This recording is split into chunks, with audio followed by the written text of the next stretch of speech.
out the garbage. Get mad as hell cause that smell made me nauseous. Through my apron like I'm over artists. Start working on being an artist. Hollywood, I'ma hit the red carpet. I'm dripping, so approach with caution. John Wick, I ain't missing a target. Stop the car at the light gets 30. Purple jeans where I can't get dirty. Blue strips make a chick get flirty. And she ain't coming back till around 6:30. MMA game, we go hard in the paint. Take position and move like a tank. Maniac with no restraints. Act tough, then I'm checking your rank. Heavy in the pack cause I know they gon' fall. I'ma need months now. Getting to the back like pow, pow. Thought I wouldn't, but tie down. Heavy in the pack cause I know they gon' fall. I'ma need months now. Getting to the back like pow, pow. Thought I wouldn't, but tie down. Did you say I'm bad, but the streets say I'm good. I'ma go hard as I could. Don't ever get it misunderstood. I'ma apply pressure like Did you say I'm bad, but the streets say I'm good. I'ma go hard as I could. Don't ever get it misunderstood. I'ma apply pressure like I'ma go heavy in the paint like Shaq. All in your grill like plaque. I be spitting real ass facts. Shitting on the track like I took X-Lax. They be sleeping on your boy jet lagging. Now they jumping on the bandwagon. Gas every track, I be spazzing. When he in the field making plays, I'm at it. Hit the backboard, now I'm feeling good. I'm all about my chips like a hoard. You can take the boy out the hood, but you can't take the hood out the boy. I caught my first case in 04. Either witness pick me out like a fro. 2015, I met bro. Me and Q was selling mixtape at the stove. Bo pulled up and we started selling more. Started from the bottom, only one way to go. RJ said it's on the flow. Sunday records fucked around, let us in the dough. Me and my buddy smoke a dank. I'm on my celly at the bank. I'm on Pirellis and they can't. Mad cause I'm really going heavy in the paint. Heavy in the pack cause I know they gon' fall. I'ma need months now. Getting to the back like pow, pow. Thought I wouldn't, but tie down. Heavy in the pack cause I know they gon' fall. I'ma need months now. Getting to the back like pow, pow. Thought I wouldn't, but tie down. Did you say I'm bad, but the streets say I'm good. I'ma go hard as I could. Don't ever get it misunderstood. I'ma apply pressure like Did you say I'm bad, but the streets say I'm good. I'ma go hard as I could. Don't ever get it misunderstood. I'ma apply pressure like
Feeling like I just hit lotería.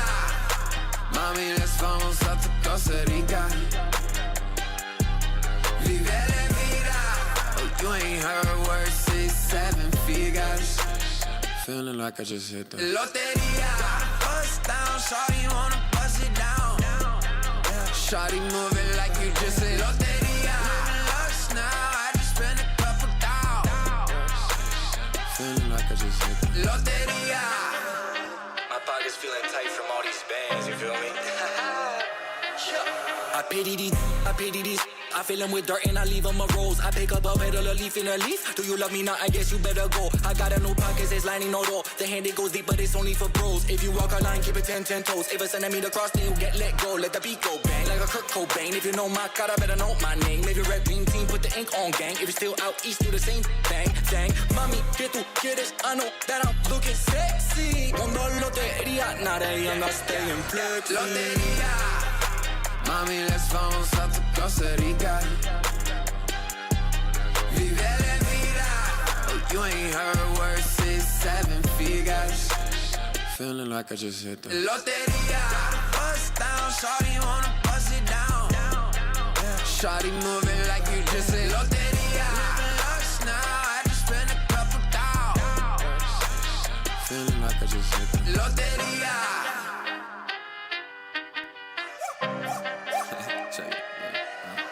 I hit the corner store to grab my 40. Pulled up, just me and my shorty. Need me a pocket thought to get lit. Then I hit the lotto, might cop a whip. Cop a crib, cop a zip. Copping anything that boosts my confidence. Then I cop the fit that got me compliments. Now I'm starting to forget what being honest is. Head to TJ, tip the DJ. Tell him go play them slaps. Then in the boat out doing yoga. Working them hips, no cap. Tell me the vibe. Then I key and bring it back.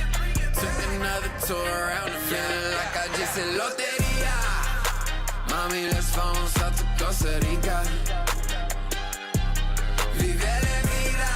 Oh, you ain't heard words 6, 7 figures.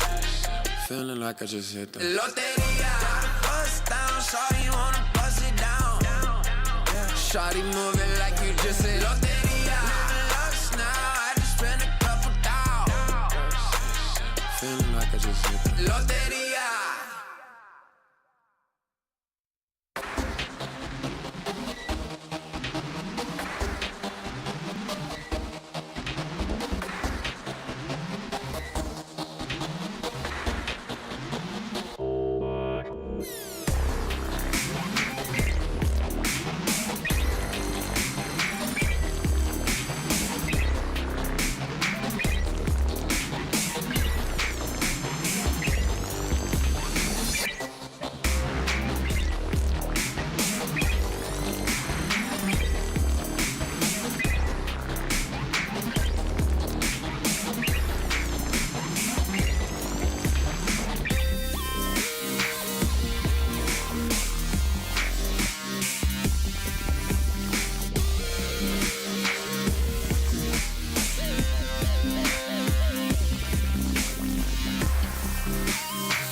Yeah.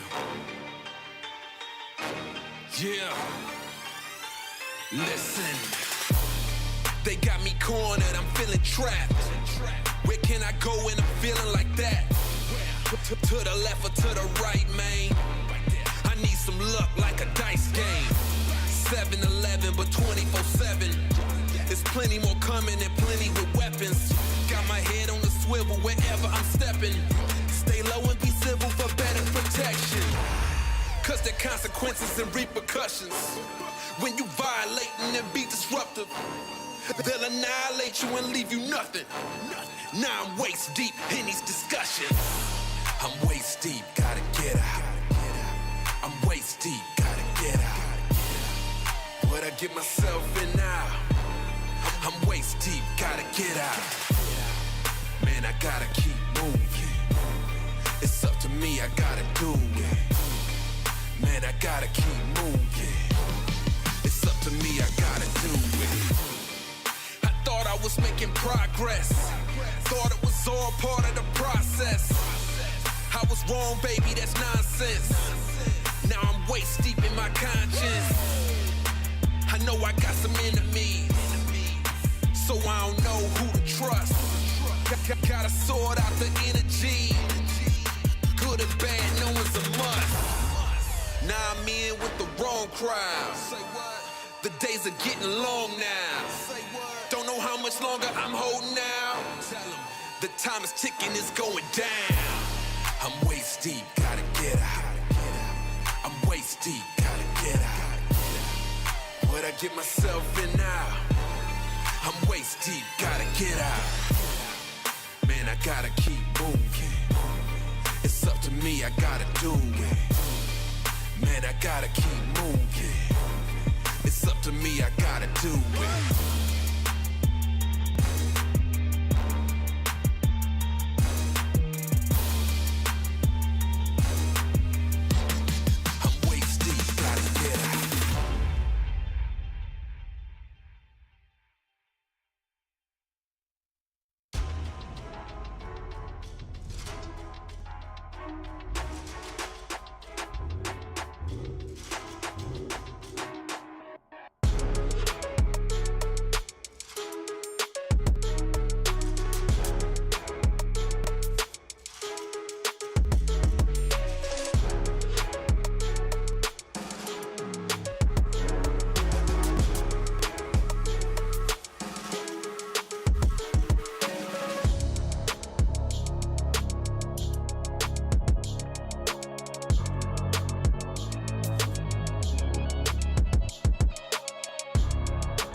Another one, here we go.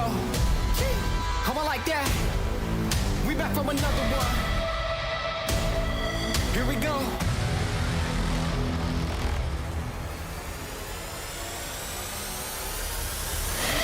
We back on the scene like we never left. Time to go put them back on the shelf. No, we do not need permission. We came in alone, now we leaving you by ourselves. Now nobody wanna play me. Everybody think I'm crazy. Guess I gotta live up to it, nothing but to do it. Hear me out. Let's go. They know we done been there before. They know I done been there before. I think we gon' do it again. I think we gon' do it again. I'm ready to go for the win. Tell them let's do it again.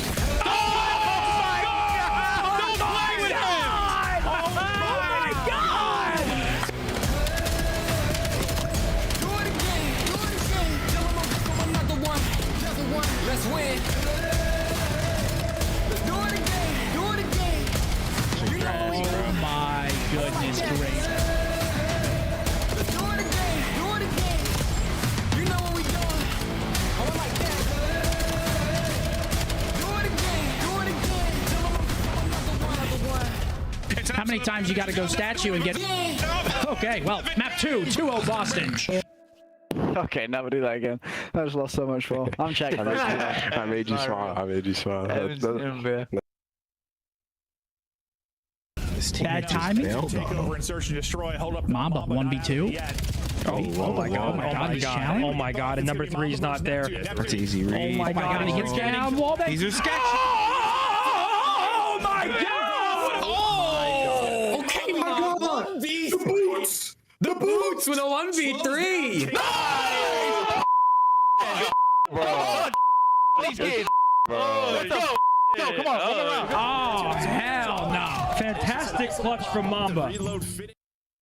Welcome to Call of Duty. So just out down to Ocus. 1v2 for the map. Oh! Shots on the Ghosty to go high. Ocus meets him!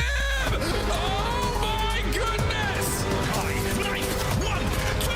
Oh my! Snoopy in a little trinket slot, and Joe deceives. That is how you do it. Welcome in, everybody. It is Sunday here, week 4 of Major 2's qualifiers. As our teams have about 4 or 5 matches left, it's time to dial in if you want to climb the leaderboard. Only the top 10 make it to Birmingham. We'll break it all down for you. We got Nameless and Rosalie. And Rosalie, I want to start with you. What is the storyline you're looking at coming into today? Coming into today is kind of just like where some more of these teams are shaking out, what kind of Bostons we're going to get, what kind of top teams we're going to get, because it's just been a story of upsets, it feels like, the past couple of weeks. Nameless, Vegas is in the 10th spot right now. They are barely making it to Birmingham. Yeah, it's wild right now. And that's the story to me, is like, who's going to start to separate themselves? Everybody's been up and down, playing to the competition. Today, in this first match, we're going to get a good idea of where Miami and LA Thieves both stand. Let's take a look here at FaZe in 10th, but who else is with them along the ride? Currently, your top 10 would include OpTic, LA, Falcons, G2, Heretics, Gentlemates, Royal Ravens, Koi, and Breach. Your bottom 2 at the moment, Surge and Cloud9. But Surge are in action at the end of the show. Allie, who are you excited to see on that screen tonight? I'm excited to see OpTic, to be honest, to see if they continue the domination in the way that they have been playing. They are the only team that has now created kind of like a big separation between them and the rest of the league. Let's talk about that OpTic squad. They are perfect right now, and we said if you go 11-0, we'll gift you 100. That's 100 subscribers. That's about $500. And, well, Bruce, I'm kind of regretting that comment. I told Chris earlier I'll go half with him. So Chris can do 50 and I'll do another 50, because you know what? I think they should be rewarded for their performance and the big turnout that they have had over in this camp. I mean, you fall a little bit short, you get second at Major 1, and then you come into this split, and I mean, I can't point out a weakness really in OpTic Texas right now. They have an incredibly deep map pool. They're the best overload team in the game. Their hard point looks great, and their search and destroy as of this weekend has looked clinical. The rest of the league is on watch at this point. And what are the chances that Rosalie and I end up donating to millionaires? High. Yeah, high. That's why I didn't join in on you guys with this 100 gifted, because I actually think they're going to go undefeated. I think they have drawn a line in the sand.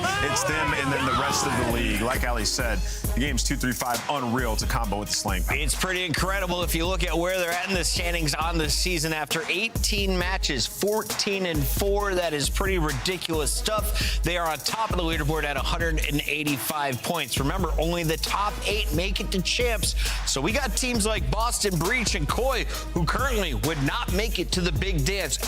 Out of those 2 squads, who do you think has a better chance of making it into the top 8? Well, yeah, I mean, I would say Koi because of how good the players are on that roster, right? We're still really early. Obviously, there's a lot of matches this split, but we have minor tournaments going on in the next couple of splits, so a lot of points to be gained. That being said, though, Koi have to make it at least into the play-in in order to have a chance to get points at Major 2. If you're looking at the Major 2 standings, Gentlemates are currently in 6th. They're number 2 on the season, though, after winning Major 1.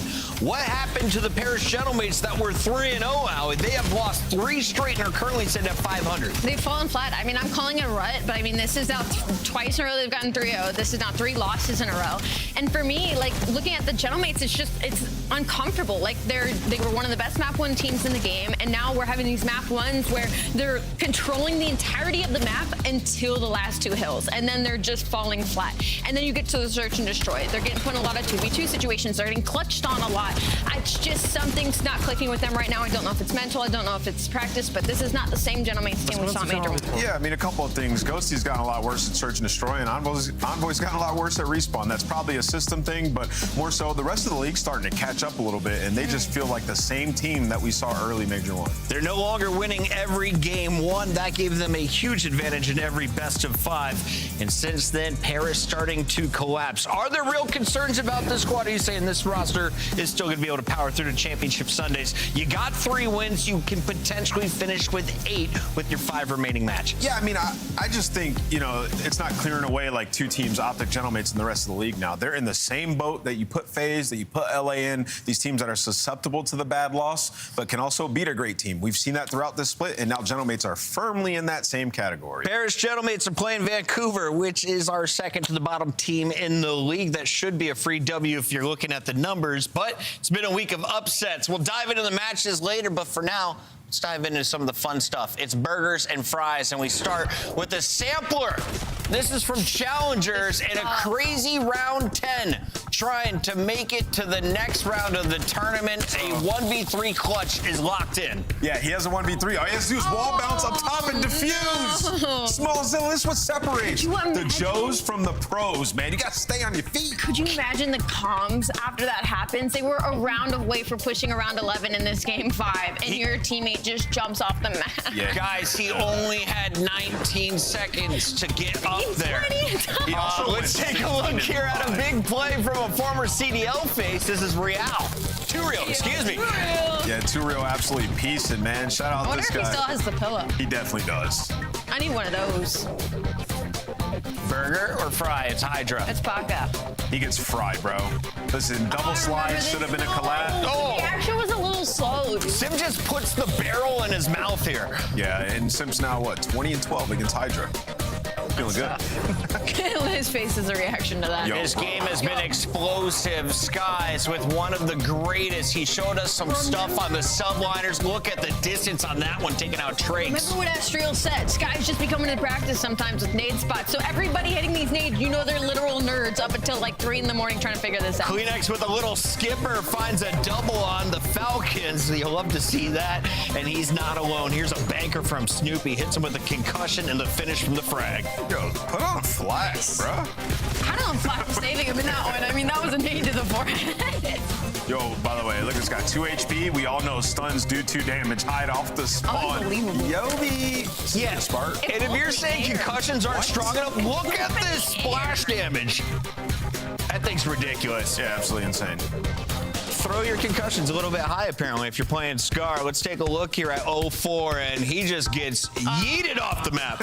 See, it does happen to the pros. Listen, you're saying it didn't happen to the pros. We just watched over. Not after a 1v3. All right. I mean, but he's, Do we credit the map for this? Yeah. Okay. That's a hell spot. Yeah, sorry. But then he does It this. flashes Yo, you? 0-4 is Why- actually getting why spin is he- cycle. It was the Olympics. Snowboarding X Games season is coming up. 0-4 inspired with a 360 dashy, though. He just looks forward. He's him, bro. This guy, I mean, they had 2 2v4s yesterday. He was involved in both of them, and he had a 1v, I think it was 1v2, where he just quick scopes 2 people. Like, I mean, this is montage stuff. Bruce giving us a reason to celebrate on the watch parties. Reminder, we've got watch parties galore. Tune in to your favorite one throughout the day because we have another round of 4 matches coming your way. It opens up with the best one on the day, in my opinion, though. It's Miami versus Thieves. If you've been living under a rock here in stage 2, why is this going to be such a banger? Both these teams were surging to start this stage, and now we need to figure out where they truly stand. So it's a litmus test on both sides of this. Exceed can save me $250 at 6 p.m. We'll find out what the Ravens can do against OpTic. 4 matches. Lock in. This is the CDL.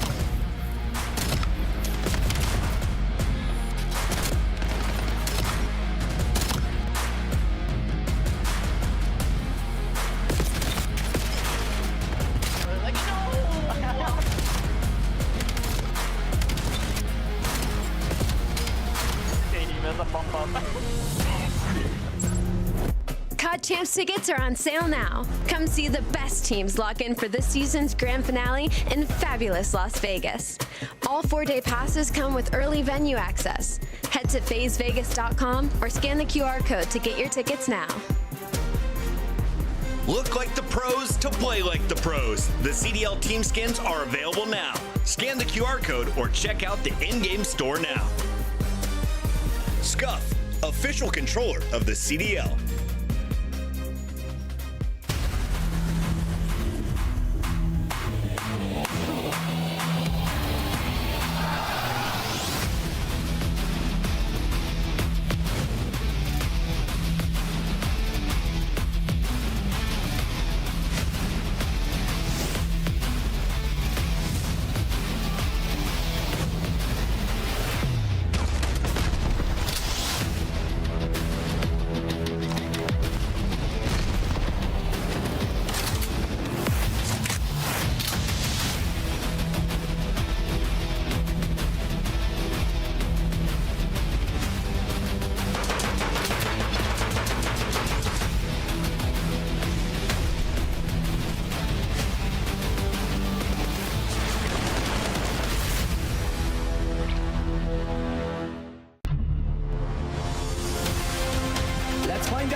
built for the big save. The Heretics ready to dive in. Thanks to Moore and Snoopy. Wants the ball. But Hydra with the switch impossible. He's making top room. So damn happy. Insights. Down a bruiser. Dominance on the grandest stage.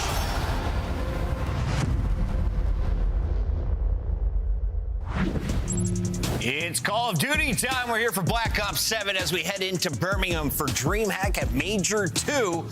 We get loaded up in our qualifier matchup. Miami has been the surprise of the week after taking down G2. They impressed the world with a 3-0. After that, on the other side, we had LA Thieves take the stage and had a bit of a sloppy matchup. So let's talk about the Miami squad first. Super has been the pop-off star in Search and Destroy.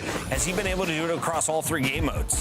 Yes, he has. I mean, we only talk about the Search and Destroy because the numbers that he puts up in Search and Destroy are so insane. He's putting up 12s and 11s. He's double digits almost guaranteed. And that's why S&D is kind of the pinnacle when we talk about Super, but he's good across the board. Miami, their biggest thing right now is that Trakes and Metals are starting to find some consistency. And we've always talked about the fact that if Metals is having a good series, this team could be anybody. This team could steamroll anybody. So that's kind of where I am with Miami, is how they figure out is to find that consistency and keep it throughout the online stage and heading into LAN. Yeah, I'm not as much into the individual performance of these guys because they're Team KD, they're like top 3 in the league, right? Yeah. So to me, it's all about efficiency on the map, and that's why there's some small things they need to improve. Like even in Search, they're more 50-50 this year than they were last year because their defense needs to get better. 11th overall, 11th in retake. And then you talk about overload, dead last in possession time in stage 2. It's a couple small things that need to improve on the side of Miami, and it's all in the teamwork aspect.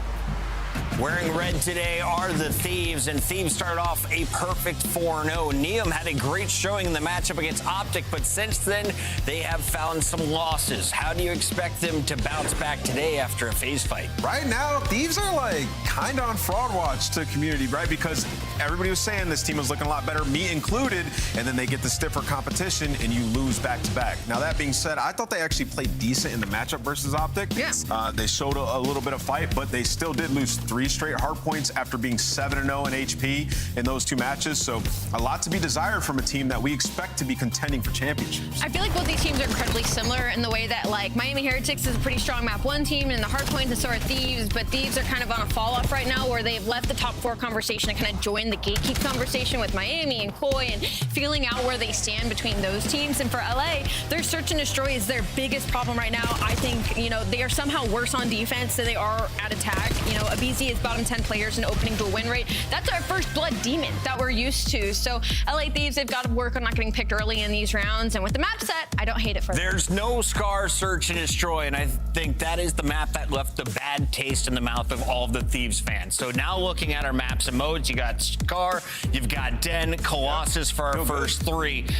Does anyone go 3-0? Because all of Miami's wins have been clean sweeps. This is a bit harder one to predict because you look at it and Thieves don't exactly love Colossus Search. Miami have never played it. And then the Den is one that Miami continue to play despite being 1-3 this stage. And, for Thieves, they like that as well. And another thing I wanted to point out is when you look at Miami, since January 31st, they have only played Den or Scar Hardpoint. So if we do get to that game 4, I'm extremely intrigued to see how they perform in Exposure. I like our odds on Exposure. I'm going LA Thieves today to kick off our Scuff Pick'ems. Rosalie, you, though, have been the Pick'em queen. Let's see where you're at right now. 65 if you get this one right. I am going maybe a little bit of a hot take. I'm going to go with Miami. Why? I'm feeling it. I'm feeling their pace. I'm feeling their Search and Destroy. I think it's way stronger than LA Thieves right now, so I'm going to go with Miami. Yeah, I think this is a true 50-50, but I'm going to go with LA Thieves. I think they get one on the board here. Fans are feeling LA. Is Rosalie calling the underdog again? We got Miles and Chance to open up the day. Oh, hi. I didn't see you there. Hello and welcome to the start of a sensational Sunday here in the Call of Duty League. And we start things off with what I would think, Chance, would be a very, very good 4-map series. What do you think? Interesting. Okay. I'm with you on the 4-map series, and I'm with you on the 50-50 sort of style as well. I think it's going to be a battle. I think the desk is split. It's a rare sight to see these days. I think typically it's everything dead even down the line. Now, the fans are thinking LAT, but I think this is anyone's game. Interesting map set we're going to be having as well. That Colossus S&D for map number 2. First time Heretics have ever played it. He's in the CDL, so we'll see how that pans out. But fun stuff we're going to be having. Trakes, one of the standout players. He enjoys himself from Den. Obviously, LAT like this map as well. It's a good square up battle here, Miles. Lovely square up battle. And again, Trakes is one of the more exciting POVs on Den. We have seen him hit some really lovely cut-off kills, good flanks, and many pieces. Many pieces. This man enjoys a bucket or two of chicken. Here we go, boys and girls, into Den. Welcome to Sunday's games. Miami Heretics, LA Thieves. Let's get it. Kind of digging the Heretics colors as well. Yeah, I like the green. I feel like that's new. It might be. It's been a hot minute since we've seen this, but so far so good. Your boy Trakes, the man we touched on earlier here in the start of the matchup, finds himself a couple alongside his boy Renkor, who is the cleanup man right now. That's going to be a clean 3, and that is an aggressive P1 hold here from the Heretics. We're keeping time. We've got to worry about that mid pinch at a moment, and Thieves, there we go, back in. Yeah, that was Heretics mid-cut, be damned right there, just trying to flood right through the front and, you know, paying off for him. Have a decent little lead. Bad coordination there between BZ and Neum, but hey, great coordination overall for LAT. Nearly get the full man wipe, and there you go. Hydra cleans up the last guy, so Heretics never worried about mid-cut, never really worried about the pinch, which means they're going to have to break P2 through the front. That sounds like a fun challenge, to be honest. Scrap guns up at the ready. His M15 has been singing sweet so far here in Black Ops 7, and that's exactly what I'm talking about, folks. A lovely force brief from time, gets a couple more, and we are going to be looking at that mid hit in just a second. Scrap on a real heater so far. Yep, and now with BZ's pushed out the front, so Heretics have to try to break this hill now through couches. Scrap turn, ready for the gunfights. Men lined up in front of them. Nearly easy cleanup kills. Finally, he gets taken down, and hey, front doesn't work out. Middle be that much better. A BZ good for 2, but not good enough to stave off the pressure. Heretics, the break is in, and now they're squared up to retake that lead. Look at some very strong looking ARs in this matchup already. I mean, just thinking about the Renkor Scrap battles we're going to see. Hydra walks right through couches, cozy as he likes. And there's players in the back now trying to dance the way through this one. Scrap versus Renkor, we'll see that plenty of times. A slight lead for the Heretics coming out of P2, successful at that. But over to P3 is going to be a classic 2v2 here. Not playing Search and Destroy, but it sure looks that way. Big moment right now for Super to take care of literally everything, and it looks like the Thieves should have this one done. Oh, wow, Super actually gets one in that fight as well. Wow. He was in a pinch, but takes one to the grave, so Heretics end up getting the correct side spawns that they want, at least in long-term metals. Gun's getting hot as well. It's a 3 spree for him, and now the game going to be a little bit easier. Neum, though, huge gunfight and a nade, so he's trying to keep things honest, and you got guys like a BZ going on the full pinch, but Heretics, they're keeping everything under lock and key. They're just losing some of these gunfights. Trace is hounding these players, truly hounding these players, and reckless abandon on the assault there. And a wonderful attack from Neum and Scrap. They find there too. BZ's got himself over by Dojo side as well. So LA Thieves, good break here. 20 odd seconds to go. You'll happily fight over this. Abe, this nade should find its mark over the top. Actually, no, he gets this for the player on the outside, and it might cost you now. You've lost a little bit of presence, and now the Heretics are in. Can a BZ fight his way through? The answer is no. Neum and Scrap once again in the feed, but the Heretics, Chance, they are absolutely hounding the Thieves. No hard point is an easy hold. Yeah, I think maybe every single hill they just had a very slight advantage by the end of it, even when LAT win the rotation. But now LAT rotating towards the money hill of the map, at least in my opinion. Hydra's going to be the man soaking. He's got a BZ right next to him. They don't have the back spawns, but they had the tree. Trades out. They're winning the gunfights. They're winning the trade war, and they've covered the AS&D. If anything, now it's Heretics being spawn trapped. Yeah, they're right back in lobby. Pressure from Neum through lobby. That Dragon is starting to get going, and Scrap, the Dragon on time once again. BZ finds his. Hydra's on the board as well, and it is a lead change right now for the LA Thieves. Back to square one we go. They have held the Heretics back here on the tree.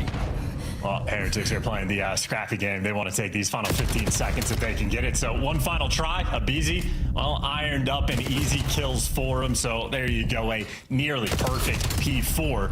Enough to grant them about a 20-point lead going into the new time. And guys like a BZ on a 4 spree wants to flip the spawns as well. They'll be taking the route. Oh, BZ 5 spree, 13 and 7. He's just got that hot hand right now. Those 1v1 gunfights are certainly going his way. He is connecting with everything. Well, the first set very closely contested between both our teams. This commentator curses the life out of the young superstar, but that is that, folks. That's the way the cookie crumbles here in the COD League. Lovely work from Super now. Another man who we've seen put up sensational plays. Can he find it again in the second set? Well, he's on the demonic Eddie, and man, that'll pay off. Chow's out for the second, and Hydra there to take him down, but Rancor there to pick up the slack. Once again, Heretics, so much emphasis just as like the almost like line setup straight down through mid. LAT a little bit more happy to pick up mid cut, and LAT will get the final 15. Final 15 with the Heretics now on the way towards P2. Uh-oh, and losing those fights. Let's go for a listen in. Cerraros en punto. Fondo, te van a salita. Fondo, es que no ha comido dos conmigo. Aguanta. Uno muerto, tú, no veo. A la izquierda, otro más, lobby. No he dado. Tengo lobby, un tiro meta. Tengo tu lobby. Vete, otro más. Está en el pilar. Ahí está, Pilar, Ira. Pilar, muerto, otro más en el punto de derecha, outer. Está detrás del pilar. Está tú en la izquierda, Te da piña de izquierda por buena. Ahora por la derecha. Te toca la izquierda, creo. Tú es una bala abajo. Un tiro. Está a la izquierda. Yo también, bro. Muerto, otro más. Muy tocado, super. Otro más, otro más. No veo. Hay siguiente, Sí, bueno. Estoy contigo en esto. Otro más, outer de derecha. Te doy chase. Estoy jugando cara no. Uno más, son dos anteriores.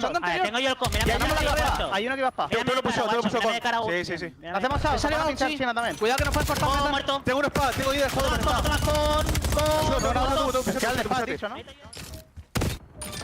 Well, we are roaring, not 100% on what was said, but it sounded good to me. Let's go for a listening with the LA Thieves. Give him time. I'm coming to help you. Ernie, I'm coming to help you. He's there. He's on the heady. Go try. Watch out. I need to close up. I don't see him. He's out of dojo. Let's I'll hold the bench. I'm gonna help you here. I got cams. I'm gonna help you here. Super. I go to mid. I have mid.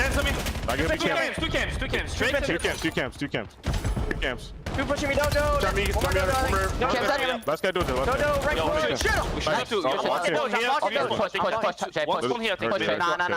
I don't think so. One to your super diff. I'm nading the push hole. One more camp. I need the push. Nice, two. Missing metal. I need to push hole. I'm going there.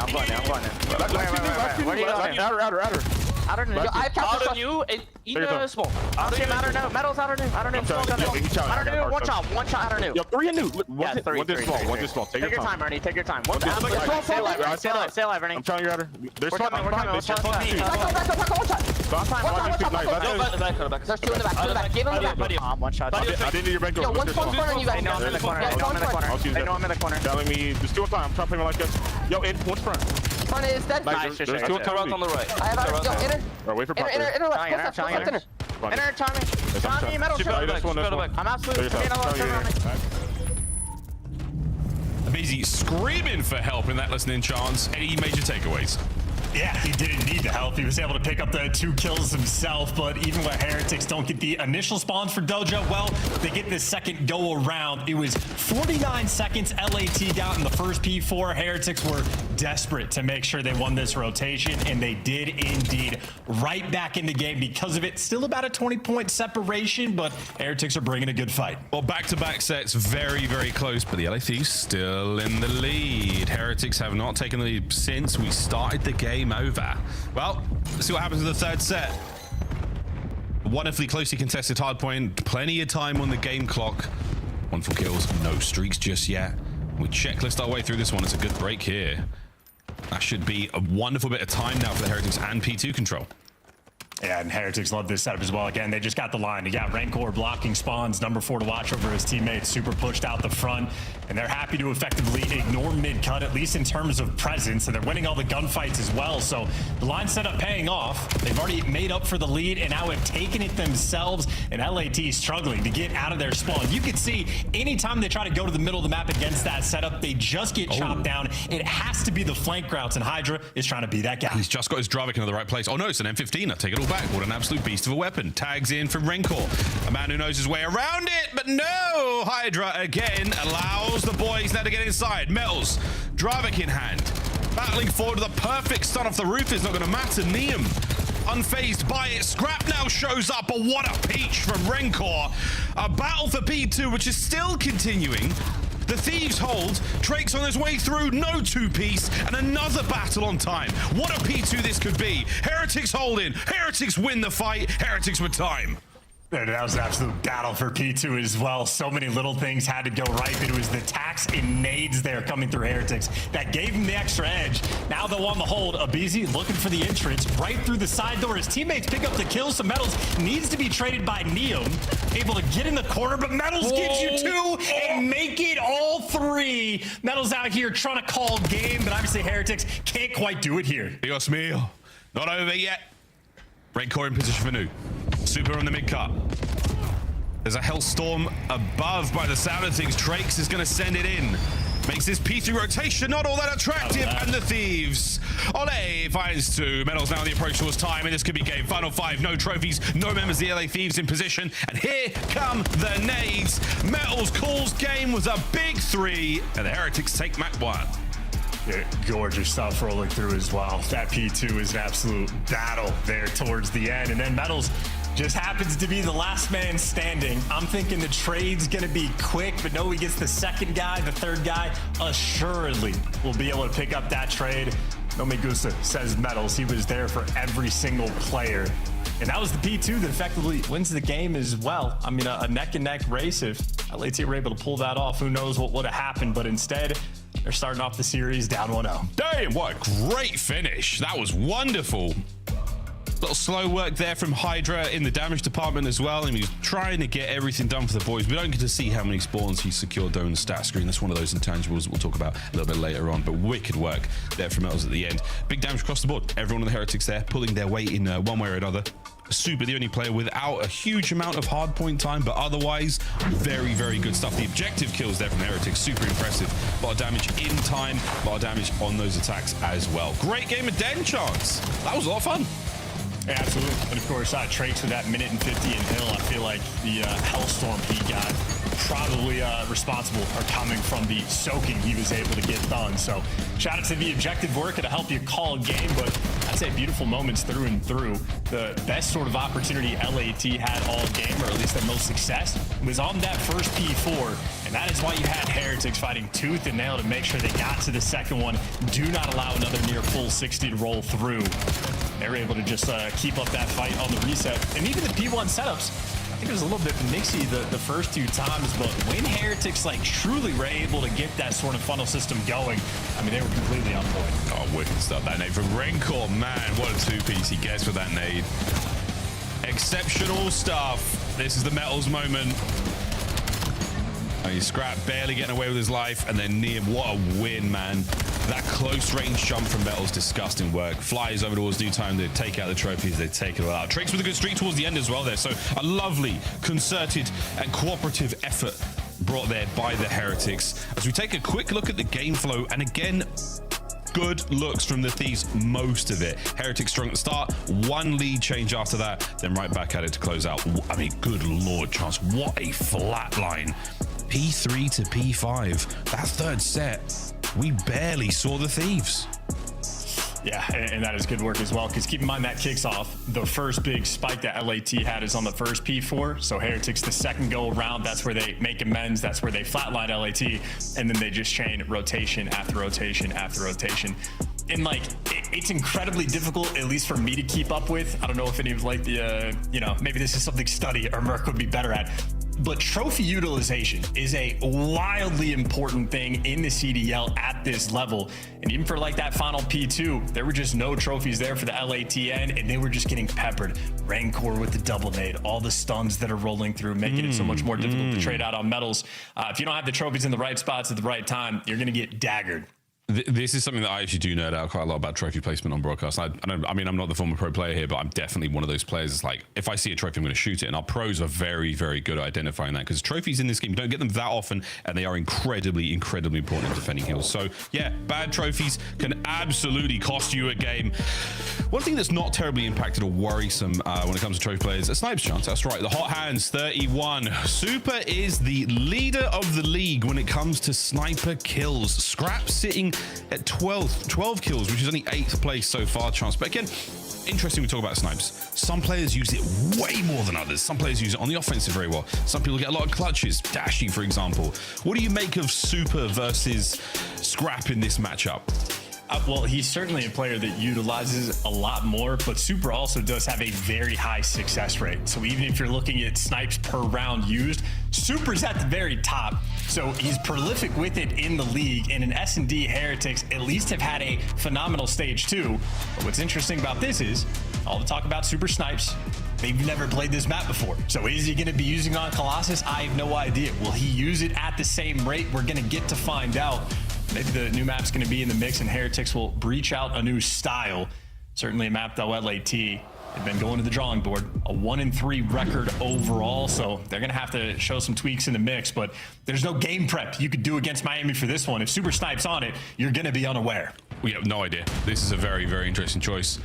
We can wax lyrical about why we haven't seen this from the Heretics, and we started wondering about unable to make Super too effective with the AR. We talked about that a little bit before the match started in the green room, but now, yeah, Heretics, we're all over Statue and the nades. Oh, glorious. All this talk of trophies, all this talk of trades, 1v2.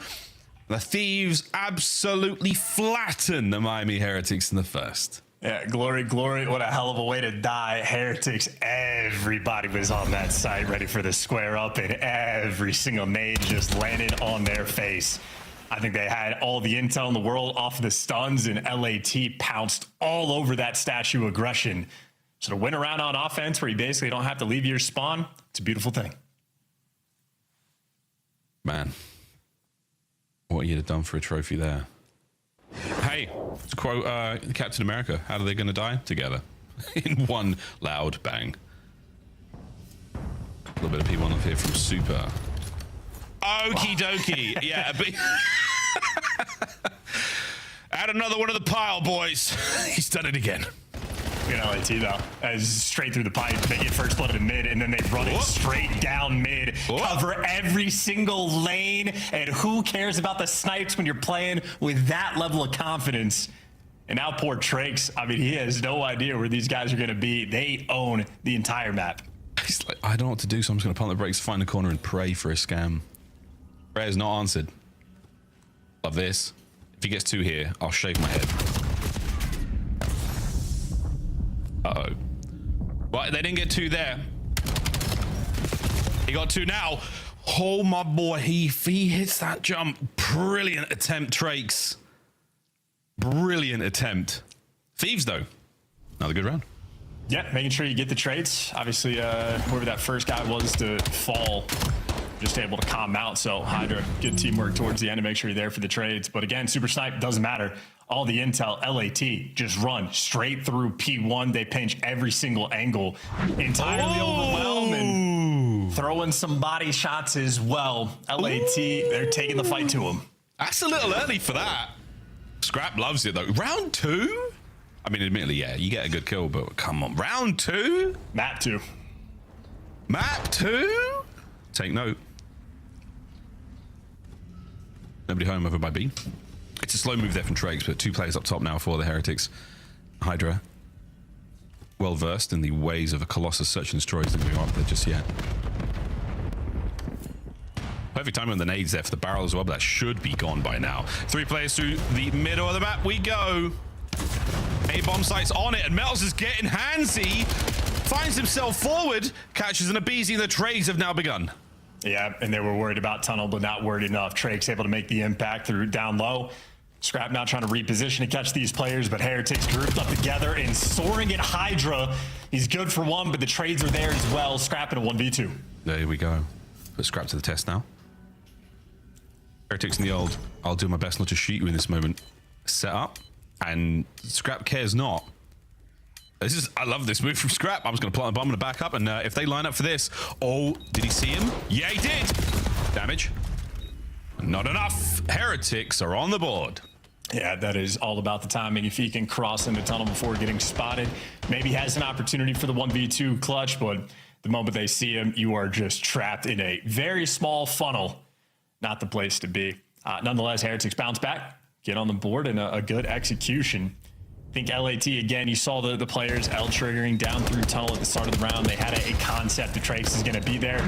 Timing just does not go their way, and the smokes make it awkward as well. I think moving there from Renko to stay out of the fight for as long as possible. Gets a tag or 2 in, allows his teammate to make something happen, and I'll be all she wrote there in the third round. Fourth is on its way. Super had his body shot in the, what was it, the second round, Charles? Second round? Second round? Yeah. We'll keep an eye on that. There are the trophies.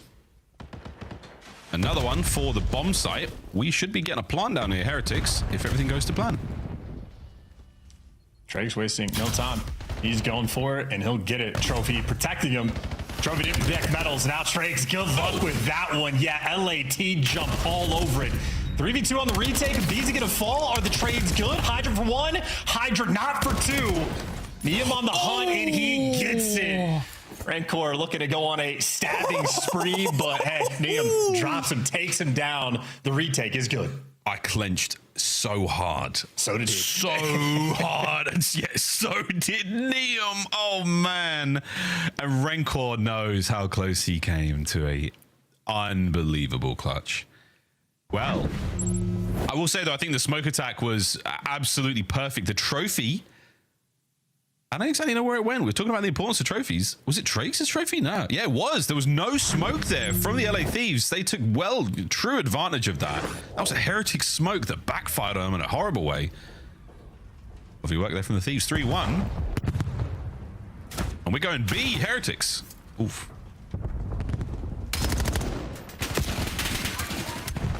Boys are out. The stuns have connected, and the Heretics are not giving up on this attack. Lovely shots from Scrap. Yeah, making plays. He just dealt with 3 players on the top side of the map. He kills the 4th. That was out of the fight. Now he's getting the flank as well. Scrap doing everything in this round, and his teammates responding to it perfectly. A quick B-bomb plant. We have flipped the map on its head. Yeah, well, not as quick as it could have been. Hydra will finish it this time around. There we go. See you later, Super. That smoke is certainly going to make sniping a lot harder. Hydra takes care of business there. We cut away just the last possible second. Metals, a sensational snap, but once again, the LA Thieves showing the goods here on Colossus. Yeah, Heretics definitely don't have the reps on this map. Yeah, and Scrap has a Titan level presence on this map as well. He made contact with about, there's only 4 players on the team, but with 5 different players in effect before his teammates had to take a gunfight. Spots Super with a snipe blue crate, has the 2 players running at him through tunnel. He gets out of dodge, and then even after his teammate resets, gets the plant on the other side of the map, he's picking up the players over towards P1 and the P4 pinch. So Scrap is dealing with the entire team, consistently able to stay alive and feed that intel to his teammates. I mean, that is he might have only gotten a single kill, but that is a massive round. This is a perfect square between Super, and Scrap on the other sides of the map. No intel whatsoever. Scrap has held it. Oh my goodness. Incredibly ambitious from Super to walk away with his life there. And Neum spotted already. I love this from Hydra. We're staying out of the usual lines of sight the sniper play will have. Oh! Wow! Yep, we're gonna need a slow-mo of that one. Goodness gracious. Metals takes care of Neum. And after a shot like that, you feel invincible. Intel onto Scrap. The slow peek as his eye is poked out. And the last man of BZ has been taken care of. Goodness gracious. What a reaction from Super. That was unbelievable. I'm really starting to think when I snipe in S&D, I need to scoot back away from my monitor because I don't. Absolutely unbelievable the things he's able to do, and he does it incredibly consistently as well. Not even looking for Hydra here. He spots Neum, and that is pure reaction time to rip off his head. Wow. Poor Hydra. Yeah, poor Hydra. Well, that's going in the top 10. Word to Chris Puckett. What a shot. A lovely round there from the Heretics, all things considered. Nice 3 from Metals there towards the back line. And that stun, I think he got all 3 players with that, or at least 2 of them. So tons of information, and that informs the LA Thieves now on the approach towards B. Yep, Scrap's already pushed that out. You got a BZ here watching the tunnel. Just got to get Hydra to scooch up and maybe plant that bomb. But if you've taken this much time, you're looking for the kills instead. Yeah, this is lovely suppressing fire as Hydra. Oh. That's the bomb down. And BZ's like, I'll do it. Just run over here. I'm going to hold square. Get this thing down. Scrap. Lovely coverage. Oh, the damage on the second man is absolutely outstanding. But wait, Drake's just bulldozes his way through onto the bomb. And yeah, he's going to defuse it. What a strong-armed play. Unbelievable confidence from the Heretics, and a very quick round. Yep, and that was the opening as well.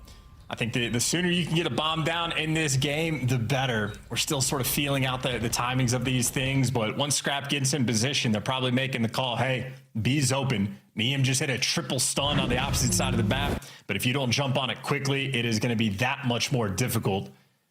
Hydra bomb in hand just gives it the old college try. And it wasn't a good one. Yeah, he had to drop out of that class. He's dead. Dropped right out of that class. No credits, no nothing. He'll lie about that on his resume for the rest of his life. That's not good advice, folks. Don't do that. Heretics, 1 round away from tying it up off the back of a very aggressive onslaught from Trakes. And a big spree for Metals. They give him the bomb defuse as well for the point, so thinking about a Hellstorm. I take back what I said. Oh, and he lives. Oh, and he lives. And he feeds Trakes. And Trakes is hungry for the third. Doesn't get it, though. Absolutely starving out here for kills after the 2-piece. 2v2 now. Rencor trying to cover Super. Keep him alive. The snipe play right now is still up and about. Scrap eats a frag as a hungry pros still fighting in this 2v2. Now a 2v none. Heretics tie it up. AR duo better in S&D, at least in that round. Rancor and Super taking care of business because that became a squirrely one. Neem and Scrap nearly get the bail out of the moment. And he's doing it with the snipe. Yeah, Super can literally do it all. Yeah, that's not a problem. Wow, what an exciting round. Wow. Okay. I wonder what Super's saying. Yeah, man, I'm gross. A lovely teamwork there from Rancor and Super in that moment. The pairings of Trakes and Metal as well, so unbelievably efficient in their attack. And we're taking the bomb towards A, but Scrap, Ian's M15, oh no, back towards mid. We're going to be trying to make something happen here. 4-4 though, what a surprise, and what a surprise. It's a Super first blood. No surprise there. That is, we're accustomed to it. Now you're trying to work this A site. Open and nade can connect it. Indeed it does, but only with the impact damage. And there goes Super. My God. Watch him as he goes. Map point, Miami Heretics. No way. Do we have it, guys? Do we have it? I'm gonna break character here. Do we have that shot from Super? I mean, good God. Oh man, I mean the first was one thing. There's no way, dude. There's no way. Oh, shiver me timbers. Oh, he nearly got a collapse. Wow. He nearly got Hydra as well. I gotta scooch back, man. I've just moved. I've actually just moved. I've moved my actual seat IRL for the cast. It's not going to change a thing. But it is map point for the Miami Heretics, and it is just unbelievable. And now he just gets the permanent cam. Even if there's nobody here to peek, you just have to watch it because at this point, you just don't know. Yeah, he's going to do something. Yeah, Trakes is feeling a bit of intel, and he's pushed right up. He's forward. He's we missed it. We're supposed to give him the permanent cam. He's found another somehow. And the smoke's it's a bait. We're out, boys. We're going to A. And the thieves, man, what do you do? What do you do? You've got Metals underneath these seats. This is an annoying spot. Rencor watching mid. Oh, and he could have taken out the thighs of Neem there, but instead now opts to allow the bomb plant towards A, and it has to be a lightning fast counter-attack from the LA Thieves because Metals is on a flank. Metals is on the flank. Can he take care of business? No! It's a round 11. A moment or two, and it all would have been different, but nay. Round 11. Scrap with a motor mouth now, trying to save this map for the Thieves. Chomping at the bit, bringing the energy. Shot bodies in round 2, and round 11 will decide it all. Miami Heretics already up 1-0 in the series. LAT feeling the pressure in Scrap. By the looks of it, he's calmed every single possible detail of this round. He's probably just told all 4 players what to do. He's giving them step 1, step 2, step 3. Here's what we're doing in the post plant. And he is still going. I mean, there is no shortage of communication for LAT. Yeah, that man does not want to lose this round 11. He does not want to lose this round 11. He shot bodies in the second, and now we've gone the distance. It's a big old hit defensively for the Heretics over towards A. It's just the way round 1 looked. Do they have trophies in place, though? The stuns have connected and the nades are going to be over the top now, and I don't believe there is... Oh, he's done it again! He has done it again!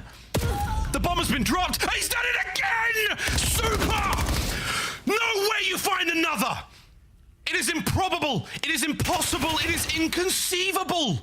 Hydra now desperately trying to keep the game alive, but no, Super, you have absolutely driven the dagger into the thieves. You have twisted it, and you have left Neum alone. And now it is done. Good gracious Dios mio. Super has sniped the world apart. I mean, Miles, you heard me this morning. I was having a conversation with production about how we need to get a montage of all this guy's snipes. You're peeking with a nade in hand. It's not going to pay off. You peek even just a little bit to go and collect the bomb. It's not going to pay off. Can't shoot his body. You just can't do it. Don't shoot his body. You have transformed Super into a Super Saiyan. You have given him every reason to ascend. You gave him that little bit extra he needed to drop 12 alongside Trakes. No sniper in hand for him, but 6 first bloods, a round 11 victory. Vamos Heretics. Yeah, that ties the record, I believe, in Black Ops 7 as well for the 6 first bloods. And Hydra, obviously, on the receiving end, a lot of those. That SMG duel for LAT, that was a nightmare experience for him. Well. It's Super's search and destroy, and we're all just desperately trying to make it to the mid-round. Scar Overload coming up after this. And thank God there's no more snipers to be played with until we get to that exposure search and destroy. What do you do, man? You got to throw good smokes. You've got to throw smokes. You've got to just avoid. Don't throw shoulders. Don't peek. Don't do anything. Try not to make a mistake. Miami Heretics search and story, pretty impressive stuff. We're going to go on a quick break, friends. When we come back, you won't be seeing any snipes, but you will be seeing a game of Overload, and these boys are looking hot, LA Thieves. Don't let it be a 3-0. We're going to go all the way, if we can, to that exposure.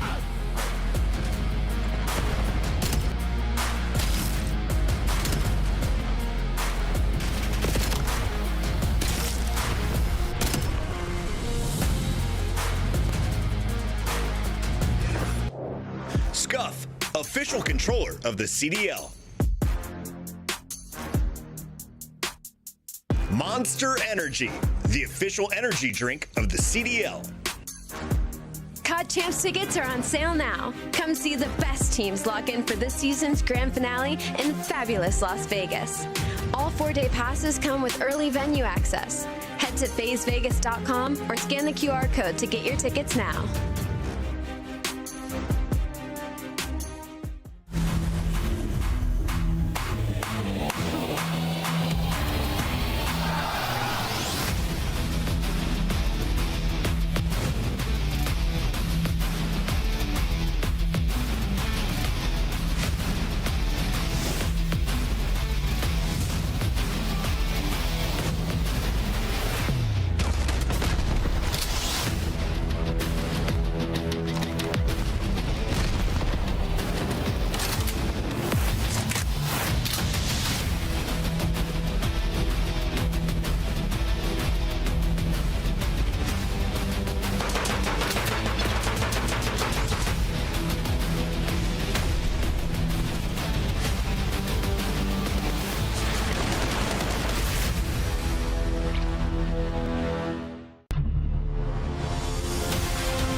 Find out who's built for the big save. The Heretics ready to dive in. Thanks, Tim. 4 and Snoopy.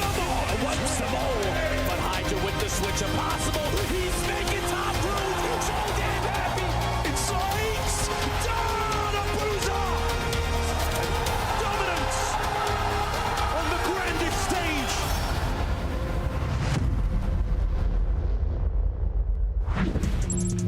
Is it that time already? Is it already time for Overload, Chance?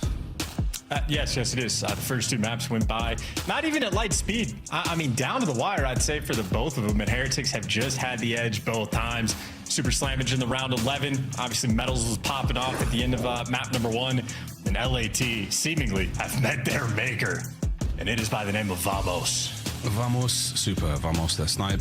And now we get to watch what should be a very cool game of Overload. Thieves, trying not to get 3-0'd. Heretics, trying to get to lunch, really. These boys, they're just trying to get to the VOD review and maybe have a nap after that. Super, you've earned it so far, mate, but it's not done yet.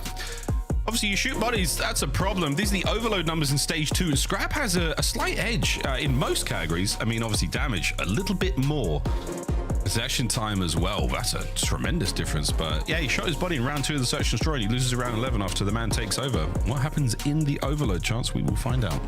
Going to be a very fun matchup. I mean, bringing the best, and on Scar, certainly you need the slang to be there as well. The firepower makes a very big difference.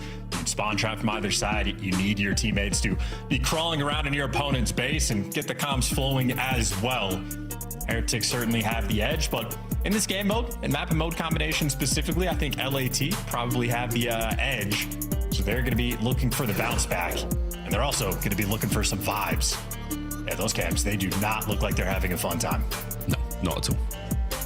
We're not having a fantastic time at all. The first hard point, they flatlined, what, 4 hard points in a row, and then in the Search and Destroy, look, you saw it, folks, you saw it. It's a lovely, I mean, for players who may remember, and the fans who may remember, a little dream hack or two ago, Scrap and Super, they got a little close to one another on the stage. It was, of course, an accident and no true bad blood, but it is the closest we've come in quite some time to an actual physical altercation in the Call of Duty League. So these guys, it's always a little bit something deep in the back of the mind. Maybe it's in the forefront. You pull on that, you draw on that to get that little extra edge in a game like this. And right now, Heretics, they got it. Scar Overload, as our little story time is now finished. We'll see who's going to make it rain. Let's go, boys. And, you know, Miles, you mentioned the drama between Scrap and the Heretics players of last year, but even years prior, when he was playing on Toronto, he was learning Spanish to make sure he could trash talk appropriately. So it runs deep between Scrap and basically everybody else. There is no shortage of chirping, but off the opening break, Heretics have the edge. Of course, though, if you're looking at the overall records for the map, LAT certainly do. Soy tu papa is exactly what he said. And right now, Neum might be the father. A couple of kills there in the middle of the map, and that's going to give the LA Thieves all the legs they need to run forward. Lovely shots from Rincor now. That's done. Will it connect? No, it does not. We're close enough, though. Good work from Trakes here. A couple of lethals and tacticals to slow down the play. Over the top, he takes care of Abizi, and he's desperately trying to get the hands of Neum to drop that EMP. Right now, Heretics, defensive line holds. Well, even with the pick, yeah, Heretics are very much posted up in their spawn, so they're trying to play mistake-free, but now they want to get active. Rancor gets a single kill, and Heretics hit the go button, and successfully at that.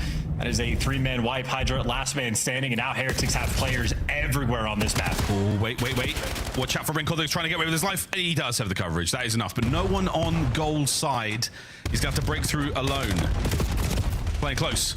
Bit of a distraction there. Allows Metals to pick up those kills. It's going to be 3 now in the feed for he. Can't get the next. Abizi holds it down. 3:30 on the clock. We slow things down out by the snow. LAT looks like they're playing for the reset. They got Neum set up around P2. The reset comes through, scrapped by the device. Neum gets him a second kill. Not the go button just yet, though. They're trying to clear out mid-cut. Once you get it, you're gone. Here we go. That's it. You got a man on the goal. Wait, what a stop! And it's Trakes who finds the final kill. And that is a cleanup. Hydra trying to maintain that mid-map presence, trying to keep this on. Not enough in shot. Once again, Trakes from the goal line to the store finds another. 3 in a row. Yeah, LAT a little bit slower there on the pacing. It means you had to get more kills, but now Heretics, when they get the kills, how fast they run. It's Super gonna bring this one home. Slides right in. Heretics on the board first. On the board at least now, and they're keeping hold of this top side. You do have a great move here from Neum. He's got out. You're not gonna get the rally whatsoever here. You've still got Heretics players in the middle of the map. And he set himself up for the A-goal attack as well. So an interesting moment where, yeah, you can't be losing the fights in mid. And they know Neum is out. No one is going for the EMP just yet. An interesting moment across the minimap. So many threads to pull here. Well, LAT, no, you lose both spawn killers at the exact same time. So Metals and Super able to hunt out Neum. You go back to a 50-50 split. But the Heretics players still have pressure over towards blue. And now LAT, if you pick up the device, you're a little bit uncomfortable about where you want to go. It feels like the top lane's going to be open. Scrap's certainly going to open it up, but now do you commit? Go to the clutches on the defensive end? You absolutely do. And Metals picks up 2. That is a full send moment. Not easy to connect with. They putting them down, let alone picking them up. Oh, Neum, wait, you could have something special here, mate. Something very special here. He's undetected. Undetected. Neum from behind. Neum, what a win! It's a goal! Neum, what a play! 200 IQ, and now they tie it up. Yeah, and Heretics trying to wrap that device out the long way. That is a risky move, but only for plays like that, and now it is spawn trap central. This is absolute magic. The rally is on here. Neum, 5 spree, 14 and 6. This is an absolute takeover moment. An unbelievable play. Escort the EMP to the goal if you can. Oh dear, but Renkor finds 2. They take care of the carrier, but Neum still holds 15 and 7. Gam! And now the Heretics on the front foot. Yeah, dude, Neum versus the world. And the world bringing a pretty good fight. Yeah, tied 1-1. Heretics now the opportunity for the slower capture.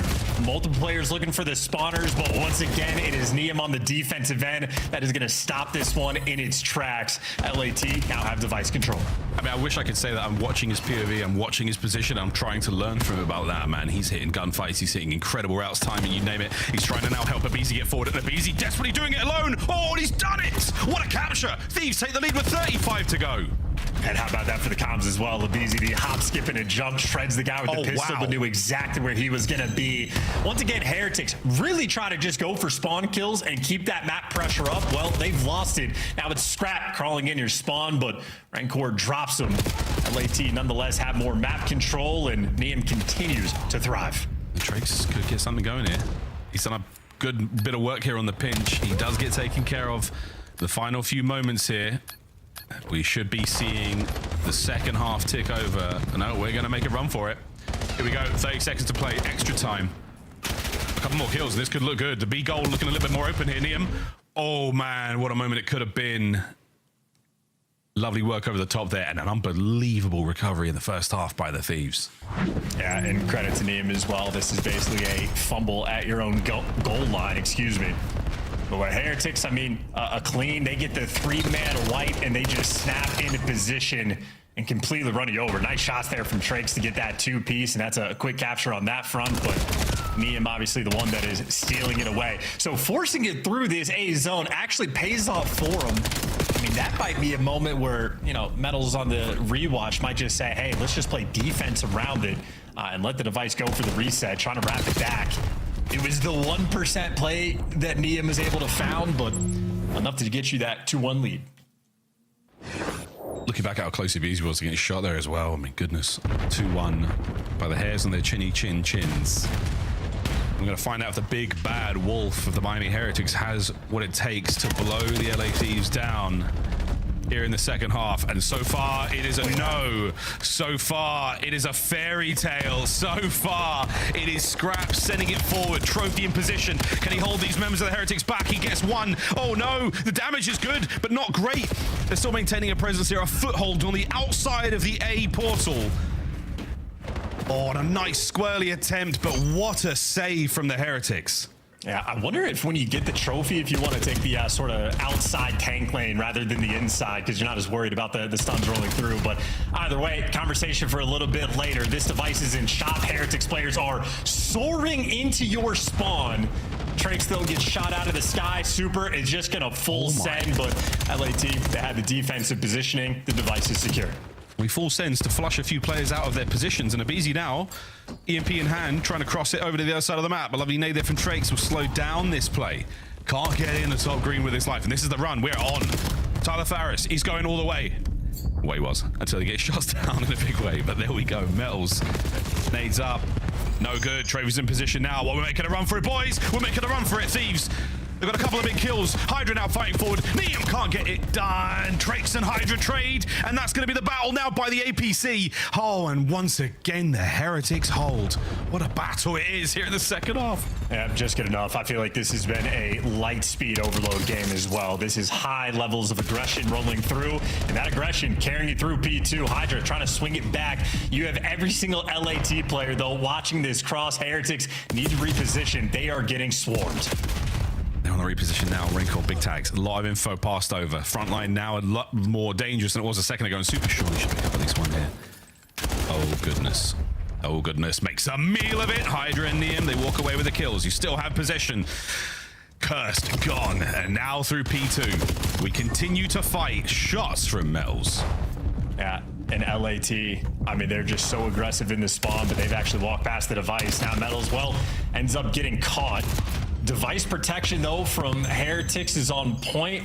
The reset's going to be into mid, and Scrap picks it up straight away. We're going through play. And once again, Neum has got lost. Neum's inside of blue. Here he goes. He's going to find another kill here, and he might be able to get it done. No, good deep defense there from Metals. Plays a safe corner. Beautiful damage from Scrap. Metals once again pressing forward. Trade it out. Here we go. Two members of the Heretics up. One left. It's on a Rancor to find the safe corner or find at least a kill or two. You've kept Scrap back. You've got the kills. Good work again. The third time in the second half so far. The Heretics have held. Well, Scrap is at least able to buy enough time that Abizi right back into position to pick up two. Rancor's going for a cheeky one, and he gets red, and it doesn't matter because it's Rancor. LAT are going to have to do this two-man down, or the reset's going to roll through, and LAT, if anything now, maybe a little bit out of position. Yeah, they've got players on the other side of plane, the wrong part of town.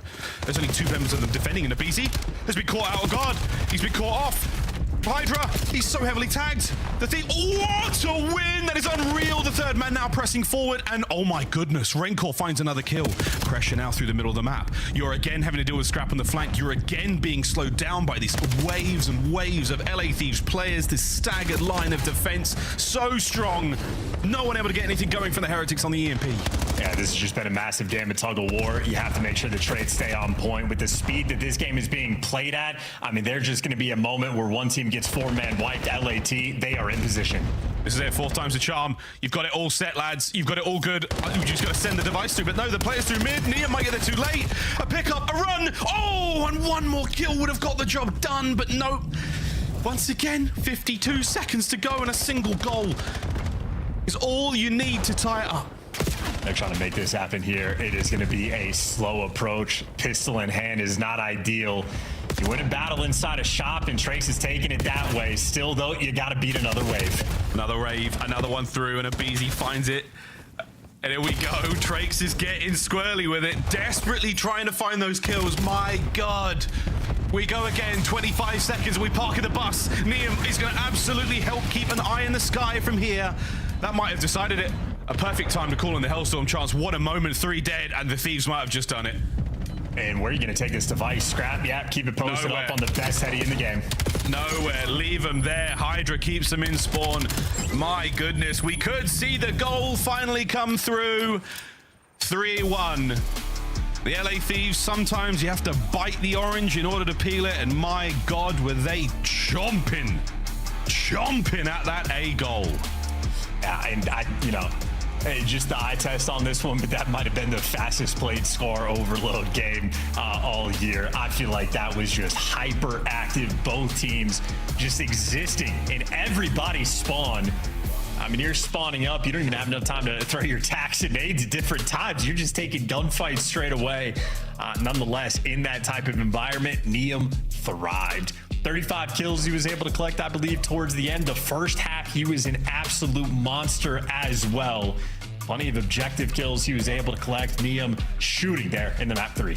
Yeah, not just the shots, man. It really was heads-up play. Wonderful awareness. He was always able to get himself into blue and cause those sort of chaotic moments for the Heretics, which, again, they reacted to very well also. An amazing capture in the first half. That was the perfect behind enemy lines moment to pick the pocket and get right on in there. A wonderful capture. 3-1 overload. I mean, really a 2-1. That third, you're happy to see that one go through to the net, but ultimately an unreal performance. The Thieves stay alive in our series. And now we get to the exposure side of things. We go to the exposure hard point first. And of course, SND to close it out. I mean, Charles, we've talked about how impressive this game was. Was there anything else that sort of created the separators here for the Thieves to get the win?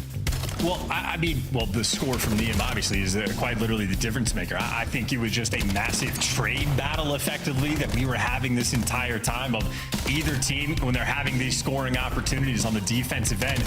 I mean, quite literally, just because the device carry has the pistol in hand, that slight disadvantage consistently was what was making the difference. And ultimately, you just got to find a way to make those sneakier scores to roll through. Defensive end, it is so squirrely in these moments. Players jumping over tanks, flying around, just doing absurd stuff time and time again. Yeah, Niem just found a way. And even because of the pace, when the players for Heretics are coming off spawn, they would be able to calm, hey, someone's going to be behind you. The spawns got weird. There wasn't enough time because it was just happening so fast. So the communication on point, and yeah, Heretics just end up getting bullied out. All things considered, though, LAT do have a perfect record there on the Scar Overload. I think Heretics, if they were able to bring a fight like that, probably happy for the gameplay overall. Maybe just want to rethink that moment of trying to wrap that device out. But it's just unlucky, if anything. Niem just does, in fact, make the heads-up play. That is the rookie doing the big things for the team. What an unbelievable battle between two rookies here in the league. Of course, Trakes for the Heretics. A very, very strong and impressive rookie class for 2026. Good stuff, lads. Good stuff. Right, well, exposure. Dude, what a series this is proven to be. How do you think the exposure is going to go? Where are you leaning, and what are some sort of key things to look for? I lean neither direction. I think these two teams is going to be a battle. I think both the AR duos have had the hot hand, because even though Scrap, his kill column wasn't that great for the map 3, he was carrying the device for the majority of the time there for his team. So I think the AR duos are getting ready to be active. I think the SMG duos have been taking turns getting the trays as well. So I just have very high expectations for this performance. It might just come down to what team or what player is going to be able to make the bigger play. One or two big plays might be all it takes. We'll try and keep an eye out for those moments, friends. Welcome back to Exposure. It's been a while, but Rencor, pretty good at Exposure chance when it comes to everything. No complaints. Everything. No complaints at all. KD, damage per 10 minutes, damage per life, kills per 10 minute. Rencor, top of the pile of some very impressive individuals in the Call of Duty world. Will we have to go to the S&D?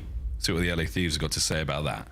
Yeah, and that just means we get to test his stats against the likes of Scrap and Niem, right? See if they can match that pace, that damage output.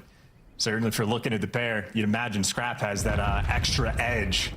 An opening salvo, what a look at that. Shout out to Josh for that free cam shot. Everybody crawling through long and easy trying to pinch, but yeah, that was 3 players down the line from Heretics straight through long. P1 will be theirs for the time being. Yeah, P1. And we're getting the flip as well. Heretics now on the right-hand side of the map. And a sneaky super. Red by Scrap. Lovely shots. Heretics now on the back foot for a second longer. Rencor, great shots. Again, the damage over the top. Barely lets his health regen before he gets right into the middle of the time. Lovely work. And what coverage. Magnificent hold from the Heretics. Right back in with 20 to go. Yeah, great teamwork there from Trakes. I feel like even in the S&D, he was showing off his ability to cover his teammates.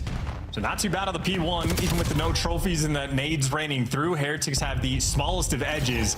Now, though, Rencor is going to have to fight the world to try to win this P2 rotation. BZ falls and also doesn't do any damage. But even with the stun connection, Rencor, too many players to shoot. P2 will be LAT's. Stun was almost too good for him. He couldn't quite tell where that player was coming from. Had to check down, had to check high. By then, it's all too late. LA Thieves are in. Get that time early on, trying to push super out. And fantastic work there from the Thieves. Clean 3 dead. Still worrying about the spawns, though. Heretics on the right-hand side of the map. Here comes wave number 2. And Heretics, they're going to 4-hit this through the front as well. Metals makes it in, gets the first blood on this engagement. Couple trades rolling through, and it is a P2 standoff. Metals makes the first move, and now to be last man standing for super. I'd say he's overwhelmed, but it gives you the goods. But LAT, enough that they hold it stable. They have been winning the P2 war. No, he is overwhelming. And again, holy Beezy. In the final few seconds of that tank hardpoint will come to a close. We will try to gather our thoughts and think of how furious and frantic the attack was. Meanwhile, the Heretics on the inside of P3. Trakes, the bouncer on the back door, and your name is not on the list. You are not getting into time. Oh, it's super there to back him up as well. A perfect hold and a perfect push out now from the Heretics. We'll see how they play this. Trakes is currently blocking those back spawns, so Heretics are going to be playing for another wave. Metals, he is pushed out into absolute depths. Gets one before he falls, and Trakes knows now it is time to refill. His team Metal spawn on top of him. Now you got to be worried about the time through the front. Ooh, yeah, again, the Heretics trying to push forward. They create this staggered approach so that they've got time for the reinforcements to get in off spawn. Out to the window. 1, 2. Oh my goodness, Niem. The final bullet saves him from the highlight reel moment as the Heretics now take the lead. Spawns flip at the perfect time. 20 seconds seconds out, and again, an effort from the Heretics to make their way towards P4 as well. Money Hills indeed here on Exposure. Yeah, and LAT get that 4-man hit all for 12 seconds of that old time. Bro. Another rotation lost. LAT will have the lead, but what's actually going to happen here in this moment? Rancor is going to be the guy blocking Spawn. Super trying to be the super soaker in the time. He's got the trophy, but they do not have teammate support. No, you've got to worry about the battles now. They have to win these engagements. Hydra manages to get himself a little bit closer to it. Rancor there, coverage, no problem. It's on Super once again. It's on Super once again. What a 3 and a 4 spree now, and eyes on the prize. A Hellstorm will be his momentarily. Yeah, and you get a 4-man wipe. You get the dream set up. Trakes being very aggressive on the top side of the map. Rancor being a little bit more stagnant on the bottom, but that just means you're keeping it nice and secure. aBeZy wanted to break this hill by himself. I'm not going to doubt him, but that is a tough sell. We're trying. We're going to try. Good shots from Metals in a lovely position to be in here. The inside of time is going to be done, but that man is so tagged up. Yeah, Rancor knows to send it. 12 and 8 for Metals, 11 and 7 for Super. And the rest of the boys now pulling up forward as well. Now, we do have streaks for the Miami Heretics. That is going to be incredibly helpful on a map like this. That was kill number 3 there from Hydra as we go into P5. LAT, though, first time they've won a rotation, at least clean and truly, since P2. And, well, they don't have the trophies in the right spot. Unlucky on that front that the trophy didn't cover it, and Heretics get the break. Another important trophy call in this series. Hydra has managed to sneak on through. He doesn't detect the player behind him, though, so awkward timing. That player knows he's there, and that's another clean kill. And Super, 13 and 8 now. Toe-to-toe with Scrap in the middle of the map. That's a big win. Now towards time, we go Rancor. Oh, and he just gets the right timing on the hit. 3 in the feed, and a lovely bit of a pressure here for the Heretics to keep getting time. Yeah, and Hydra gets traded out as well, so now his teammates are coming off spawn, and it's just going to be a 3v4 for him. The nades, though, do connect, soften up the blow, and Scrap just does everything. I don't even know how mistakes were made. Did he take the outside lane, or was that the guy in front of him? Whatever happened, LAT, clean break. Shout out to the nades, and they get the time, but in the first half, outside of P2, Heretics have been running the show. Yeah, that was a lovely break, but a little too late. Very, very little scrap time there. And Hydra is having a tough day in the office. 6 and 15 here. Both of the hard points have not treated him terribly kindly. We'll see if he can't bounce back. But so far, so good in P1 here for the Thieves. This is a great hold as well. First 20 seconds have been all theirs. Heretics are getting strangled in your base as well. Finally, Hydra is starting to get things going just a little bit. LAT having a little bit of that extra edge. Got to make sure you continue to get those trades. Deal with the spawn flip as well. They're reading it. Metals, though, well, Scrap is just food for fodder, but more trades getting exchanged. At least Heretics has sort of staved off the battle because LAT really starting to bring it back. Yeah, very much so. This has been a great P1. Wicked production out of them there. Looking towards the second now. Foot race is on. Hydra should be on for the pinch. You get at least one out of that life. Finds the second kill. There we go. LA from Hydra. 10 and 16. He's clawing it back. And the setup now for the Thieves. They are in position. Hellstorm on the break. You're going to see how far and away the Thieves are in the setup right now. And will it connect? Yes, onto the first man. Get at least one off a time. aBeZy on the rat back court as well. And that gets the Heretics in. Yep, and Rancor is in position to make this the diabolical setup. You're going to be spawn trapping him pretty far away, but Rancor falls immediately. Metals chasing kills towards the middle of the map, and he's going to fall as well. So they could have had the devastating setup instead. Heretics just sprint at the opposition, and well, maybe there's why. The Hellstorm there from Neon makes it awkward. That is a Hellstorm for Hellstorm battle. LAT come out on top, and P2, they continue to thrive, and on the rotation, when they desperately needed, they're not going to be able to get it done. Still, though, LAT doing enough to bring back the lead. Now you can take your time. One good break on this next hill, and LAT will maintain control. Yeah, this second set is a perfect example of watching a good P1 become a wicked comeback, and exactly that right now for the Thieves. Into the fortress we go. That is P3 here on Exposure. aBeZy trying to make entry now through the low side. Can't get it done. Trakes on the trades, though, and now Hydra with newfound glory. He attacks time. He's on a spree, and my man is trying to get in. Good shots into the time we go, and over the top it's going to be Metals with a kill. So we hold for now, Heretics, but not without a lot of sweat and blood. Yeah, LAT are making like desperation plays to try to make this break. aBeZy knows can't go through the spawn, got to go through the front. Problem for him, Metals has killed 2 of his teammates. continuously. It is just a discoordinated effort coming in from LAT. Abizi just forced to fly in, trying to make some magic happen, and he does. Once again, on these P3s, it's Heretics that get a lot more of the time. It's LAT for the late breaks. But good news for LAT on this one. Now you have the rotation over towards P4. It is going to be a 30-point deficit they're going to be clawing away at. We are working on it. Wow, good stuff. Abizi makes something from nothing with a break there. And now the Thieves in. Scrap set up like a bastion in the middle of the map, desperately trying to keep those players back. On the left flank, Niam wins his fight towards the right flank. Now we've got an opening that the Miami Heretics have crept on through. Will this be the death knell for them? It might just be. Yeah, Metals creeps through, starts to make the backline look a little softer. Niam takes some damage as well. Is it enough to get the break? No, Thieves survive the battle on the front as well. Find Metals. He's still in the back. Find Metals. He's still in the back. Damage dealt the man through the front. Now comes Rencor. Is he able to get the break on time? No, he's not. Thieves once again hold. Over 200 points we go. That is absolutely massive. I mean, Metal spent so much time on the back line. They were doing what they could to be a nuisance, and instead, that is a mixy hold from LAT, and that is a near perfect full 60 as well. Through all of that chaos, they delivered their best hill of the map, and they set themselves up on rotation as well. We're going to a P5, and the way LAT have been playing, we're going to a map 5. We're going to a map 5, surely. Well, it's not over yet, folks. Perfect attack right now from the Heretics. They're looking good. A slight bit of disconnect on the left-hand side. They're scrap. Niam get the kills. That is that. Super now backed up. This could be it. Final attempt and a perfect nade over the top. Not a trophy to be found. Middle of the map now is all Niam. And here we go, folks. The last-ditch attempt from the Heretics to stay alive on exposure. LAT, they have just found the vision. I mean, quite literally, from the P1 on this rotation, they have just controlled the map from start to finish. 245 now to 181. It will be a desperation effort for Heretics to get back in the game, but Hydra, who struggled early on, is now up to 25 kills. He found his flow, and LAT found the map dominance at the final stretch of that game. LAT making the magic happen. Map 5 indeed. Hydra's back. He has returned, and he had a Hellstorm for good measure there as well. Wow, Heretics, after the first hardpoint set, it was looking way too good. They dropped the ball there in a big way. It doesn't bounce in the sands of exposure. And the Thieves grab it, run with it, and now a game 5.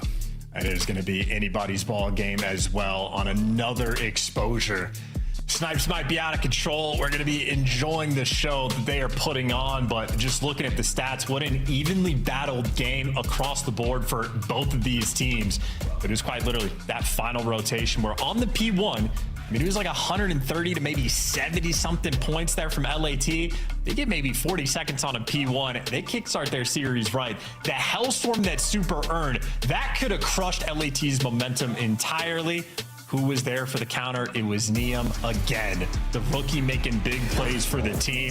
He's delivered the last 2 maps. What an exciting gameplay this one's going to look like, folks. But again, game 5, that is really where we're going. But man, that is a very, very sharp drop off from P4. Goodness gracious. Well, we hand out a couple of big L's in the hard points. We take our turns. The exposure, the exposure S&D's coming up in a moment, but look at that scar. Man, if you got one of those goals through, that could have been a different result. Colossus Search and Destroy. It was around 11 bang out. And now, once again, another game of S&D. Exposure should be a ton of fun. We're going to see those snipes back. Super, you know what to expect. Or, because you know what to expect, are we going to see the Heretics mix things up in a big way? If it ain't broke, don't fix it. And we're going to find out what the hell is about to happen after this quick break. Folks, don't go too far. Game 5 after this.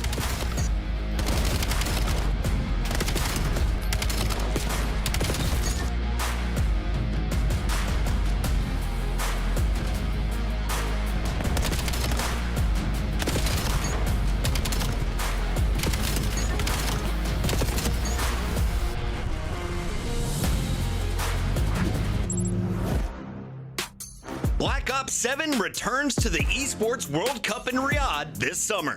Scan the QR code to be notified when tickets go live later this month. Start the season strong with the 2026 Call of Duty League Pack. Grab yourself the CDL operator by scanning the QR code on screen or check it out in the Call of Duty store in-game now. Scuff, official controller of the CDL.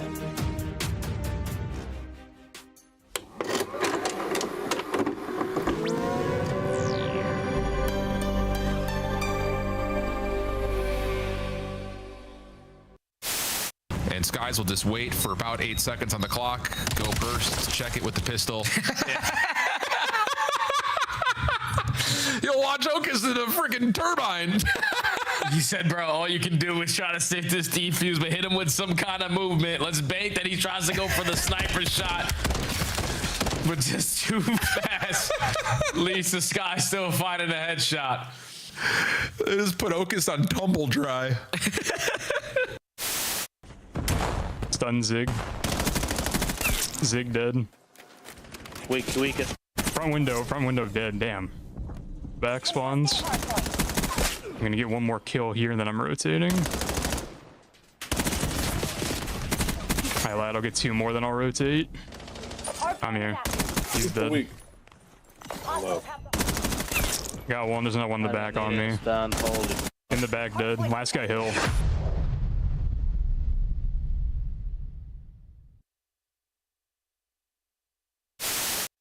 Go one by one. This is not how you play the game. AG hit front by himself. That's the best. How many times did we praise OpTic for their ability early on in this game to understand how to challenge the good from inside on the cross as well. Keeps him alive now. The regen. Look at the battle. One's got front door, you guys. Front door. Hold front. Back door. One shot. Back right. Back. And inside calls game. Come on, baby! That's what Go! Please, like, you're gonna check it, right? You're gonna check it. Oh, it looks one way! Homeboy's on the other! The magic man continues! Homeboy gets 2! Scrap gets another! It's all on Nasty 1v3! I promise you, he's in that corner. It's his corner! It's Homeboy's corner! Oh my god! The pleasantries exchanged between squads! Ladies and gentlemen, welcome back. Super has broken records in this match alone. Our Scuff played the game basically all of map 2. He set 2 big records in this one, Chance. The most sniped kills at 9 and the most opening duels at 6-1. Beautiful stuff. Unbelievable. I mean, I think Hydra got first blooded 4 times, Abizi got first blooded 3. They'll be in the GA chat later. That'll be the GA chat. Well, we're not the only people terribly impressed by this gameplay. A couple of big snipers in COD history. They know a thing or two about the big boomstick. The stuns have connected and the nades are going to be over the top now, and I don't believe there's... Oh, he's done it again! He has done it again! The bomb has been dropped! He's done it again! Super! Did it again! The bomb has been dropped! He's done it again! And now it is... Guy's the greatest. Justice me! Hillary called him the greatest. Yeah, well, look, Snipes and opening door wins. That is the record set there, folks. Super, what a map he had on Colossus. The chance to exposure. How different could it be today? I mean, well, neither one of these teams have a ton of reps on it. It's 2 reps from Heretics 101, and then 3 reps there from LAT. But this is the problem with Super Snipes. It's not just that he's doing this, he's everywhere on the map. He's over by Statue. He's getting the crosses through mid. He's sliding back P2, hitting quick scopes. He's going to be on the top side of the map over towards B. Anywhere you go, you got to be fearful of that bright flash popping up on your screen. And on exposure, it's even more of a playground. He could be mid-map. He could be in the top windows, top ring. He could be long. He could be low dirt. He could be out towards B. He just has such a deep bag that even on the maps that seem predictable with this snipe, he's just diverse. He just goes so many different directions. And that is, wow, I was not prepared to see Abizi not having good map 5s on the season. That is a unicorn stat if I have ever seen one. Abizi has never had any S&D stat look like that, ever. Well, I'm just going to pretend I didn't see it. That's my choice. It's the choice I've made as of right now. Going into Game 5, though, exposure, yeah. Record set today in our series alone, and Chance has had the record scratch moment. How's this one going to go, Heretics? 2-2. off the split. 3 players through middle of the LA Thieves. And yeah, so here's Super's first lane. He is picked. Looking inner solar panels, working over towards B. And he is going to be the man leading the charge. Trake's right next to him, bomb in hand. Neum has a opportunity to cause the problem. On Super again. Look at where he is with this thing. Great work from Hydra. Hits it from long. Damage in from Trakes. The trades are now on, and it's over. Pinstripe kill feed, and it ends up being Rancor. Last man left alive against Neum and Abizi. And bombed out as well. This is going to be a tough sell. Gets a little bit of time to work with. 40 seconds. He's going for the full wrap, but this is just going to be a lack of information now for either team. LAT not even looking over the bomb necessarily. Neum, though, he's taking the long lane. He'll likely be able to get this information first. Yeah, surely sees that out, but again, Rancor. Oh, here they come. The timing on this is going to be unbelievable. Ah, they might have spotted him out, and they haven't seen a thing. Ah, Rancor! They line up momentarily, and the young Spaniard snaps them in half. And, I mean, listen, I don't know anything. I'm just a commentator, but I'm looking at that from Rancor. Doesn't even seem like a good try. Like, he just gave himself no time to pick up the bomb, no time to get any information, and then that happens. So, like, this is just assuredly unlucky. I mean, Rancor, that is a devastating way for LAT to start this map. And we're all going to choose not to remember that one if you're an LA Thieves fan. Forget about it. Thieves on attack now. No snipes for the Thieves. Trying to make something happen now, maybe towards the B bomb site. And you're down a man already. Easy on the bomb recovery. Here we go. So many heretics to deal with. Can you start winning the trade battle? Yeah, you can. Yeah, you can. And eyes for the next man on Scrap. Here we go. Trying to get into the mix as soon as possible. And we're going for full trades here, but it's a moment of discord. And the Heretics thrive in the chaos. And this is Rancor again, just like a cheeky little smile of like, they just line up for me. I love ending rounds where he doesn't even have to move his stick. What? The gun is at this point shooting itself. Rancor, the easiest kills he has ever gotten. Back-to-back rounds. He is 5-0. Yep. Whatever he did today to appease the COD gods,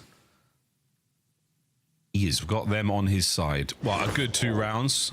Plenty of time to turn it all around, though. Thieves, see what they've got on the defense. And Super, yet to find a kill on the first 2.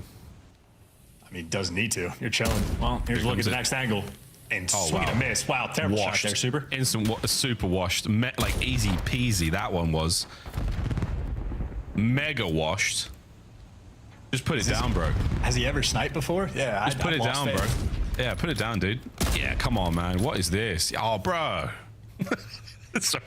Meanwhile, Abizi got first blooded 2 with nade, so once again, Heretics have the advantage. They do. They do. I mean, whether or not it's Super doing it on, it's just great work from the Heretics. A well-rounded effort here, and they're trying to clean the backline out. All bases covered right now. Rancor, 7 in a row. Again, the easiest kill he's ever going to get. LAT not really shooting back. Perfect setup right now. Super. Yeah, put the sniper away, dude. It's not for you anymore, mate. Drakes. Big damage. Oh, my goodness. It's rather perfect for the Heretics right now. Except for the snipes. Unbelievable, man. I mean, has he ever done it before? Is that what you asked? Crazy. I'm an exposure. It's just a tough map to snipe on, you know? It's just one of the trickier ones for sure. This is big nades to take care of Abizi. No one's surviving that. Great work. Rancor credited with the kill, but again, perfecto. All the opening duels so far. Shout out Josh as well. Free cams have been beautiful. Yeah, he's dialed in on exposure. Yeah, he's dialed, bro. He's absolutely dialed. Unlike Super, is jeez. I will stop. He's amazing. I'll stop. Hydra, first blood. Advantage for the Thieves. Vanishes only for a second, but then we're back into it, and now it's on to Rancor. Can he keep this miraculous spree going? He hasn't got the Hellstorm yet, despite being 7-0. I think in a round for a 2v3 as well, it's worth trying to get it. Bait Super in this moment, without question.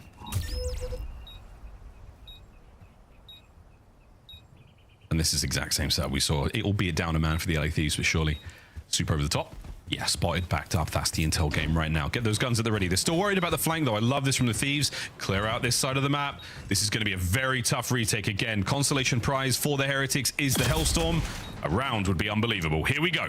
Yeah, this is all you're looking for Heretics. They do not have enough time. They just want to get Rancor a kill. And they're going to try and get it for super good shots. Hydra on the bomb check. Trying to keep this play going. Yeah, that's it. Heretics send it forward. Try to end the spree here. Heads up gameplay from both teams, and LA Thieves, lovely stuff to get on the board. A very, very strong round, but he's still worrying about that Hellstorm. Yeah, and LAT know it as well. They were hunting them down just if they could. They had 2 players soaring over towards P4 towards the end. So LAT at least heads up about getting the first blood. Credit to Hydra as well.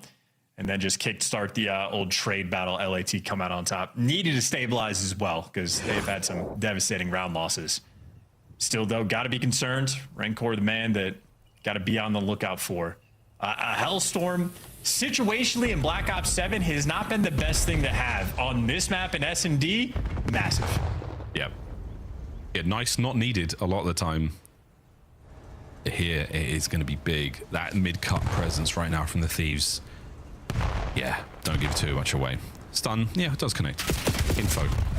Oh my goodness! He's not washed. He hit a real good one. No kill. Yeah, that is purely unlucky. Scrap, made of metal.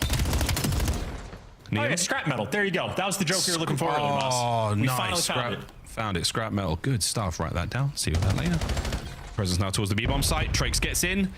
There's the 8th. We do manage to get the Storm and Metals. He's right in front of you, mate. He's now creeping. Oh! Hydra. Oh, my word. Well, he springs to life. But not quite enough. His teammates fall around him, and the Miami Heretics, like a carpet bomb across the bottom side of the map, they just blast their way forward. And again, 9-0 for Rancor. So, absolutely has that Hellstorm. This is going to be a very difficult problem for LAT to solve. I think Hydra in that moment probably needs to get his Metal Gear Solid on. Just get in that cardboard box, scooch on over towards that bomb, and just hope you find the timing. Nonetheless, though, on exposure, Heretics have been running the show. Just the first round clutch from Rancor, look at what this has spiraled into. A 9-0 start and has the Hellstorm. LAT just being overwhelmed. A busy, overwhelmed momentarily. 3v3. A bomb site. Oh my god, it was looking good. And now it is not looking good at all. The spree ends, but the round 1 Heretics in game 5. They can taste that victory. It is so close. Now I'm pretty sure if you're Heretics, all you do, leave Rancor back in the spawn. In depths, you work towards the B site, call in the Hellstorm. It'll just open the entire thing up. Avoid dying from mid-cut. Don't get picked before you call it in, but with the Hellstorm, it is an easy facilitation to work a bomb site. Aye, aye, Captain. That's the game plan. Barely noticed Trakes on a 5.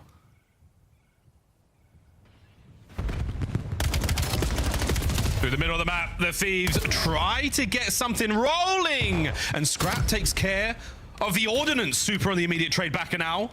Or will be a 2v2. Super arm to the teeth. He's armed to the teeth. Metals, metals, metals! Can't get one. Neum trades out, and we're all good. We stay alive.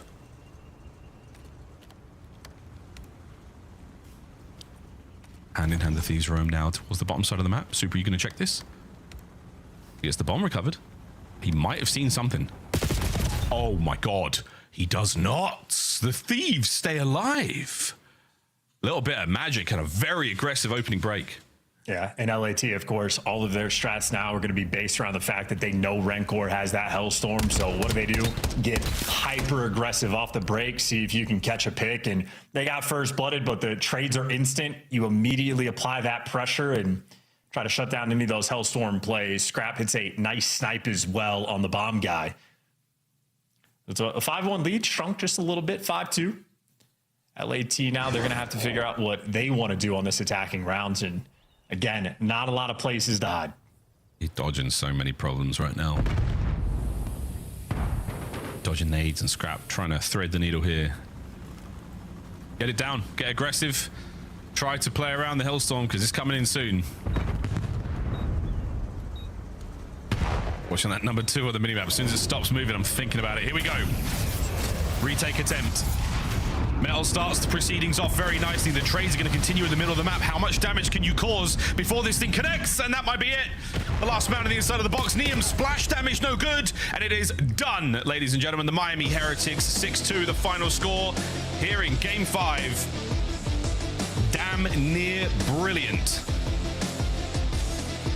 A very, very different look to the game of Colossus we just saw. The Thieves stunned after that one. Yeah, and a TikTok generation immediately on their phones. Super going to be soaking up the gas that he got after that map number 2. Staved off the pressure of that reverse sweep. LAT, they brought the goods. They brought the fight in map 3 and map 4. Neum absolutely making super heads-up plays, but Super was the actual man there. Gets to walk away with the victory. Credit to Rancor though, man. He kicked it off. It was round 1, a 1v2 that he had no right to win. Those Game 5 woes of Abizi are going to continue. Him and Neum get 1v2'd. Rancor turns that into a monstrous map number 5. And in S&D, Miami Heretics just had the edge.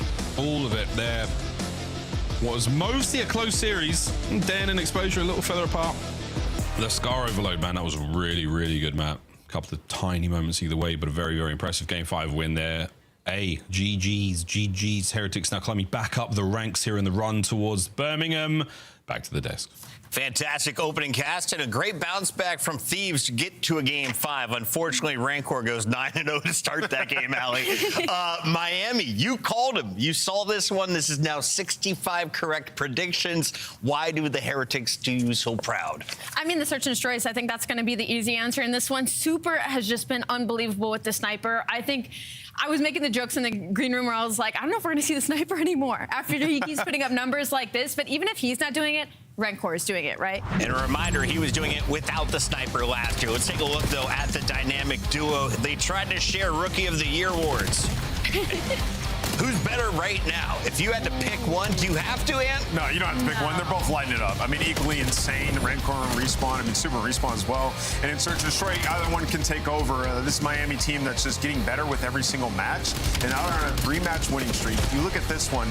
In the Game 2, Thieves were up. They were winning. Yeah. Hydra was finding success. And Super just shut that down. Pulled the sniper out. He had 6 first bloods. Hydra and Abizi combined for 7 first deaths on that map. I want to give Abizi a lot of credit for his attempt in the comeback. He was scoring in the overload. He also had a fantastic break late in the hard point. The search and destroys, though, they go to Miami, and we got to talk to Super about it. Before we do, can we highlight Trax's play? Because it was saying Trax needs to be in the discussion for Rookie of the Year. I was saying, no way. After watching tonight, I'm like, all right, Ant's onto something. Dude, the kid's special, man. He plays hyper aggressive, and you got to think, when you got 2 super, ARs like that are going to be trying to take over games and trying to play around them, it's not easy, right? We've seen Meadows try to deal with that for years, but, he came in, filled a hard role to fill in Real, and he's been doing it great. And it feels like he's playing at the same pace as Metals, which seems to be needed for Miami's success. We'll be talking with our Miami fans right now. In fact, we have a Miami player on the line. It's our Monster Winner Spotlight with Super. Super, how you doing? Doing good, doing good. Welcome back, man. This was a 5-game grueler, but you shined in the Search and Destroys again. Why is this such a strength for Miami? I don't know. I feel like we've spent a lot of time playing S&D this year, especially, and I will say that's why we are so good in S&D. Dude, Super, you are the Terminator. Like, when we watch you play, it's unbelievable. I wanted to ask you, coming off of last year, being like your rookie year, I guess, coming into this year, what were you focused on improving? Because you've gotten so much better. I would say maybe giving a step forward in terms of leadership and like also being calm in those situations that you need to be calm.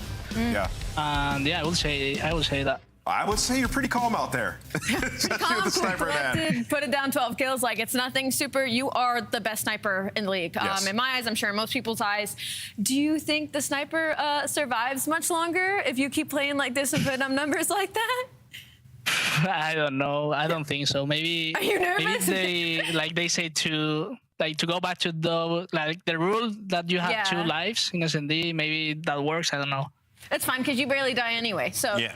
it's not gonna affect you that. Yeah, you're doing all right. What's the push and pull like? Like, why we watch you guys play Search and teams aren't even pulling out snipers against you? Why do you think that is?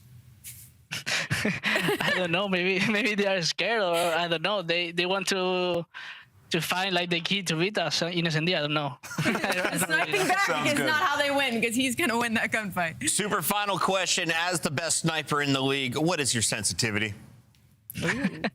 I'm using 1.9 right now. A 1.9. I'm gonna crank it up tonight. I'm cranking it up tonight, Super. You've inspired me to get even worse. Thank you so much for joining us here, and congrats on another win. Thank you, guys. I appreciate you. We've been doing the math. That's now 3 straight losses for LA Thieves. And what does it mean for Miami? I mean, tied in record with LA, but they have the tiebreaker over them. I mean, we're just going to have a lot of teams in that tier that are 3-4 or 4-3. So much parity in the league right now. There's only one team with separation. Maps matter. We'll find out. Do we get a 3-0 after a 5-game start to the day? It's Toronto versus Boston. Boston needing some upsets to climb the leaderboard.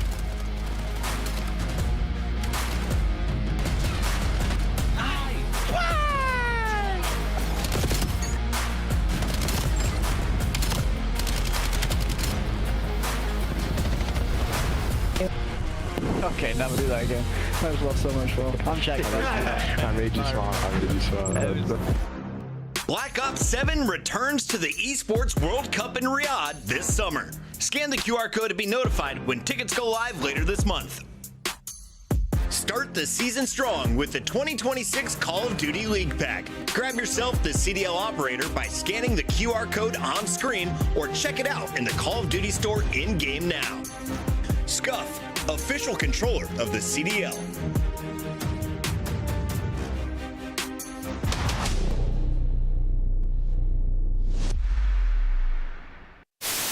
وين اي هو 10 طيب بيمين كان تو اصلا له اول سلاح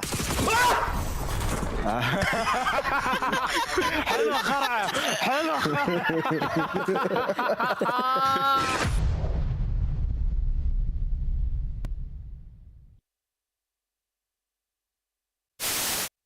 One shot. You want front time.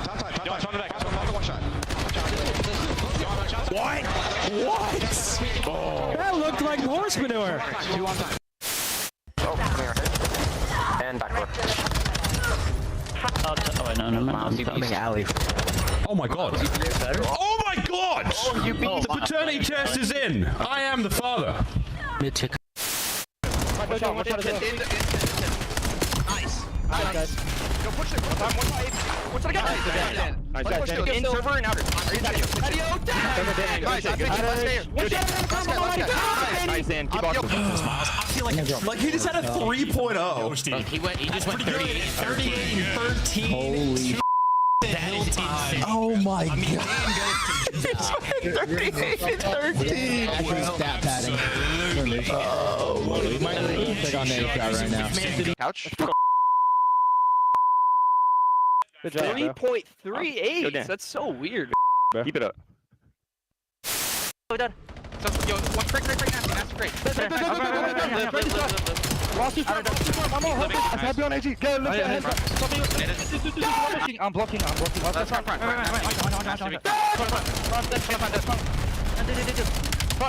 front. So nasty.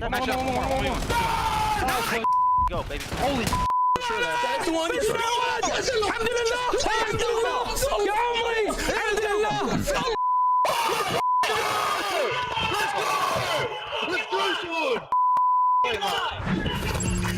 I need whatever that guy is drinking. Dead! Xnid getting fired up. We got to take a look at some of the replacements that have had huge impacts for these two teams. Spart, in his 3 matches, leads the squad to a 2-1. His S&D, a 1.41 on the other side. Kip's looking very strong, especially on Den, a 1-2-3 of his own. He's 3-2 since being added to this Koi lineup. So let's start with Toronto.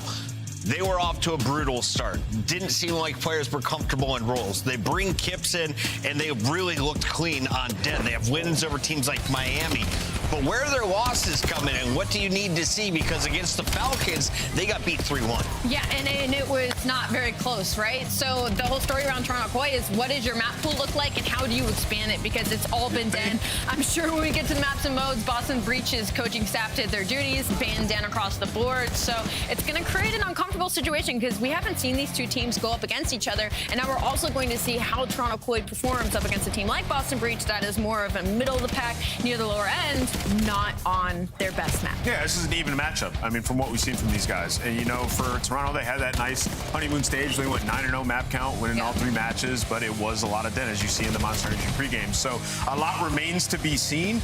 We know Kips is very capable, but when you look at the last series versus Riyadh, I mean, it's a close game. You get blown out at the end of the first map, right? It was like 150, 160, and then 100 unanswered points. It was a 4-1 comeback in the search and destroy that you allowed Exit to pick up a streak and come back on you. So a lot of times, this team's just throwing away situations when they have an advantage. Just got to capitalize today. Rambo Ray has faith in that roster. Where do you need to see them expand in their map pool? I mean, everywhere, across the board in all 3 game modes. They're going to get the Den overload in this series, but Boston's been good on that map. No slouch. They beat FaZe there, so they're comfortable swearing. I'd focus on Scar. Seems to make it into a lot of our best of 5s. Let's talk a little bit about this Boston squad, because on Scar, Snoopy was hunting people down. Purge, though, topped the squad. If you looked at their most recent hardpoint, the whole team is finding new life after adding Spartan and also taking on some weaker competition.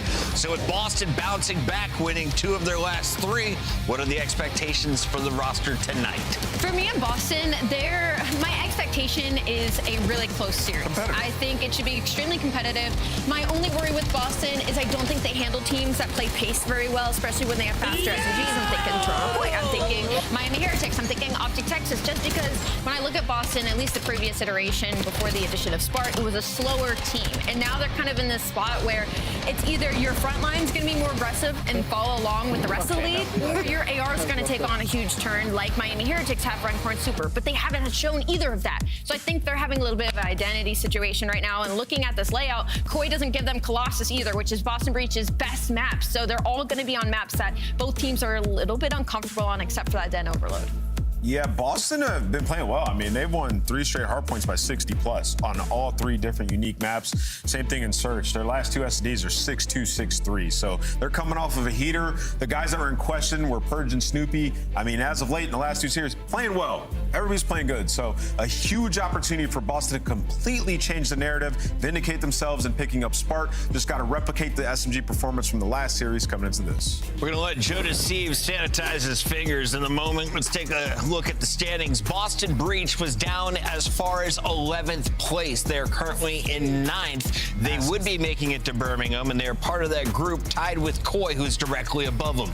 Not only will this match decide a tiebreaker, Allie, map count matters as we build towards an overall large group of 4 and 3s. I mean, this is a battle to be in the top 8 or not be in the top 8 for both of these teams. And for Breach, you're going to want that tiebreaker with how close everybody else is. So yeah, this is a really big matchup considering Birmingham. Well, you could jump up a ton of spots here. Carolina play OpTic today as well, right? Yeah. So you're in a great spot. General Mates don't look like they're getting better anytime soon. So yeah, this is a huge bubble matchup for Koi and Breach, because remember, you don't want to just qualify.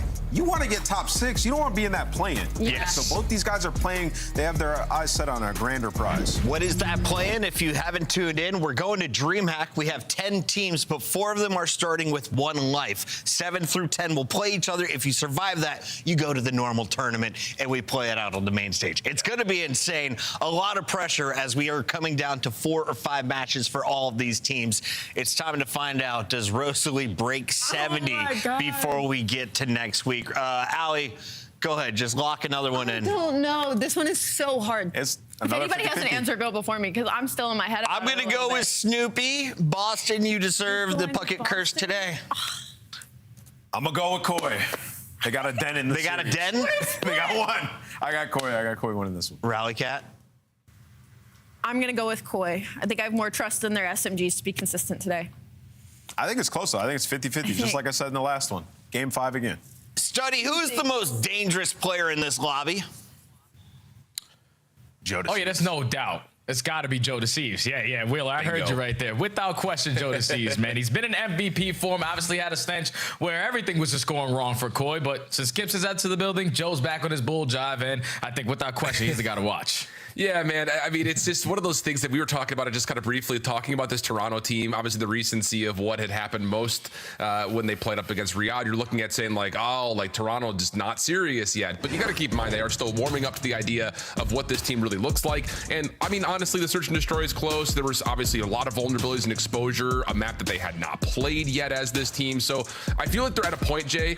What I'm trying to say long-windedly here is Toronto's now trying to figure out their map pool a little bit more than just one-dimensionally hitting a den overload, hitting a den hardpoint like the desk was talking about.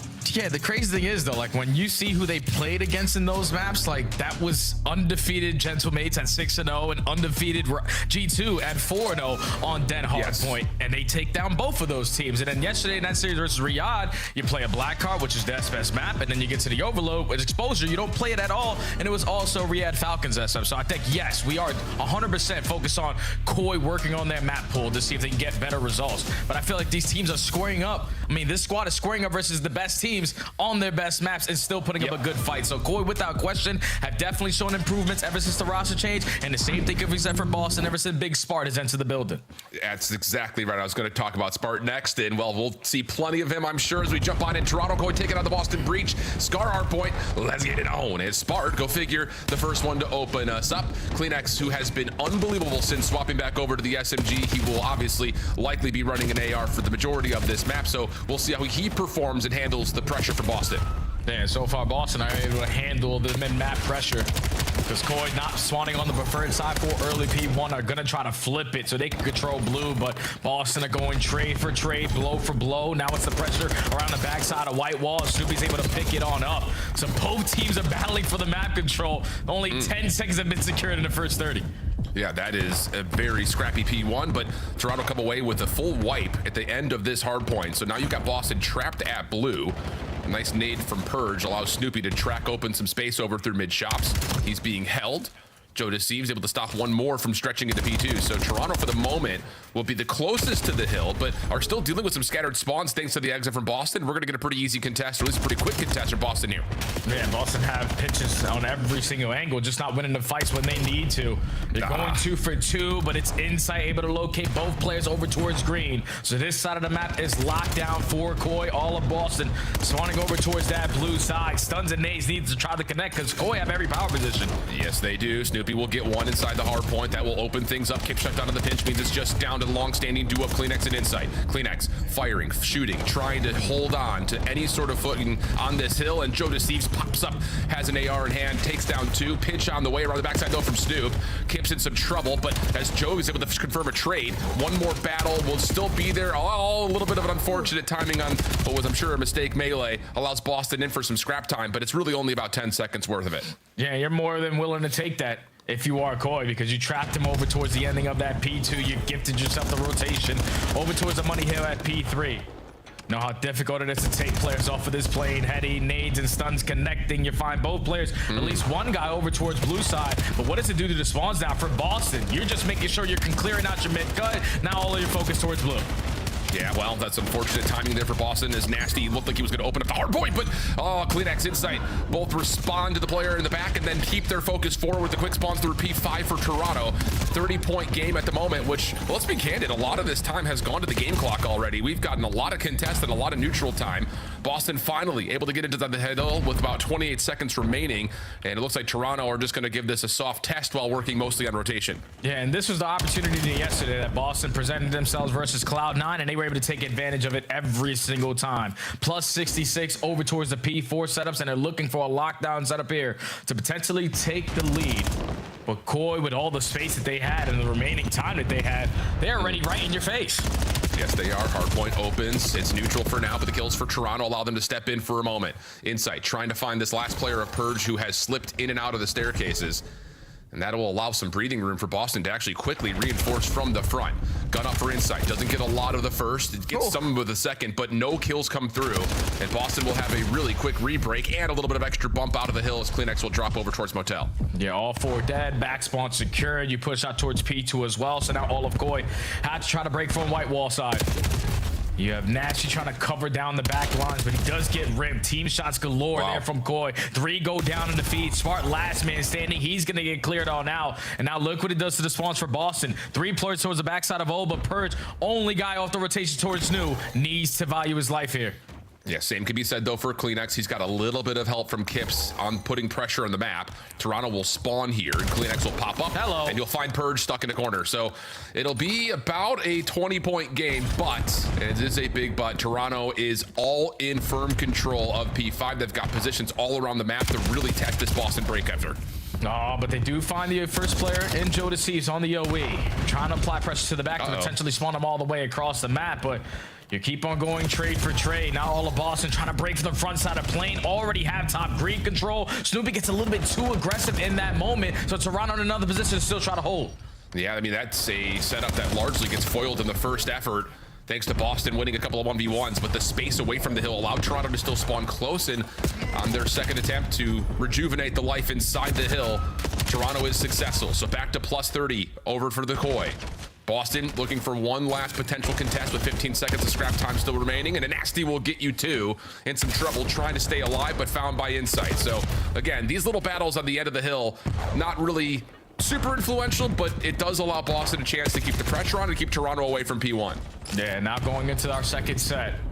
Boston looking for a fantastic hold here at the P1, but when you're getting aggressive up through green, I don't know if you're going to read this spawn coming in from Joe. He's going to win one one-on-one gunfight. Dude, Snoopy's thinking it's all going to be cleared on out. Thankfully, you're able to instantly find that trade, but Joe, all it took was 1 kill to cause chaos, and now Koi on top.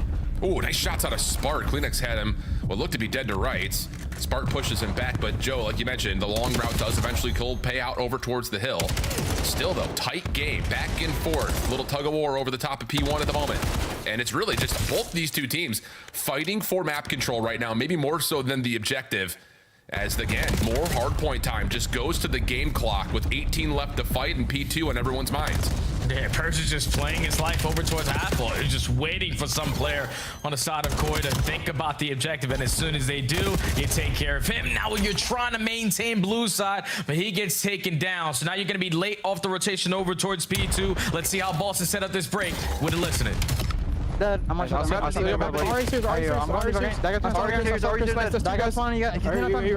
time, and I'm gonna charge Chris. I'm waiting. Hey, go left side. He's in high. Top green. Maybe we'll bang me hot. Here.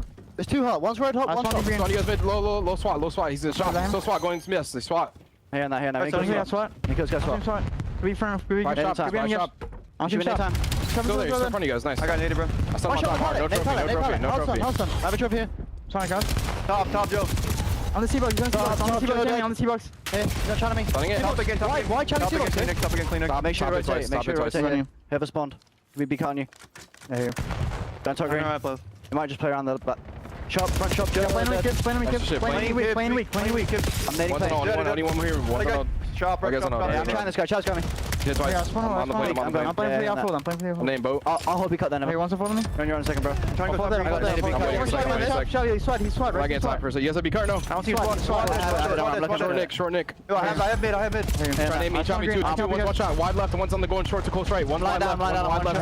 I'm one shot. Wide left. Playing dead. Mid map Phoenix. One time. Yep. Try anytime. Right, guys. Yeah, go play. Go right with him. Yeah, I'm anytime for him. Anytime. Ace and D Kleenex, 1 HP, Ace and D Kleenex. I can play Ace and D dead, another good. He's wait for me. On the shop, Jamie. I can't hit that guy, fuck. On the plane, on the plane. Well, Boston really struggling to find some footing around some of these key hard points, find themselves now down about 100 points after what was a back and forth affair of about 30 points worth of differential. So really, Jay, I mean, we just need to see something in conviction right now for Boston as they are still looking to try to push through this time to P4. Yeah, it's just been one hell of a turnaround as soon as we go into that listening, because we were trying to set up a Boston Breach break at the P2, and they don't get any time off of that HP. And then when you cut your losses, rotate early to P3, on the first attempt, Koi able to break you down and then trap you towards the backside of green. So you blink, you're up by 100, all of Boston Breach all the way across the damn map, and they have everything cut off. Yeah, I mean, it does feel like, I think that first rotation, it was a lot of both teams trying to vie for position and trying to win the map control game. And then you start to get a little bit panicky if you're Boston. I think especially going into that P2, like you mentioned, just because we don't have the rotation. Now all of a sudden the clock is starting to work against us because the score is getting out of hand. You start to make panic plays. And Toronto are ripping apart Boston at the seams at the moment. Block in the back for Insight. Boston trying to survive inside the hill. But again, the lead just continues to grow little by little for Toronto. Yeah, all you need is just one couple of mistakes or one set of kills, and you could keep on chipping away at this score. 15 seconds remaining at the P4. Big win. Battle off the rotation. Joe's going to start off with the first engagement. Kips already finds number 2. And that's going to be Insight taking care of the last guy. So every single player from Boston Breach are all at the old time. Again, Koi uncontested off the rotation to P5. Yeah, the snowball effect of this hard point is definitely in play right now. And that last set of gunfights right there across the middle of the map trying to rotate from Boston's perspective will pretty much seal it, you would think. Insight caught in the corner, backside red. Nade just trying to give him some time and space, and he nearly doubles up. Purge is able to find the trade, but he's low, or maybe he can get the regen off and return back to the hard point, and that's going to work out. Okay, so Boston will get a break around the back, move the spawns with that, but still, it has to be perfect Call of Duty from this point forward. Yeah, and there's still 30 seconds to play with, so you are Koi. Let's continue to invest our stuns and nades in the bodies. Try to potentially end the game here. Insight finds the first, Joe finds kill number 2. Last 2 guys sitting towards top green. You turn it into a one-on-one gunfight, but you're more than willing to continue to fight on this side of the map because all of the map is Koi's. Yeah, and Clean X is trying to get it done here. Won't be able to win that last gunfight, but yes, take a look at the minimap. Toronto in position to watch the exit from 5 over to 1.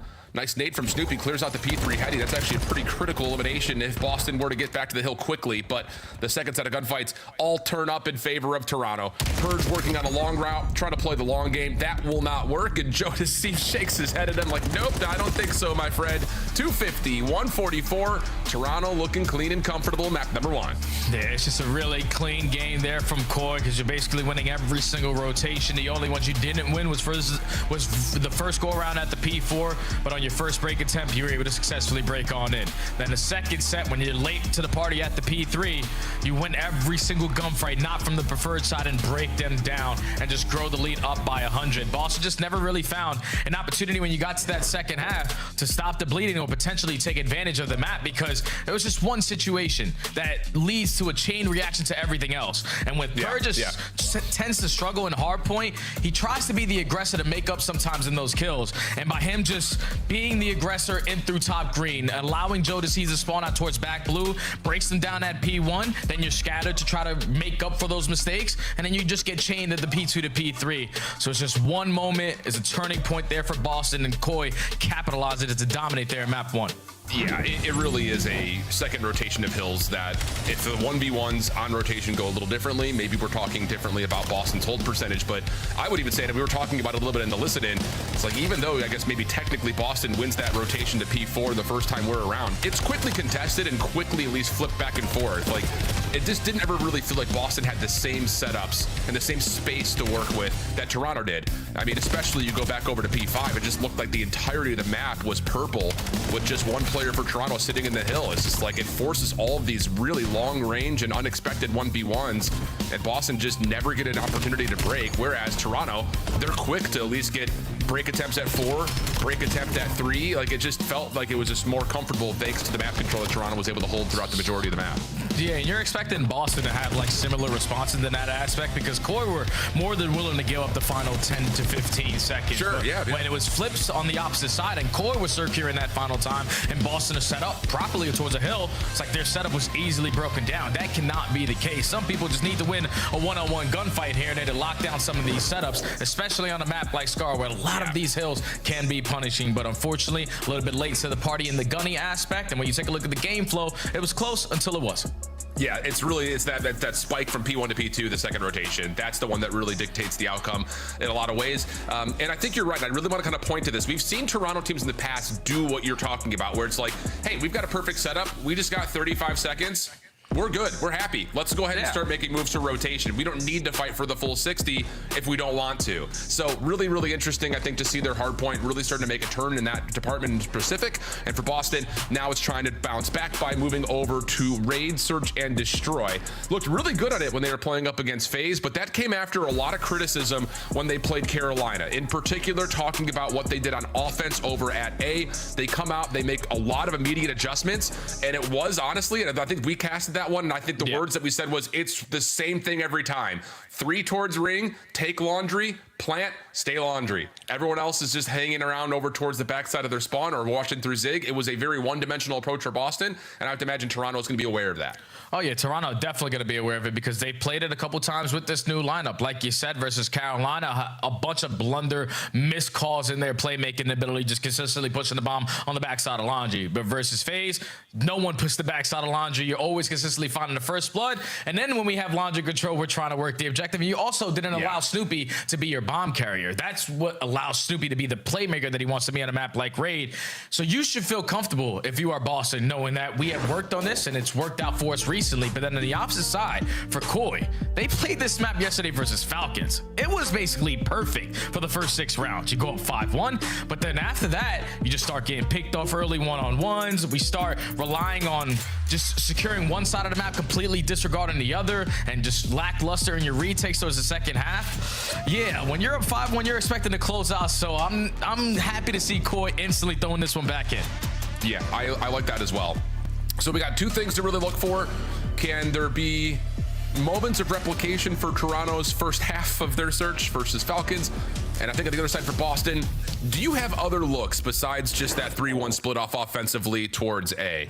I think the other thing that we need to keep in mind as we're going to get a quick restart on the map, Boston on defense were very quick to make adaptive adjustments and responses by staying aggressive on their retakes. I'm not just talking about the timing from hitting from the front. A lot of times they would give up A, toss nades over the top, and repinch either through pillars or through art at a rate that was too fast for FaZe to handle.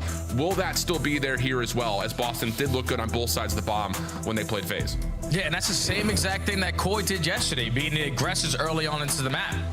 Just taking away mid-map pressure, forcing you to be uncomfortable. Even when you're thinking, okay, I got back laundry, we can plant the bomb and take this side of the map. No, they're still using their advantage with their numbers to retake from the opposite side. So I feel like every single team who play a lot of raid, search, and destroy, the teams who find themselves being the best at it are the guys who can set the tone, not early, but basically the entire game and trap them on the opposite side of the map. We've seen it from both teams. Let's just see who can do it better here. I like that. And it's an important matchup in the standings. Of course, we're getting closer and closer towards the end of the Major 2 qualifiers, this long round robin affair where everyone plays everybody. So in a head-to-head matchup where you've got a handful of teams that are sitting between 4-3 and 3-5, this one is critically important. You get to 4-4, you could boost yourself almost as high as potentially top 2 if you can finish this stage out with a hot hand. Whereas you find yourself falling, especially with teams like Vancouver still to play later today, you may find yourself in the bottom 2 pretty quickly. So there's a lot on the line. This has been a really entertaining split, I think, for the reason of everyone plays everyone, so you get an actual like power ranking adjustment that you can really evaluate one team against another. But it's interesting to see that 10 out of 12 teams are within 1 game of each other essentially right now. So really, really critically important here for Boston and for Toronto to come away victors in this series. Yeah, and then OpTic's just on a different dimension. They're chilling, bro. They're vibing. Those guys are cruising, sitting at 7-0. Obviously, the next matchup that we're going to have here. But back into the map number 2, where Koi are looking to make up for the mistakes that they had yesterday on Raid. Just going to be Boston on the attack. Stuns and nades over the top at Laundry. They find the first one onto Joe. Yeah, aggressive defensive stature here in front at A. Mostly from not only playing at ring, but also Kleenex opting to stay inside money window to try to get a trade. Not going to happen. And for what it's worth, friends, as we were talking about it, if you're locked in, This was the exact same setup that Boston was running when they were playing up against FaZe. 3-1 split. Purge with an SMG is going to step up aggressively towards Kitchen on the contest, and the bomb will move back and get planted to Snoopy once more. A little bit of a no-no move. Pushed out of Laundry, gave away his life, and we have a 3v2. Now you just got to keep the numbers on your side. Someone throw a shoulder, gain some info so you can tell Perch to start working on that pitch, because Spark's going to have action right in front of him. Wins the first one-on-one. Now it's a 1v3. You instantly get the trade, but all the info gained. Yeah, there's not much that Insight can do here besides play from the front. Nasty shots are in, and Purge is right there to follow up. So, yeah, same look here for Boston. Stack up towards driveway. Toss your opening nades in towards ring. If you get a stun check, great. Toss double nade there. If you don't, throw all your nades into top window. It's been pretty clear cut in terms of what this playbook has offered, and another instance of that comes through successfully for Boston. And definitely the practice is showing, because Purge, the first go around with this lineup, he was always the island guy, single-handedly trying to shut stuff down over at that B site. But last time you played, you were roaming with your team, and that led to a lot more success. And when you get the first kill, you take a lot of space away through mid. And just consistently are giving your team information. Boston opened up with the opening attack, and now Koi looking for a response. Aggressive as hell through the middle of the map. Yeah, that's Kleenex running through Art and Pillars to get to this position. So a very aggressive setup. Perfectly cooked nade from Insight does tag the flak jacket of Purge. Now Toronto need to make a decision on what they want to do here with that info. Joe, holding on to the bomb, is stuck a little bit at mid-map. The rest of Toronto are trying to lean back over to A, so he was caught isolated, and that's another one of those strong defensive changes for Boston. Just re-wrapping and hitting with numbers through mid, but a trade comes out 3v3. Yeah, but it's still the bomb carrier, so you have the information the bomb is going to be down, but now there's so many different angles that Koi have worked, and it's the final player that works up through water steps to close out the double. I thought that was a fantastic round there from Boston, because Koi, with all the map control that they had, with how aggressive they were through the middle of the map, you don't usually want to waste time, especially with that control, to get that objective down towards A, because Boston read it, retake through mid, found the first one, especially onto the bomb carrier, but just couldn't read the setup after that. Not a single player from Koi falls into 3v4, and they tied up. Yeah, I mean, that is the exact same tempo that we saw from Boston when they were playing up against FaZe. And I like the idea of it. It's one of those, like, okay, if we know we're seeing two nades to money window, or pretty much the laundry window, then we can just re-wrap back through kitchen and play a possible, at worst, 4v2 at mid. But look at this. Pause that thought as Toronto are trying to get aggressive. We'll double chow through Zig. No immediate contact, and they will have to back away. You would have to assume, though, Kleenex and Joe both hitting that route are both running SMGs, so Toronto are going to have to stay aggressive on this adjustment. But the mind games right now is working in favor of Boston, because you spot them by throwing that shoulder through mid-zig. You're thinking the rotation is going to be over towards A, so you use all your forces to go back towards Laundry. And the one guy that peeks through kitchen, he gets picked off, and now bomb is planted at B. Yeah. So now you got to try to find a way to retake with the SMGs. So basketball stack is currently underway. Purge taking a couple tags at Tiki. Slides out. Kleenex can't quite find him. And now he's in a little bit of a danger zone here. No running on the pool deck. And that's why Purge able to find the kill. Insight for the trade, but how do you break down the rest of this post plan, especially with Snoopy behind you? The answer is you do not. So, okay, different look there for Boston. They get a read on the aggression from Toronto at mid-map. They deal with it, they push it back, and they say, hey, if they got two subs, let's just take this thing over to B. Yeah, it's just the mind games right now. Get early info through mid-zig. Koi are thinking, all right, they spotted us. They're not going to commit towards B because they know that we have water steps. But then when you use all your reinforcements to go back through back laundry, your one island player who's just simply playing for information through the middle of the map gets caught. Everyone's just late off the rotation. Man down in the post plant. Great plays there from Boston. Back up by one. And back to the defense they go. Oh, and Purge is going to find first blood, sitting a little bit more aggressively with help from Sparta initially to try to get some opening AR shots over through ring, but Purge will be traded.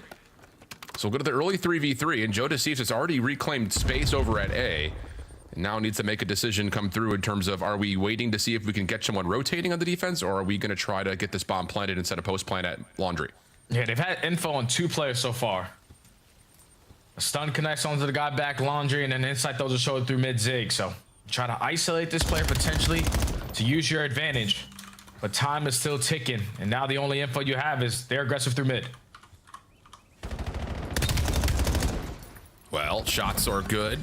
Kips, wow, turns that into a second. He's now 5 and 2, 3 in a row. And Nasty, the last one left, will have to try to work this 1v2 with the bomb down. So maybe a chance to cover over the top of that, but gets stuck over towards Art, has to back away. That's enough space for Kips to hold the angle and allow Insight to pick up the bomb and plant. So now it's going to be reset. Although Nasty's couple of shots, maybe if he can isolate, it'll put some pressure onto Insight, but instead we go to the 42nd 1v2. Yeah, no nade in the back pocket to potentially make this easier, but the repositioning might work out because he's not going to be spotted off the rotation. So now time is ticking. Both players from Koi just want to push out one way and guarantee one side of the map.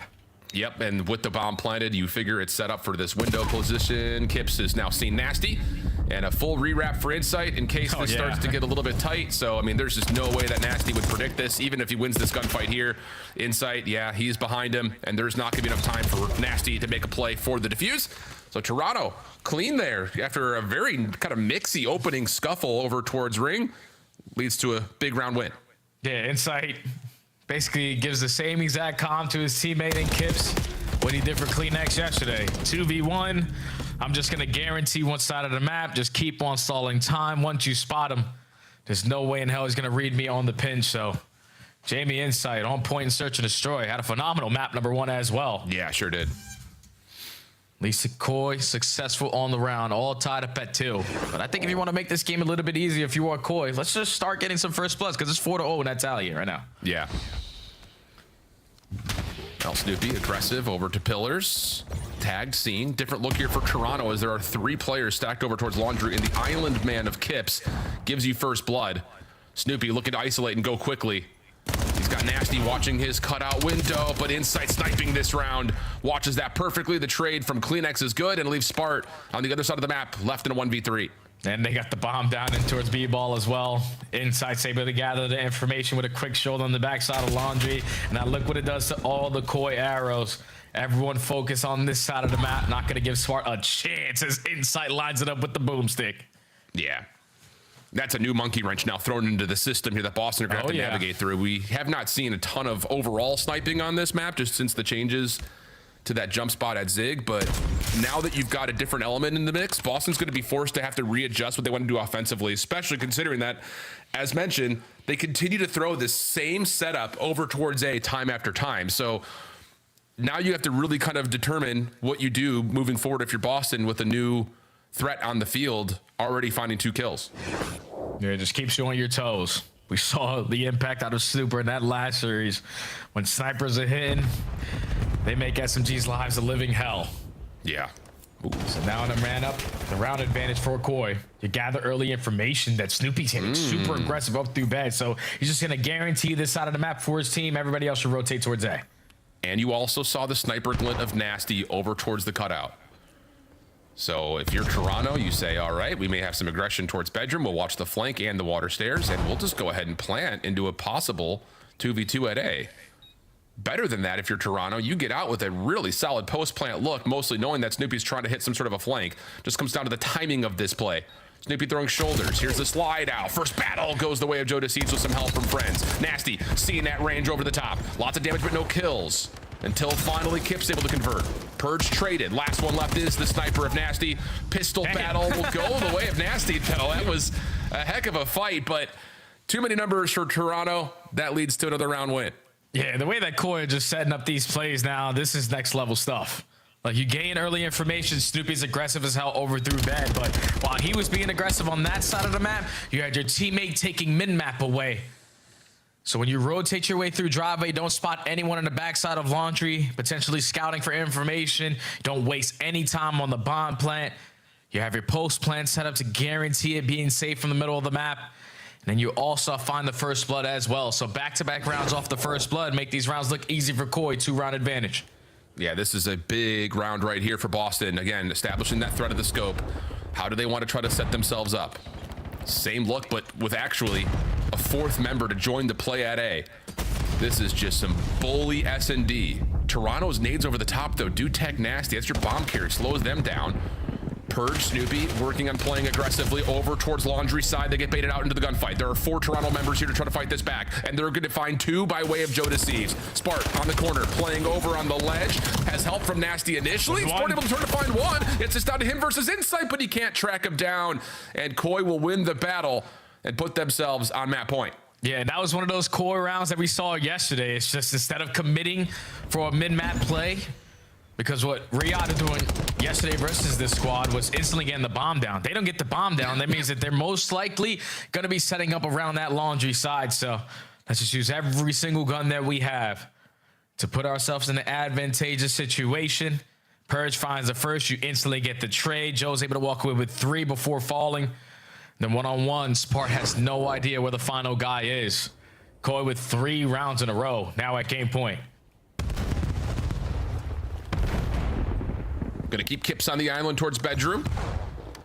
Uh-oh. Or not. Aw, man. That happens. And that's enough for Boston to say, all right, well, we got the B side of the map now for free. Let's go ahead and just use that and force Toronto to have to put together a very tricky post plant. But wait a second. I was going to say, if Insight can lock down this angle at Zig, even to get 1 would have been great. But Joe's going to commit for the plant, and he has picked his Alamo, sitting right on top of the rock ledge. Okay. Let's see if Boston are able to read this, because 4v2, we can't waste a lot of time trying to locate where these guys are.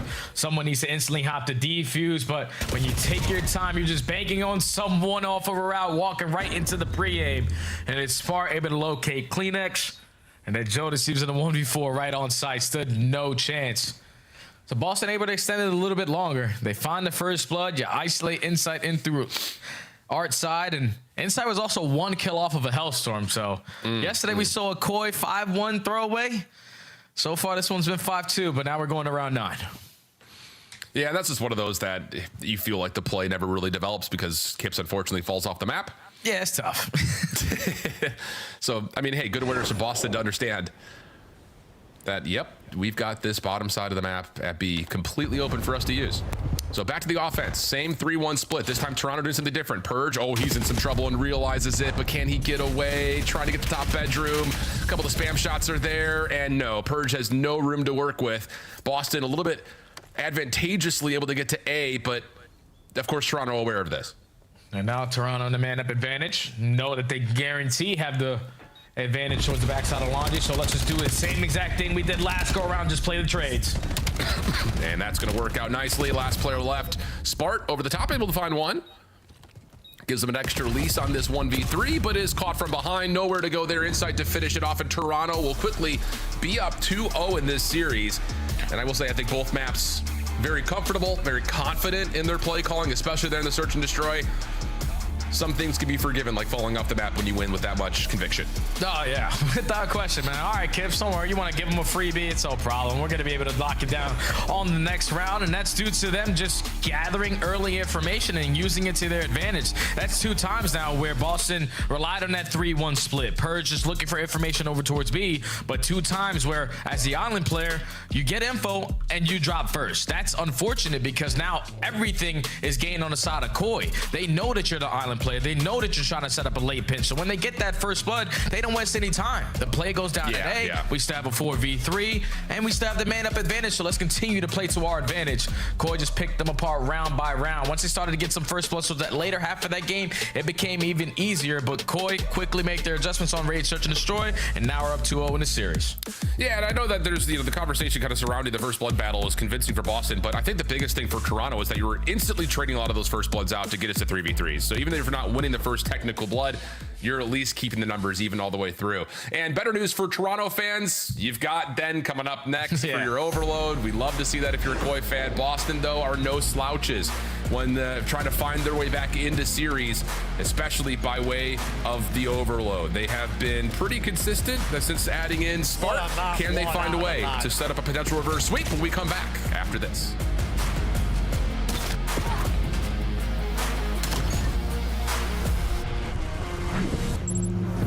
Scuff, official controller of the CDL. Monster Energy, the official energy drink of the CDL. COD Champs tickets are on sale now. Come see the best teams lock in for this season's grand finale in fabulous Las Vegas. All 4-day passes come with early venue access. Head to FazeVegas.com or scan the QR code to get your tickets now.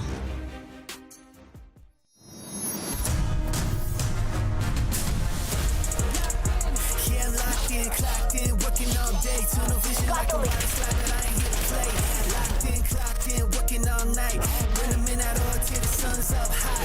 Yeah, you know the vibes when I ring the bell. Is somebody gonna buy it? Is somebody gotta sell?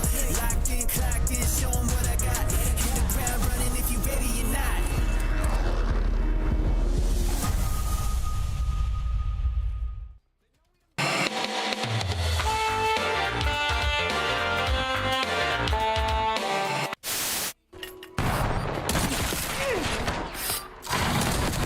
Oh my god, you hit that as Jeej.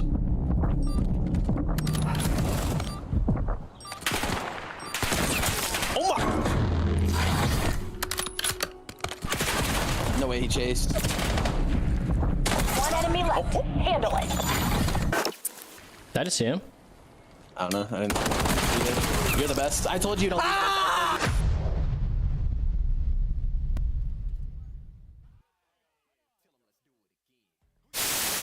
We get it? Yeah. GG! Boom, let's go. I want to say that I was not trying to curse us. I did not. I thought it was 250 kills. So when we were up 70 kills, I was like, there's no way we can lose. Yeah. Now it makes He's gonna close. Nice. Yeah, nice. I'm on shot. Tempus freezer. Tempus freezer when he killed me. I'm chilling in. Oh. TK. Go back. Hold on. Nice done! I was side door and it killed me. I was like right inside a side door. And we're trying to work the flip. Some will flip. It's a 4v2 on the top side of the map. 2 will flip for Falcons. Mason again on a 5. 31 and 21. Good lord. I'm gonna have to break this one down. Make it 6 in a row. He's doing Hercules. We're flying, folks. And we're 10 seconds away from a map 1 green wall victory. The kills are flying. The boys are firing.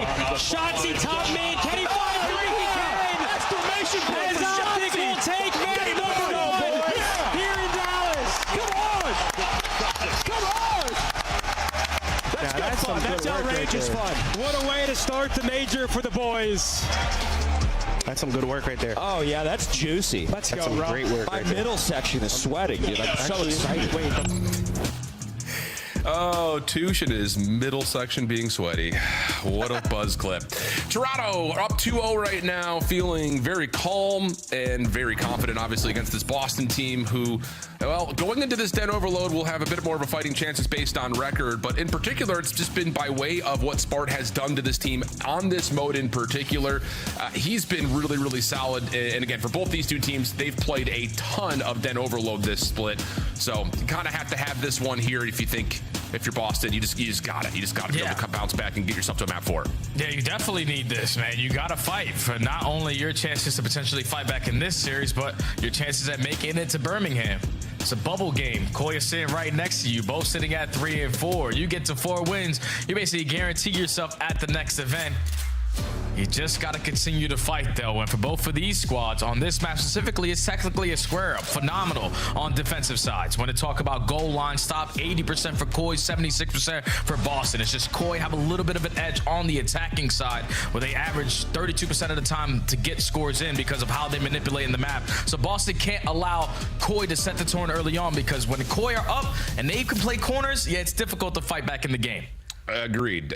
Very much so, yes. Another one of those maps, too, that we look at, it is, again, Toronto does play a lot for map control, just like overall.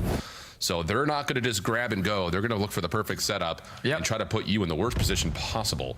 So we'll see how that unfolds, if at all, as you're going to get Boston receiving this first hit decently, but Joe's going to get to a position to get up top. Good help from Purge on the mid cut to make sure there is no push through the setup of Boston, and things will reset after the opening battle. Inside, your job is to just protect the EMP and keep it right in front of us. Teammates now off the respawn looking for openings. Kleenex is able to find one. Inside does fall on top broken, but it's a battle for mid connector. 2 players on both sides, and you keep on pinstripe, kill, feeding, trade. Yeah, but now an opportunity to grab and try to swing the EMP over towards the mid-cut, but Insight perfectly in position, fronts that couch to be able to stop that play from happening. Also gets a read that Boston is still here, allowing Kips to push forward, and now an opportunity for Toronto to go quickly, but Purge steps up into front behind you. A little bit of a swing back, Kips able to stay alive. Kleenex trying to work on mid, while everyone else for Toronto is over towards Dojo. Oh, big kill from Nasty to understand who he's playing against. If they're trying to set up a play, usually one of the SMGs are going to be the lead blocker on the opposite side. So you watch the OE, find the opening kill, force Koi to slow on down, but Kips and Insight find two of their own. They have the possession in their bag, and they're just forcing Boston to be uncomfortable off the respawn. Well, off the respawn, they are able to pick up some action through Dragon. Snoopy for one. Kips looking to just foot race this thing over to B. He gets the win versus Purge, and that's going to be enough for him to score. That was the only defender in position. Snoopy was held a little bit further back through small, and that pistol win allows Toronto to get on the board first. And now your lead blocker on opposite side, and Nasty was playing the reset, is going to fall. And there's pressure all over the map if you are Koi, so now you need to clutch up in some of these fights. Iron up, win a one-on-one, and it's Purge able to start it up, but Kips and Insight respond with two. Now you can go. Yeah, they know that someone else is sitting on the outer edges. That's Spart who drops, Nasty gone, and you've got two front blockers making their way over towards this Dojo point at A. Snoopy, the last one standing, not quite able to get the pistol win versus Insight, who will score our second goal quickly for Toronto. And it's not getting much better here as Insight was trying to flip back over towards rooftop side. But now an opportunity for Boston to get a couple of kills and maybe a chance for them to grab and actually get an offense going. Yeah, it's just tough, man, because over towards rooftops, you know how difficult it is to push your way through P2 to get yourself over towards A. And the one player you're relying on to hold your back, Swan, did lose his one-on-one gunfight. So now everybody's sitting nice and comfy in towards couches. Cannot push forward, can't push backward. You're just trapped in this position. And now here comes Joe. Yeah, perfect timing on the pitch. Purge will drop, and Toronto quick to recover the EMP. Kleenex looking to go forward. Big win onto Snoopy. Puts pressure on this Boston defense towards B, which means Kips has got free space over through A. He finds the first, understands there's a second nearby, able to play off his own stun, and one more possibly behind that. Snoopy gets the win, but Joe gets the score. Hellstorm now earned for Toronto with under 2 minutes to play in the half and potentially a 4-0 start for Toronto. Oh, Boston, every time they're going all spawn now, they have no idea what's going on. You're looking left, looking right. Are we thinking the play's going to be on this side? No, it's on the complete opposite. Koi are just dominating the possession. They are dominating how they're influencing the map. And with 1 minute and 30 left to go, Boston have yet to leave the spawn. This is tough to watch. Yeah, it really is. It's been perfect, though, for Toronto, so find some majesty in that. Snoopy will drop. So again, another delayed setup here for Boston, trying to hang on defensively and give themselves a lifeline in this half. But now Spart drops, and Kips can have the freedom to make a route occur. EMP going to get picked up at mid, swung over through mid cut, and Kips has cleared everything out already. They get the kill that they needed to, so now it's just not dealing with the defenders who are coming off spawn. Pistol win for Kleenex is decent, but Toronto cannot win out the secondary battle needed. Boston will have a chance to reset.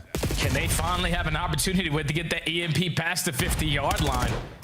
Because every single time they stop it, Toronto instantly there to keep them in their spawn. Another situation upon us. Two go down in favor of Toronto Koi. You find splits, but now it's Kleenex still in your spawn causing mayhem. Wins a one-on-one, almost gets the better of Nasty, but you will take this if you're Koi because you're up 3 with 35 to go. Exactly, and Boston still cannot predict where these gunfights are coming from.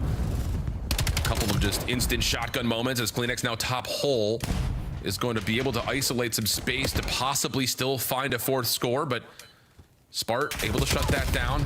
Boston still staying aggressive through mid. Drop a member there. Joe around the back. Big gunfight with Purge that he's just not quite able to track. But Kips in that space has gained the EMP and likely to see an extra 30 seconds for an opportunity for Koi. And look at the way Koi is setting this up. Jonas sees right off the respawn is going to hit the long route over towards roofs. So Boston are expecting a push over towards A, but now it's Joe as the lead blocker, only able to take down one.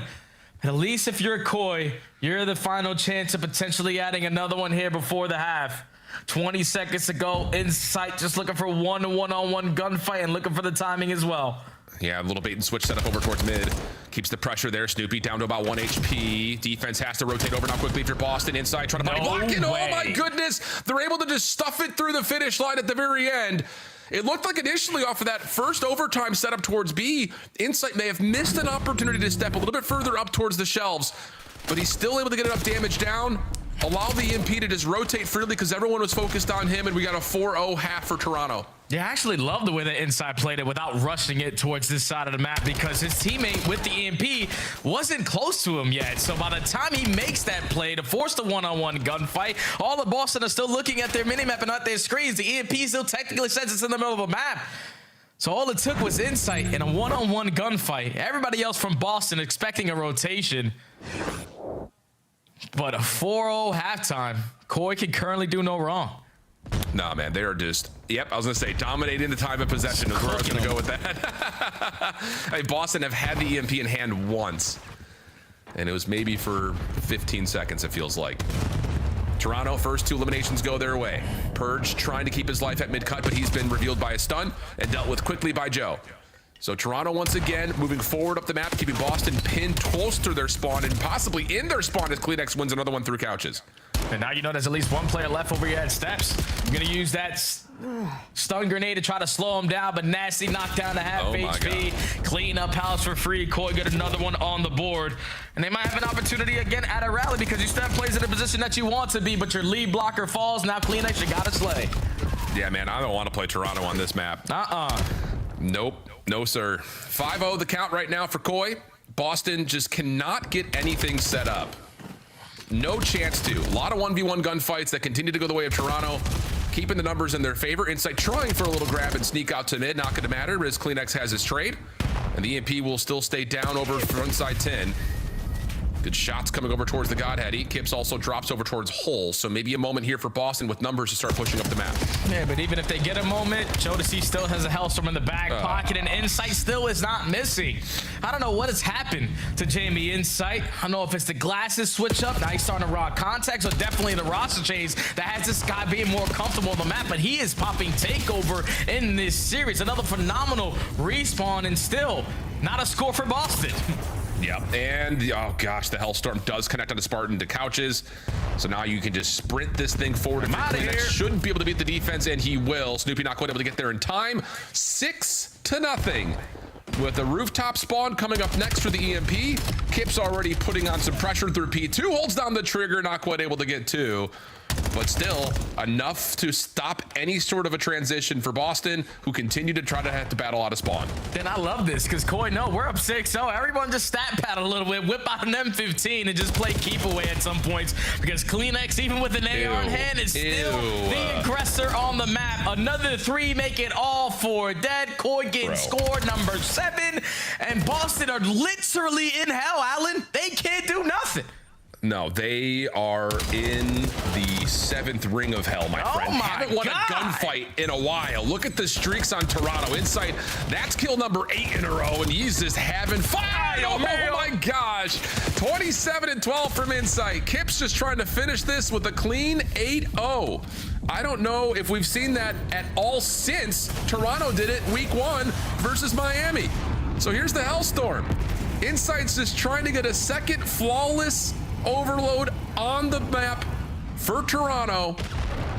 And you know where Purge and Nasty are. Here comes the EMP forward. Joe deceives the rest of Toronto, looking to just force this thing in. Now let's just keep on fighting at P2. We already know that we have the game locked in.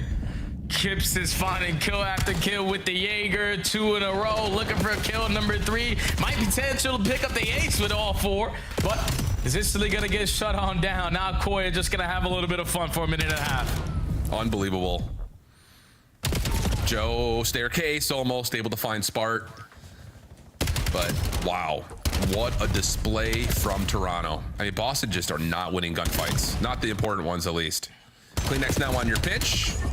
Oh my goodness, and the transition to isolate onto Snoopy.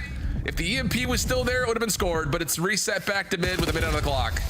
Telling you, we're just stat padding right after this. Inside at 30 and 13, consistently working flank after flank, is gonna fall to the hands of Snoopy, and 3 go down for Boston. Might be an opportunity to at least get 1 on the board. But you run into a Kips, and he takes away all 3. 4 dead. Koi gonna look for score number 8. Yes, they are. Kleenex already on the transition over, has a nade in the back pocket. He's able to get the knife, but no, not able to quite snap the toes. And Snoopy's double has Boston hanging on from being 8-0. Blade, or do they? Joe gets the final 1v2, and that will do it. 8-0. The second time Toronto's done it, they did it on exposure versus Miami. And if I'm not mistaken, that's the second time that we've seen an 8-0, and it's both from Koi. Yeah, it doesn't get any easier than that, Al. And I know Nameless has touched on it multiple times on the dash. Just don't play Koi on Den. Hard point, search and destroy, overload. Yeah, this is the reason why. They just have a really good grasp on how they need to play it, how they can dictate how the map is going to be played. And from start to finish of this one, Boston was just always on the back foot. Can never get the EMPs past the 50-yard line. We're consistently coming off the respawn and just in hell. And Boston Breach had one player had to get the hell up out of there. Yeah, Purge didn't have the best one, but Koi looked dominant today. Yeah, man, 31-15 from Insight, 30-17 from Joe. And yeah, that is the exact word I would use, my friend. Dominant. 250, 144, the Scar hard point, which the first set of hills we talked a lot about just being slight advantages for Toronto on rotation. We get to the second set of hills and it becomes a big problem point for Boston. One round in the search and destroy that Kips falls off the map, but other than that, the raid search and destroy was pretty much perfect from Toronto. And then of course it is definition of flawless on the Den overload. So exactly what you want to see from Toronto. Koi looking good. Boston maybe in another panic situation as we head back to the desk for their thoughts. Got to give a big shout out to Easy Mac, who now has to manually calculate when Purge quit out of the game and added -30 to it. 0.57 was his KD. Shout out to production. We'll get the official numbers for you, Easy Mac. In the meantime, shout out to Nameless. He saw the 3-0 coming. As soon as the Den was in the series, you saw it was a Toronto win. Was this just doubts in Boston or faith in the Koi? I mean, I actually thought the series would be kind of competitive. That was the most uninspiring Call of Duty I've ever seen from Boston. Like these guys in the last couple of series, they look good, at least with Spartan in the lineup. And they're, I mean, completely lost. The S&D, we're seeing Snoopy and Purge get isolated. We get to that final overload, and it's like, well, what are we doing? Like, we're just rapping back and forth, playing right into them. Koi today, world beaters. There was nobody beating them. Allie, normally we watch the final game highlights, and then we do scuff play of the game. Yes. But when you 8-0 somebody, together, that becomes the scuff play of the game. Let's take a look here at Overload. The only team to do it. Yeah, this is 8-0. This is Toronto a diamond. Koi, twice now. This felt like a top 250 versus Diamonds. Legit what it looked like watching them play. Boston showed no fight. And yeah, maybe this is just the new Toronto. Is this just Boston funneling in one at a time? When you say no fight, are they losing 1v1s? Like, so what is the difference in Boston yesterday to the Boston today? One, you're losing gunfights The for sure. important ones especially. The important ones. But the second part of it is like we're just getting manipulated with the ball as well, like way too much. I mean, you think about the OT scenario, they're up 3-0, they get the ball and Kips is running back and forth, baiting them. Like, we had to pick a side, commit, and take some space to eliminate that side, right? Like, this just, Boston today just looked lost. I love the slow motion. They're going for style points using that 360 movement. Here is Kips with one of the big plays. He finishes with a 3K, and the 8th ball comes rolling in behind Joe Deceives. Allie, can Toronto find a deeper map pool by the time we get to Birmingham? We have about 3 weeks between now and then. For sure. I think they showed some great stuff on Raid, Search and Destroy specifically. I don't think Boston should ever play Raid S&D again, personally. That's just my opinion. But I think their Scar looked really good as well. I mean, and they know it. You know, like, they know that has to be their focus throughout this split. So I have no doubt that that's a main focus in scrims. And they showed today they're able to play other maps other than Den. But if you do allow a Den into a series, they will manhandle you. Yeah, they won like every roto on Scar as well. Yes. Like, everybody today was on point. I think if you're a Their Koi teamwork fan, was very good today. this has to be very inspiring if you're a Koi fan, because if that's what's to come, and a lot of these other teams are starting to fall off, Koi could be in a good spot. We're going to be taking a look here at our standings. As a reminder, every team will play every team in the league before we get to that Major 2. The top 10 are moving on, and with most teams now 6 or 7 games in, you are running out of time. Boston, how many wins do you have left as you take a look at what they have in the future? Allie, do they finish above 4 dubs? I was going to say, and I remember we looked at their road to Birmingham, I think yesterday, and it's not easy. They still have a lot of tough opponents to go up next. They could be looking on the outside, looking in. Yeah, so I said yesterday, like, does 3 get you in top 10? Yeah. Because, I mean, they have 3. They're facing the barrel of that one and done, essentially. Yeah, they are, Birmingham. for sure.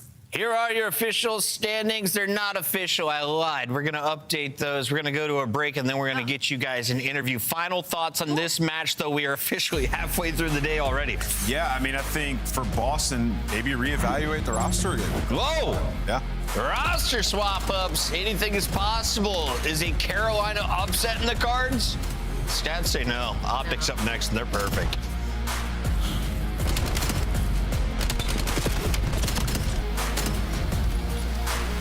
Or draws it. Yup. Don't play with him. Oh my God! Don't play with him! Oh my God! COD Champs tickets are on sale now. Come see the best teams lock in for this season's grand finale in fabulous Las Vegas. All 4-day passes come with early venue access. Head to phasevegas.com or scan the QR code to get your tickets now. Look like the pros to play like the pros. The CDL team skins are available now. Scan the QR code or check out the in-game store now. Scuff, official controller of the CDL.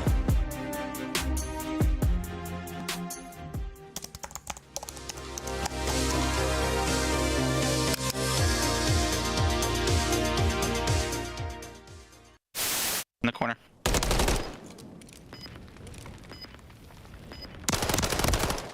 Nice, bro. I would have killed him. I just ammo. This is ugly, bro. What are they doing on the map? Standy will get free info here onto Assault. Quickly finds the kill. Whoa! He's going for the assassination. Didn't hold the button down long enough. And Assault says not so fast. Let me tell you right now, these guys play every day. You should know you cannot assassinate someone when they are a little bit taller than you on the map. And unfortunately, the 1 down doesn't work, but you know them hands from Assault. They are definitely warm. 2 punches right to the chest to take down Standy. Ravens are a work-from-home team. Nero shutting down Hydra from putting together a very congestive spawn trap. I'm sorry. That's good. That is good. That right there is good content. We're using that one. That is good content. That is the best way to call it. That is good content. Help me jack off, Prime. Absolutely. You know ball, buddy. Calling them a work-from-home team is so disrespectful, dude. Piss on him. Wait, try the bombs, guys. We're playing the bomb. Oh my God. God, ball, come on, give it to me. Bomb is armed. I don't think it's behind you.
We are back and we are ready to rock. Before we get into this next match with OpTic, we got to talk with Koi, and it's Kleenex on the line. It's our Monster Winner Spotlight.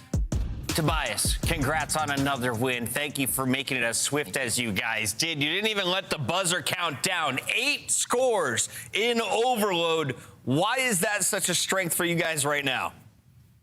I mean, overload's just been the trust game mode for us. I think every time we get to map 3, we just flow. Obviously, Den's been helping us a lot, and I mean, we're still working on the other 2, but so far, Den's been great. You guys are locked.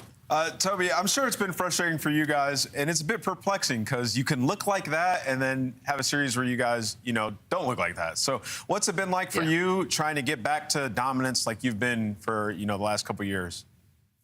Yeah, I mean, I think obviously we're a pretty young team. Like we have Joe, we have Kibbs. I think there's still a little bit mentally. We're a bit inconsistent when it comes to that. Sometimes the match day doesn't really feel easy, and I mean, you saw it yesterday and you saw it today. So that's definitely probably the hardest thing so far. And then also, I've been really critical of you guys in your map pool. Can you tell me why specifically, from you guys, Den works so well for you as opposed to the rest of the maps? I think it's one of those maps where a third sub's also like very viable. I think Kibbs is insane at it. I also feel like it's the map where you can utilize the sub the most. And I think we have a pretty good team of that. I think Blackheart, Colossus, they're a little bit too like head mashy. I mean, so far it's just not been working for us. Fair enough. I want to talk to you about Overload being kind of the newer game mode into the CDL and y'all being one of the best teams at it. Do you find that it might be the hardest game mode to come back from mentally during a series when you are down, say, even 2 goals, even 3, and then obviously that keeps stacking? Do you find it's probably one of the most mentally challenging game modes in that situation? Yeah, I would say so. I feel like as soon as you go down like 4-1.5, you're just going into the next half. You have to make something happen. I think yesterday, Falcons called in like 4 streaks on us. I think at that point we just dropped our controllers 3 minutes left. So, yeah, I mean, not an easy game mode to come back from. QueenX, we got to let you go. Before you go, do you think OpTic can go 11-0 in this qualifier? I'm going to say 10-1. We played them last match. I'll see you there. Ready to play spoiler. Great answer. We look forward to that one. Thanks, QueenX. Yeah, thank you, guys. That is the Great Dane as he makes his return to Europe in just a few weeks. We turn our attention to the #1 seed heading into that event. Perfect so far through all of their matches. They've taken on a number of top dogs as well, and they have shined. Yesterday, it was Hook who we were showcasing. Today, who do you think the star for OpTic Texas will be, Rosalie? Versus Carolina. I think it's going to be Merc, low-key. I feel like I haven't gotten a Merc takeover series. I think he's going to probably pop off versus Carolina just because, I mean, this is one of those matchups that you're looking at Texas. #1 in search and destroy and overload right now during this split. They're really good at the hardpoint fundamentals, top 3 in all those statistics.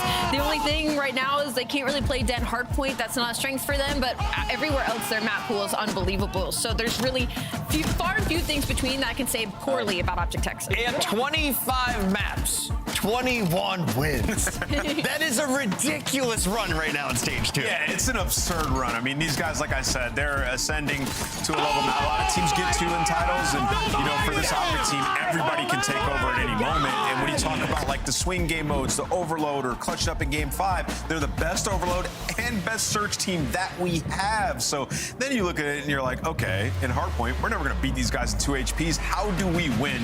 You need one of them to have an off game. It's so difficult. Right now, that's why they're undefeated. I love that smirk on Bruce's face and his roster photo. Here you take a look at Carolina, and there's a lot of buzz around Craze and Mamba. They won Challengers last year. They get split up. Mamba's had more success on G2, but we've seen some peaks from Craze. What do you want to see from the rest of Carolina today? Well, I just want to say they played OpTic last split, and nobody on OpTic went positive. They shut them the hell down. And you look at it, and it was Nero who was popping off. For these guys, though, they've been trying to get back to where they were in stage 1 qualifier. The hardpoint has just never been good. They're the 10th ranked hardpoint team, right, that we have in the game, but they're also top 3 in rotation and top 5 in team KD. So kills and getting early setups on the hardpoint aren't an issue. It's what happens after the hard things are done. So the holds. Exactly. Trying to hold and trying to control the game has been difficult for Carolina. They have the makings of a good hardpoint team, just hasn't had the results. How do you feel about the maps for Carolina? You have Blackheart and a double dose of Den for our first 3. It's great. When I look at this, I mean, on the side of OpTic Texas, I mean, they're happy to play anything. When I look at Carolina, though, I like the Blackheart pick and I like the Colossus pick for the hard points because hardpoint hasn't been strong for them. They've been top 3 roto team, but they just keep getting broken. For Blackheart and Colossus, I expect more chaos. I expect them to have more opportunities, so I don't hate those hard points for them in this series. I'm just excited to finally see a Blackheart from OpTic. That too. I'm excited to finally get a prediction correct. I'm going OpTic Texas today. Before we even get to our scuff pickups, here's a look at our players. Nero was the star last time around.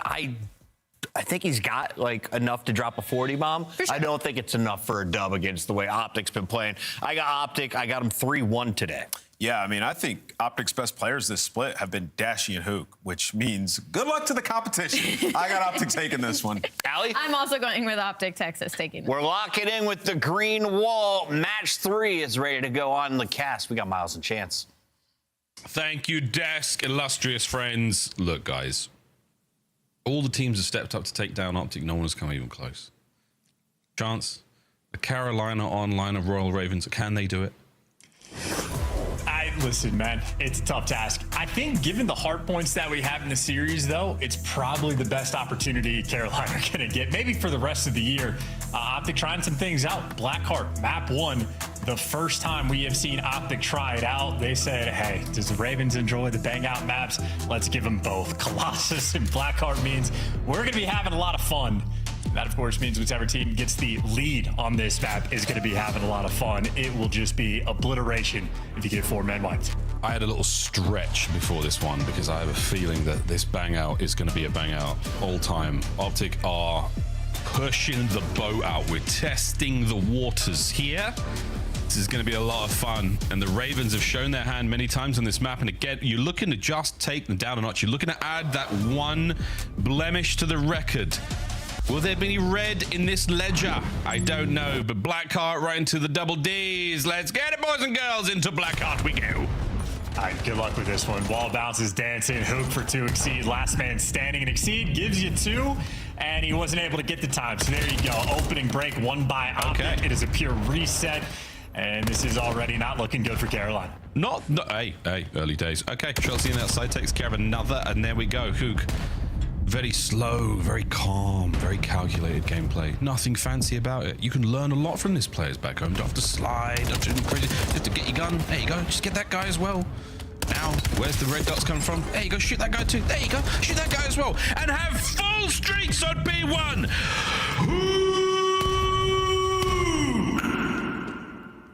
There you go.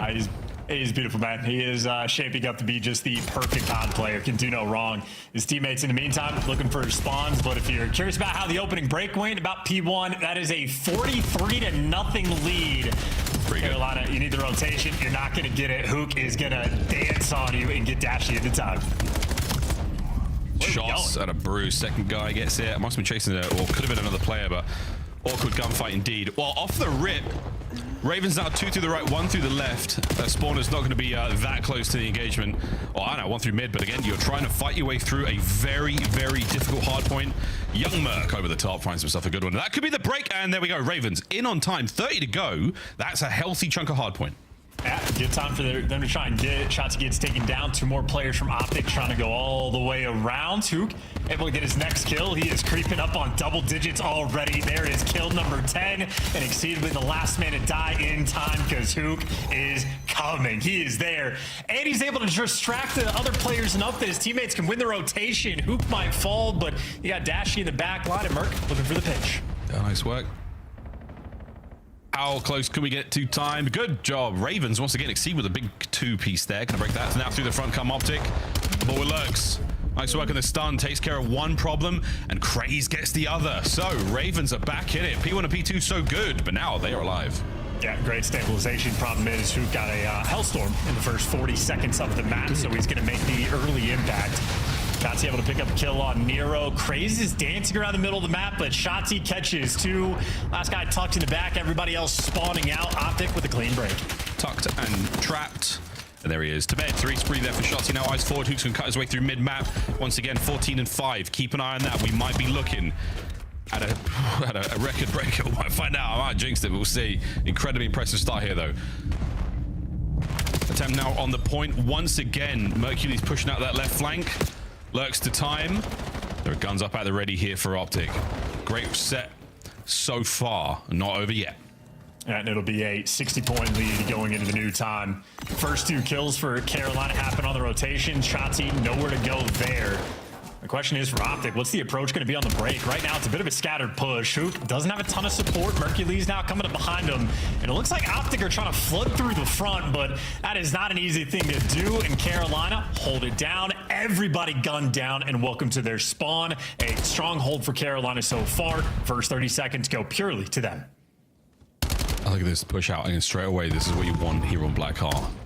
No, that's not what you want. Okay, well, an unfortunate team coming to Craze is going to slow you down, but not too much yet. OpTic are looking to get this break done in one. Exceed loses the fight to two members of OpTic in mid. Nero on the quick pickup. Time's getting contested as well. And there we go. Mercules gets into the mix, gets annoying, but doesn't get too much out of it. Good trades once again. Ravens on top, and Ravens right back in this Blackheart. Yeah, that is a fantastic. That's a 50-second hill right there coming through for the Ravens. Still, though, down by 10 going into new time, and maybe this will be the back-and-forth battle, a game of tug and war, and it's just about those rotations. OpTic now able to lock this one down, but you lose the first two gunfights, and actually, that's a quick and clean break. Everybody from OpTic falters and falls. Now Carolina trying to hold this to the front. Oh, we're still battling. And Chelsea still trying to make entry. Over the top we go. Nades and everything going through, but that is a good bit of work and a difficult fight to win. Ravens to the wall jump, and once again the nuke finds his way in. Quick contest here, and he's doing this alone. Mid-map's going to be safe and sound thanks to Craves. And that's the wall jump now once again. Mercs with a big 3, and the breaks are good, but we are still battling absolutely. With everything we've got here, Ravens are trying not to let this get out of control. Well, they're going to be just dealing with a nightmare. That is a white kill feed. Hook there for 3. One was a team kill, admittedly, but a little bit of bully ball there just to force the spawn outs. And OpTic keeping the map under lock and key on the rotation. Hercules has P4, 2 players in time. Dashy has the trophy out, and OpTic now fully set up around this new time. Oh boy. Oh boy. Wow, Shotzi's getting messy. Shotzi's getting involved. Let's go for a quick listening. OpTic, Texas. Go Warren, I'm chopping it up. They're First guy went right. I'm picking up left. I got time, go. Gotcha. Play my life. Come on, Warren. We blocking. He's just holding the heavy. Yeah, and has Warren. They're doing our door. Easy, going back to Warren. Warren. What's the door? Warren, watch out, absolute close. He's laying down close. It's a spot. Gonna be the door. No on the door, Nero. He's their door. I hit him half health. Yo, wait, we might flip him, bro. We might flip him. Nah, we're good. Behind you, you seen him. Let's push me up. Close me. Yeah, let's go. Warren. Let's close it now. Going up here under two. Another one. Nero, on the barrel. We spawn out. Nero is on the barrel. Go around it. Oh no, dead. They spawn gas to me. Yeah. One got close on me. Short. He's in the back. Craze. On hill. Short. One. Laying down Warren. Warren Craze. Alright, they're all near time. What do you guys want to do? I'm gonna do the okay. Take a charge. Where's gas on me. That's all you guys. One short. Yeah, short. Another one short. One more short. Short. We're blocking, I'm pretty sure. Short. Weak. Half health. They still spawn there, I think. Half health short. Short. That's one limit. I think this one. In the back. I'll kill him. Let's wander. In the back. Got me. In the middle. Pew under. Front. Wall run. Lurks. Pew under. Two pew under. One front. There's 2 right now. Spawned up. Be fair now. What's one time? Another You under that. Weak on time. I'm hard to block. I think there's gas to new. One shot on new. You guys can go. Push out the back. Get off on me right. They're all gonna be in there. Bump. You're big for me. You got him one. Chance, another good listening from OpTic. Any takeaways? Yeah, I want to play with Hook. Hook does literally everything. Yeah. Best comms, most slang. He's about to, pass Dashy at hill time just about. Man can do no wrong. And if you don't like him, I'll fight you. Go ahead, he'll fight you. Chance got hands. Into another time we go.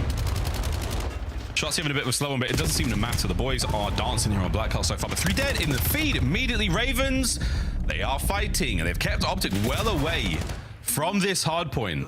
Nice shots in out of Craze. He's on a bit of a spree right now. Comes to a swift closure thanks to Hook. Again at 32 and 23.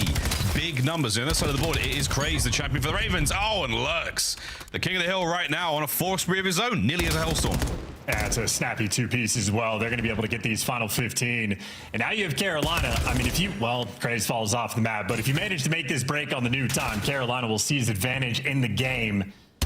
Still, though, they're just having to dance. OpTic doing an interesting job and doing well enough to put on the pressure, but 2 kills there for Carolina. Now they got the time to work through the front. Nero's going to open up the entire map as he gives you 3. Yeah, Nero, this is looking good there for the Ravens. You got control. Let's go for a listen in and see how it sounds.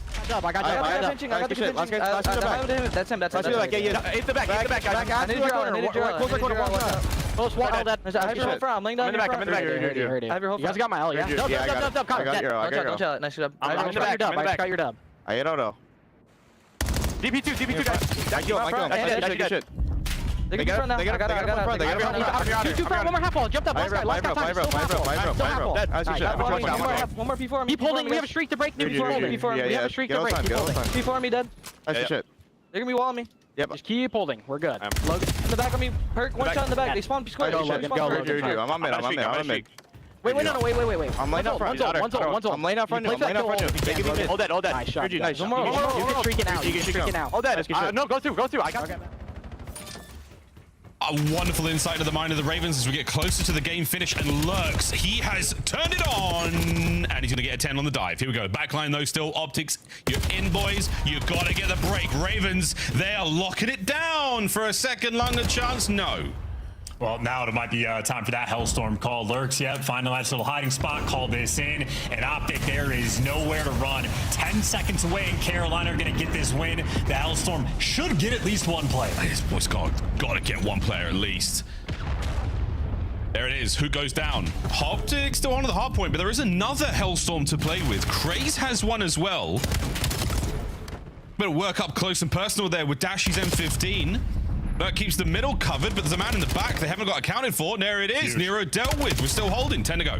Yeah, OpTic did a good enough job to jump on all the players while the Hellstorm is getting called. They just pushed on forward. That is a ton of kills in a row as well for OpTic as a collective. Maybe 8 in a row in the feed. They got the P2 rotations if they need them, but they got P1 right now on lock. OpTic can win it here. Yeah, Dashy does get a Hellstorm as well, just off of time there. So he dives on it. Broken down on the wall run jump. He's got an opportunity for a flank here. Ravens on the attack. They're in. The trades are not good enough, and the break is there. Will it be a Hellstorm off spawn from Dashy? It looks like it will be. Will it arrive in time? A matter of seconds. He's got to send it. No one there for the contest. That should be game. That should be game, and it is. Ravens take the first. First look there from OpTic on the old Blackheart. And that is a Carolina victory there to take him down. Only the 5th map loss for OpTic this entire stage. And they will be starting off this series on the back foot. Good confidence there from Carolina as well. Make no mistake, the way this game started, it was looking a little bit spooky. You had Hoot getting 10 kills the first minute and a half in the game. It was a 60-point lead from OpTic. Carolina, they held their resolve, had some nice clutch moments, some key rotations, and different players popping off at different times. Shocked that Lurks was able to get a Hellstorm. I mean, the man did it from the super soaking position, but he wasn't super productive there in the slaying category. It was his teammates like Craze. 41 kills, 4,100 damage, and a Hellstorm to boot as well. Thriving in map 1 is Carolina. Mate, Exceed as well. 32-32 with 4K damage. Like, well, we're talking major production. We're having a lot of fun again with a perfect opening break and a perfect P2 from OpTic there. But hey, Ravens, man, they've got the reps, they got the time in the ring, and they came out swinging in that second set. A lovely look at the game flow in a moment, but highlights chance, a lot of love for Hook. He did play a mean game. The comms are great from him, but Ravens, what a unit, man. They really did have a good look on Blackheart. Yeah, absolutely. And, you know, guys like Nero had a bit of a slow start. He was double negative through the first set of rotations, but then we watched him walk it down and break a P4 by himself, picking up a 3-piece to make it happen. And maybe in the long term, that is probably the moment of the game. One of the few rotations where OpTic won, they were not able to successfully hold, because this game, I think, more or less a pretty good hold fest. I think, generally speaking, whoever won the rotation won the hills in pretty dominant fashion. That's really interesting. Yeah, again, just as far as the stats go, we talked about this before the match started. Ravens, all the problems they had about what happens after those initial holds, definitely looking much better. Much better there for the Ravens. Craze again, kudos to him for the massive numbers, that 41 and 26. Incredibly impressive. You heard Exceed and listening. We're good. We just have to hold. It was a very composed and well-rounded effort there by the Ravens. Good stuff from them. Taking down OpTic in map number 1. Quick looking out at the game flow, see how it went down in a nice visual format. for the folks who like to digest their information that way. What a turnaround and a very, very fun game of Black Heart. Yeah, every now and then it'll be a little bit lonely, and it certainly was for the first half there for Carolina. But once they got a little bit momentum, closed the gap, and then that third set of rotations where they set themselves apart. I mean, back-to-back kills, that second P3 and P4. And that's the sort of situation. If you're winning the rotation, you're able to get those holds, but that second P4 is where Nero just obliterated the team of OpTic, picked up 3, breaking through the front. It's where they built themselves a massive lead and had fun in listening as well. I mean, Miles, you pointed out for Exceed of how he's doing the vet stuff, keeping things calm, giving direction to his team, but good trust from the teammates as well, because he was making sure, hey, we have a Hellstorm for the break, we have a Hellstorm for the break, and Lurks picked up 2 kills and said, this is not the time. We're going to run it straight down, use the guns instead, and I think that really displays good trust from the teammates when you can sort of counter those calls and make sure you're making the heads-up plays at all times. 6 seconds it takes to call in a Hellstorm in Black Ops 7. That is a long, long time. That's a really long time. Gone are the days of the instant iPad. Boom. No, all gone. Well, into Den we go, folks. A double dose of Den now for both Search and for Overload. And it's pretty good, Chance, right? It's pretty good. First is pretty good. It's nice to be perfect. You can't complain. It's also nicer to have a 70% opening duel win percentage. I don't know what this seems like to the average fan, but if you're looking at like team stats for opening duel wins, the best teams normally sit around like 55, 56%. 70% is absolutely bananas. So we know Exceed loves to snipe on Den. We know he runs it over there towards the B site. Will have to be going for the smoke strats. Will they be going for the counter snipes? Will they try to ignore it entirely? Certainly OpTic have a very deep bag on this map. It'll be fun to see what they counter with. Yeah, deep bag. I mean, as of yesterday, big snipes. We saw some highlight moments from Dashi as well, but 7-1 in stage 2 alone. And yeah, it's a 6-win spree as well, which is pretty impressive in S&D. Very impressive indeed. And Den, so far so good. We'll see if that is the case today. Ravens come to play in map number 1. Into map 2 they fly. And Hook, bomb in hands. Well, if he's leaning towards B, this is a spread the map, play the picks, don't get collided. And nice way to sort of break that line up, and Shotzi cannot get the second. Carolina hyperactive there on defense. Lurk still falls off the map, but it doesn't matter. Hook will have to clutch the 1v2. Yeah, Mercules doesn't check the mid-map play at all. Up close with the knee with the knife. A swing and a miss. I think he just caught that lovely blue jersey of the Ravens as opposed to the player, but Exceed. Oh man, look how close he came. Wow, that is close. Far too close in the final round of his Jaeger as well. And he can count his lucky stars as well. He was an inch away from death multiple times. Dashi so close to the collat. Craze had the perfect timing on the wall bounce and able to just sort of break up the aim and feel there for Dashi. And again, talking about like counter strats, I mean, that's round 1 on defense where Carolina just run it down on the A site. That is a hell of a blind counter. And now it is 4 men through mid. Count them. All 4 corners of that square in the middle of the map by the SAM site. And now we spread across the map. B-bomb site looks to be the target for our plant.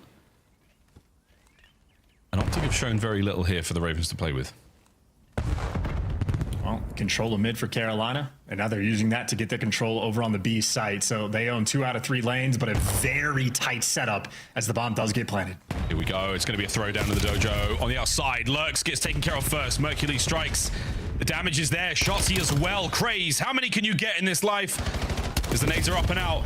Good timing. Great shots from Hook. And the pinch now on. And it's Dashi with the damage and the pistol. And a 3-man standing. OpTic will get that quick defuse and tie it up. Yeah, and nervy as well. A moment for the Ravens where the minimap and everything almost went too well. Complete control of the middle of the map. Complete control over the B bomb site. The exact setup they're looking for. Just did not hold the L trigger. Gave themselves bad timing, and OpTic take full advantage. And granted, they didn't win the first round, but Shotzi hot hand nonetheless. That is a 4-1 start in 2 rounds. Didn't love his time on Blackheart, clearly. A little bit of discourse there from Dashi on the lower hand side of your screen. It's Exceed, top left. He is the chatterbox for the Ravens, calling the play on this defensive round. 3 over to B. plenty of tape to work with here. Oh, Craze, what a win. Hook caught unaware. Dashy's got to go big. Swing and a miss. Merc does give you one on the top side, and Dashy almost face wrapping out. Problem is, they have to go collect that bomb. Dashy waiting for Mercules to go on the pinch. That's a big pinch. He's not going to be able to help him from here too much. Merc's hoping they come hunting for him. Not yet. Together. They were rendezvous by Dragon. Make the attack through Dojo together. OpTic. Together strong. The fight is on. Ravens shuffle their front line a little further back. Giving up the bomb. 35 seconds to go. Oh my god, the timing. Craze. No kill. Send Merc in. Under the watchful eye of Dashy, we should be able to see something happen here. Ravens are holding it together. Trades are good. Big Bruce 1v1. And it's done. Ravens. They play the numbers. The tactical retreat pays off. Yep, huge. And a good clutch as well. Maybe a moment where that map one listening, showing the calmness they were able to exemplify, paying off there in this round. Had the bomb down, no tweaks. You saw the way Merc was playing it, hoping somebody was going to wrap out, but even when he play it perfectly, still comes down to a 1v1 towards the end. OpTic are always going to make you work for it. Dash and Merc always able to deliver in these 2vx situations, but no clutch this time. Carolina up 2-1. I like the call not to hit, pinch to pinch. It was the rally, the rally point inside Dragon. And they worked their one really well. Here we go, though. Ravens, you got a nice advantage to work with here. Oh, you had a nice advantage to work with. The bomb's been dropped. The second man over. Dojo's starting to fill up. We're not going to commit to the bomb plant. We're going to let Nero get working on the flank, and he will get working. Oh my, what a pistol from the hip. Dashy takes care of business. And now through front Dojo we go. Craze, they're swinging. And Mercules takes a pair down with him. Hard work pays off. The pistol in this game, not easy to use at all, but in Dashy's hand, he spams it all the time. For moments like that, up close and personal against Nero with the Dravic. I'm getting ready to talk about how sweet it is to see Nero with the SMG in hand. Instead, it is just more kills for Dashy. Great tracking, not easy to do at all. No. That's why he's the best with it. He's got the big iron on his hip.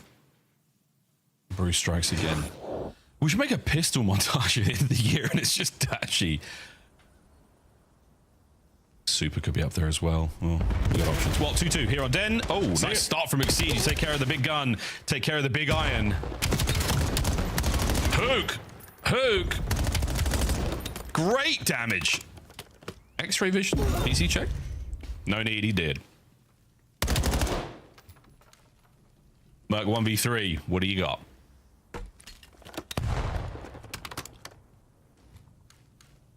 Should be one. Just catches lurks, but again, the timing on the pinch here. Oh, he's checked right. Definitely trapped in this position. Makes a good read, but is he going to identify the next man up, which is going to be Exceed on that close right? And Mercules is given space to wander. Will he check that deep corner? He does. He's taken a hefty bit of damage, and Exceed, great work winning the one. Dude, Merc is, listen, Carolina got the round win. Merc scares me. I cannot believe he read the first guy. He does the crack aim stuff, perfectly reads the guy as he's coming around the corner, checks the top corner as well. I don't know what Merc had for breakfast, but this kid always sees the vision. Nonetheless, Dashy, a little bit heavier boots than he would have liked to have had. Couldn't quite get all the way across and enough room for Exceed to add an extra 2 kills there with the snipe to the pile. Huge round out of Exceed. That's going to be 3 there in a row. And we're going to watch the Ravens now on the attack. B-bomb site has been getting a lot of love in the game so far. And Exceed definitely saw that play, but did not necessarily react for it. I think he was hoping for a second man there, but A-bomb site might be on the menu this time around. 2-2 on the battle over there. And OpTic have shown a couple of moves. They've been dancing their way through this. Yeah, here's the shuffle. Ravens waiting for anything here. Will the go be towards B or A? Getting Craze back up the middle of the map. He's been enjoying playing top window, low lobby, bounce around, get some intel. Well, he's in position. Now you got to make the call what direction you want to go. It's looking like it's going to have to be an A hit unless Carolina do something quick. Oh, that was the problem. It's a 2v1 situation Craze finds himself in with himself now down and out. OpTic, they close ranks somewhat over towards the A-bomb site. Nero, yeah, okay, thank goodness he doesn't slide out. Well, the problem is Lurks is gone now as well, and this has been an entirely ineffective attack towards the A-bomb site. The 2v1, a little bit of magical timing from Mercules and Hook helps get that first blood and dictates the entire round. Yeah, and for Carolina, the strat that round was hope and pray that Craze is able to pick up a kill. Problem is, none of his teammates were making noise in any direction. There was zero intel on the map, and OpTic have shown they're not really a tweak-heavy team. They have their gameplay ironclad right now. If there's no noise, they're absolutely going to be watching that top window push through. As soon as Craze falls, there's nothing you could do. Carolina, maybe a little bit too much freedom they were given. Didn't know what to do with the opportunity. A-bomb hit. Lurks is in for a surprise. He's not necessarily watching over the rooftop so much, but once they start pouring through those OpTic numbers, it might get ugly for him. Well, we'll see. There's a bit of a flank opening up through mid-map. We'll see if that plays anything in a second, but for now, not sure if Fook saw him. No, he did not. Oh, Shotzi does. That's the first. Shotzi just checked every single little hiding hole in every corner. Shotzi knows them all. Craze though through the middle of the map, applying pressure. Dashy with the pistol gets taken care of that time. A 2v3 clutch. This time it is the SMGs on the close range bomb site though. Hook and Shotzi looking to cook something up. Yeah, we were on the cook here. It's going to be a 2v1 for Hook. Shotzi just has to win this single fight against Exceed, and the timing has gone a little bit weird. That's a problem. Hook. Will he check the bomb? He's been sniped from the outside. That is a terrible, terrible, fortunate moment for the Ravens, but bad news for OpTic. Here we go. Smoke's on. 1v1. And Shotzi. No, a little too hot, but he should get the defuse. There we go. Exceed. Another sensational round that he has won with a sniper on his back and a second to spare on the reload. Yeah, Shotzi smiled too. He knew he could have had that. He was going for the highlight reel rather than the heads up play. Idea is perfect. Taking a knife through that little section is beautiful, but Exceed just comes sliding on out, and he has been inches away from a knife multiple times. And again, the timing perfect.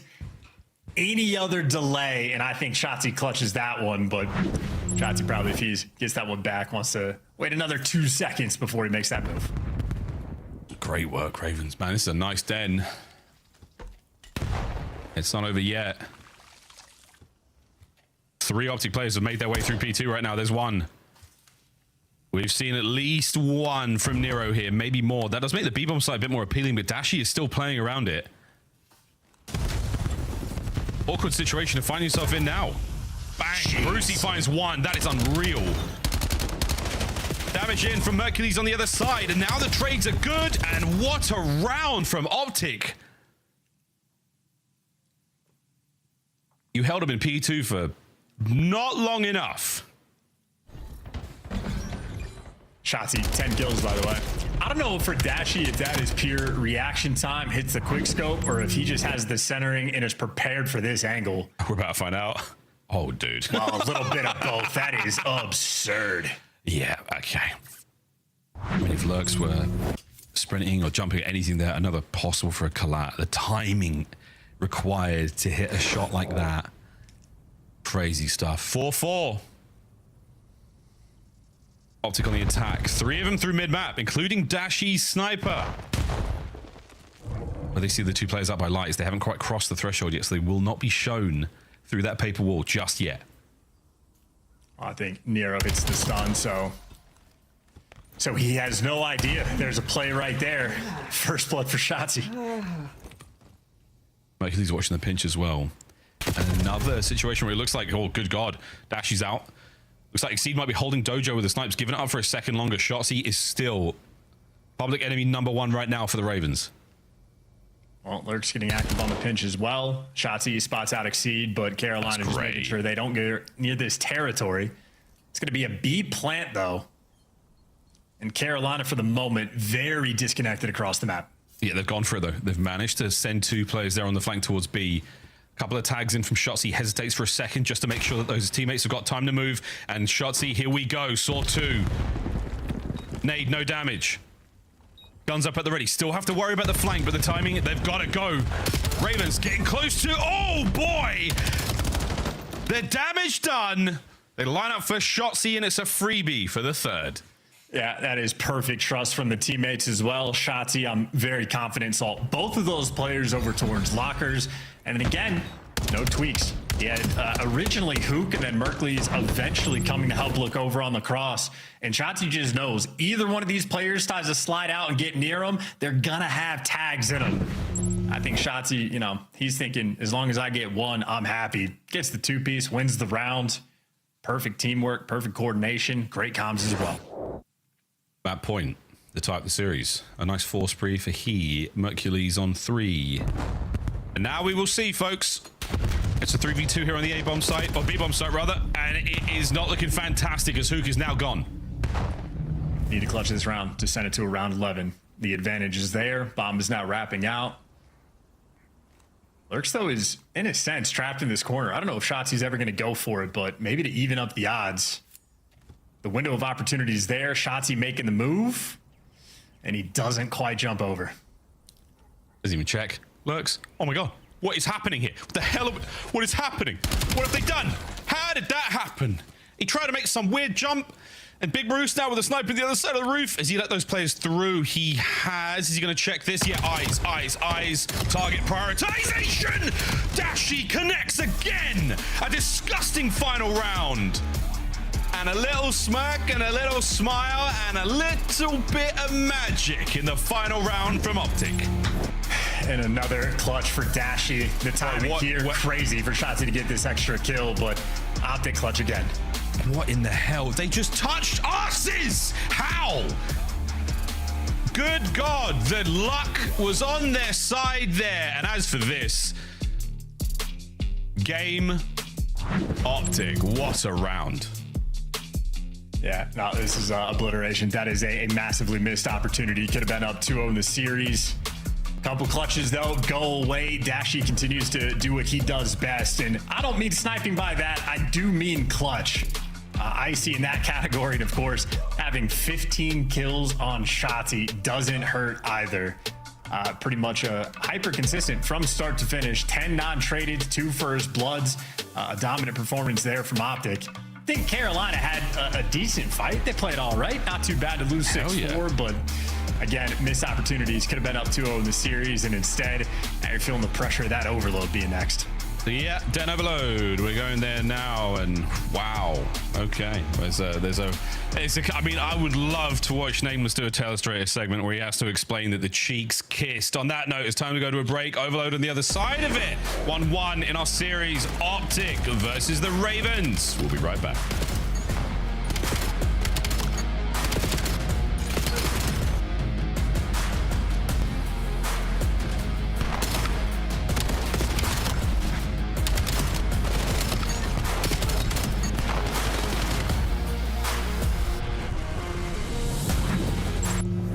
Scuff, official controller of the CDL. Monster Energy, the official energy drink of the CDL.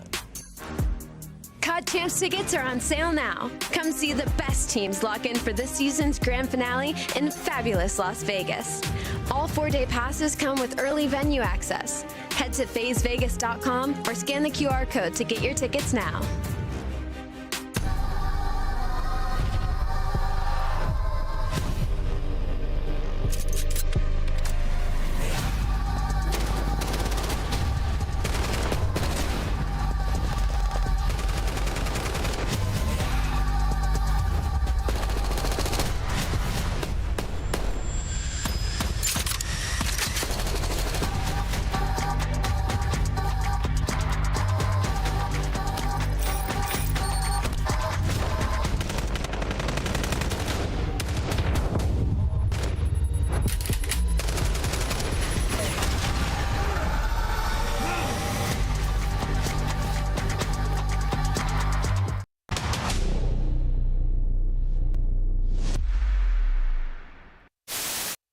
Why are they showing that clip? Why are they showing this, man?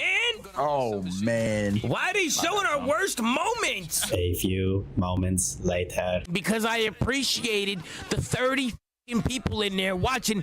Why the f do they keep showing it? They added it to the montage.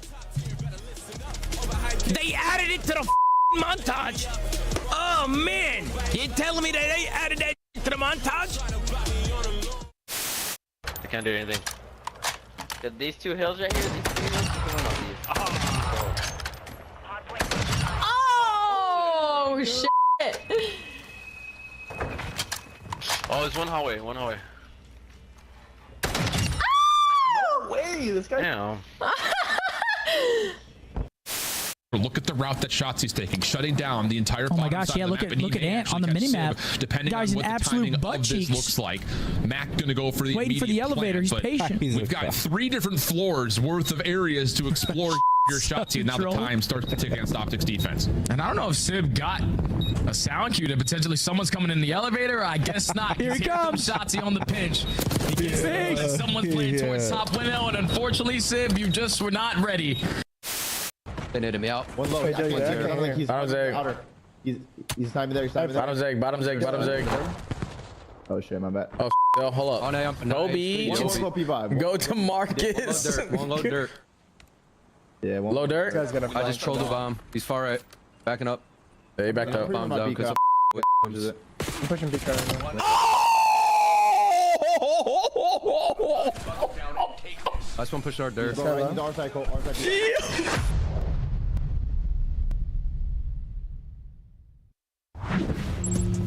Welcome back, ladies and gentlemen. We're almost ready to go into Overload. OpTic tied up 1-1 after some shenanigans. True shenanigans in the last round of the Search and Destroy. And we're going to go play a game of Overload chance. And who are the goal leaders in Stage 2 so far? Well, Xyz's got the 26 runs and the 12 total goals. Possession time is an interesting stat to be tracked as well, but nonetheless for the attempts, 12, not too shabby, but of course it is Mercules right behind him. You see Dashy in the 8th spot as well. So as much success as Carolina have had off the back of Exceed, OpTic do remain the best overload team in the game. I'd like to see Dashy down there as well, like really going for it. Not getting that many in, but going for it. I appreciate the runs. I appreciate the attempts. Now, we are going to see who walks over the lead in the series after this one. Make any sort of early guesses? Of course, OpTic have had a very good run on the mode as of recent. They've had a good run in everything, basically. But how are you feeling about this matchup so far? Well, in terms of overload, feeling great for OpTic. Yeah. Do I have to explain it? No, you do not. Well, the stats are there to tell us why, but I don't know. I'm liking what I'm seeing out of the Ravens so far. I mean, they're 3-3 overall, but they have seemed to find themselves in a little bit better form, and this has not been a bad matchup for them at all, boys and girls. Well, so far off to a good start. Good kills either side, jostling for control of the middle of the map. Dude, Lurks has been moving this game as well. Bro. Nice. Snappy gameplay, fantastic shots, does get traded out, but Lurks has been trying to bring the goods. Hook, though, does indeed bring the goods. He gets not 1, but 2, and Carolina are going to be turtling on defense. And OpTic, do they want to fake? Do they want to bring this towards B? Well, it's going to be a head smash, but Carolina, perfect defensive setup so far. They are here to meet them. Yeah, they fake for a second, and it pulled just enough players back, but Craze holds it down. Big kills, catching shots his way through tin net. And he's over the top. No one quite able to pick this one up yet, as the EMP is still in a forward position. Great work from Craze, staying alive for as long as possible. Nero on the flank, red and dead. And we're still close. Someone has to pick it up before it resets. Well, no pressure to. OpTic, though, you're right next to it. I can't see the timer. There you go, mid-reset. You do have Hook in position, though. So OpTic going to be playing for the next wave of kills. You got Lurks, maybe push out through P2 or watching the pinch. This has been a interesting standoff here, but with no device control, OpTic, yeah, going to be looking the wrong direction. Nero good for 2, and now the tables have turned. Yeah, OpTic were routing their attack the wrong way, and with the reset back over to mid, you don't have the manpower to break through. Now the choice is on, though. Close spawns here towards the A goal for OpTic. They're going to find at least one of these players. No, it's a great nade from Exceed. It's a chance, and it's over the top. Ravens strike first. Yeah, they are crawling in their spawns, so the play's not even done. Nero going to be looking for some extra kills. OpTic clean house. Exceed next man in line, and he's going to have to run for the hills. Hunting down, or maybe not. Exceed, the true predator. What the hell was that? Another one? No. Hook's there. Trades? No. Hook, the untradeable. 3 in the feed for him. And that has absolutely broken the legs of the Ravens on this attack. And now we go OpTic towards the B goal. Yeah, Dasher with the device in hand, which means for his pistol, that is a primary weapon. So a true 4v4 on the attempt. Every single stun, though, just lands in his face. Here come the nades as well. Great tack usage. Good job of checking the corners. They clean house, and now you got the open bottom lane. Oh, they've got an open bottom lane. They're going to run for it. Mercury's off spawn. Here come all the team. All going to make their way forward. Exceed with a good turn and burn on the back line. Here come the players out of Dojo. They are making a run for it. Still maintaining presence in the middle of the map. That's going to be Hook watching that. So Ravens, slow it down. An opportunity still to hack this. And they're showing over to the top side. You see it just for the bait. So Hook is going to be the middle of the map. Everybody else going forward. But OpTic not really fooled by this one. Still got to win the gunfights, though. Trades rolling through. Can't pick up the pinch. Hook gives you just a little bit extra. Exceed, great dance moves, but OpTic have done enough. We're a little bit more comfortable now on the defensive end. Yeah, this far away as well. The reinforcements not going to make it there in time for the Ravens. Nero nearly pulls a Craze on that side of the map. Stays alive, but where he lurks. Oh my goodness. So him lean back in his chair there. That was a worthy attempt. But OpTic, yeah, spreading out right across the map here, making sure there are no shenanigans whatsoever from the Ravens. And now pick a lane, any lane, and send it. Well, Dash is clearing out the space towards P2, but as you lose the middle of the map, going to be tough to force this one through. Look for some extra kills, but if you're Carolina, in this moment, you'd probably look to play aggressive. Instead, they're going to be swinging it back and almost playing it like a round of S&D. We saw how that went. And we'll see how it goes now. You got players on A. One more man here to deal with it. The slide through. 1-1. There we go. And Mercury's still alive in spawn. Topside rally. Not going to be happening. Now you have to worry about this defensively now for OpTic. The Ravens won the fights. And they're winning the next set of fights as well. Opportunity here for the big rally. Ravens fighting their way forward. Over the top comes Hook. The transition onto the second man. All dead. Run it, boys. Last one up, Nero, and he spawned close. Oh, look at those spawns, though. Yeah, My it's God. so tough to read the spawns when it's a neutral position. So you get the 4-man wipe, and everybody just spawns up right on top of P2. Now Carolina in a bit of a pinch, but they had the map pressure. Now they're losing the gunfights. Craze, good for one. Can't get the second, and OpTic now have the opportunity to make this transfer. Shotzzy, the lead blocker. We've gone from one end to the other. 23 seconds to play. OpTic winding up through the hit through middle of the map. It could be a B hit. We have to find some kills, though. EMP still a little further away. You're not going to be able to capitalize too quickly on this. And yeah, a couple of big ones there from the Ravens. Slow this down. Wait for the reinforcements. OpTic still have a chance with extra time. Well, 30 seconds as well. You're going to have to start moving. Hook wins the key gunfight. You get the next man in line. That's a 5 spree for Shotzzy, and now he's officially the lead blocker. Yes, Exceed. He's the last man. Did he see him on the cross? Did he see him make his way forward? If you get there fast enough, it would be huge. Nero brings down another. 15 seconds to go. This play's not done yet. On the flank, Dashi. Oh! He picks it up! 9 seconds to go! Can Exceed stop it? No! What a goal at halftime! Dude, hefty work as well. Shout out to Hook, the ring leader in strat caller there with the device in hand. Understood the tools he had to work with, and a lot of key gunfights just had to fall through. Added to the Hoop mixtape as well, 360ing people just about over towards steps. And again, patient work. I mean, that is very intense for the pistol guy. That is Hook in that moment. Has to stay alive, has to play his life. You got Nero pinches rolling through. The dance he just did, that is extraordinarily efficient work and some crazy gunfights to boot. Yeah, Craze had to get world starred. Exceed needed one more onto Hook. What a capture. That was beautiful work. Into the second half. And Hook's 22 and 12. 22 and 12. 5 spree. Merc and Dashi on single digits. I am such a fan of Hook. He does it all. He really does it all. Can he get a 2-piece here? That'd be too much. Wait, Merc's grabbed it. Trying to get something sneaky going there as he thought those players backed up towards Dojo, but Shotzi's, he's in your lobby. He's causing problems. An opportunity towards A. We go through the Dojo. In the fight, it's not going to be good enough. Exceed on the defensive hold. Good. Dashy's nades over the top. Slowing it down. Slowing it right down. Putting it in reverse. Get us out of here. Oh. Where's he going to go, though? Entire team's right back here. in. 2 players from Carolina completely out of position. Yep, go, go, go, go. One guy left to deal with on the point. It's going to be, that is it. 3-1, OpTic. Took a little bit of time to get it going. A little bit of back and forth, but there we go. Ravens stabilize. What a square up we've got now towards the bottom side of the map. Yeah, I think Ravens may be feeling a little bit of that pressure now. The fact that it is 3-1, extra deficit, the pressure going to get a little bit heavier. Try to go for the pinch routes. Well, Mercules posted up in spawn, able to read that. Dashy now the leading man on the defensive end is Carolina. 3 players surrounding this device. Perfectly placed trophy though, so the nades, no impact. Perfect trophy. You can't pick that one up unless you get behind them, and there's no way you get behind them now. Mid-map's going to be full of OpTic players. Depending on how quickly these kills come through, you could be looking at a rush. Craze unable to finish that trophy off. I think it's gone. So there we go. Nice work. Nice damage. Hook, though, he does it all. On the flank. You know, the way he's shaping up. Hook might very well be the most complete player of all time. Now he's the lead blocker, forcing the spawn out to the left. He wins a single gunfight, and this will be a cap. Yeah. Is he going to get red? Yeah, they're going to deal with that. Front line. Shotzi. Can't get the second man.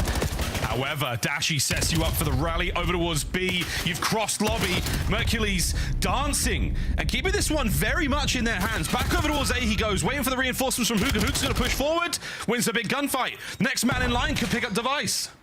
Well, Lurks makes the huge kill to stop that device from going. Merc was definitely putting on the move. Oh my god. Problem is, Hook's in your spawn, but you take care of him. Lurks winning some crucial gunfights right now on the defensive end. Problem is, you got to get that offense flowing. Yeah, 23% of the time for possession there for Carolina. Struggling to make anything happen, but now they have the positioning on the map. They've got positioning, they've got an opportunity to take care of the players on the cross. Exceed.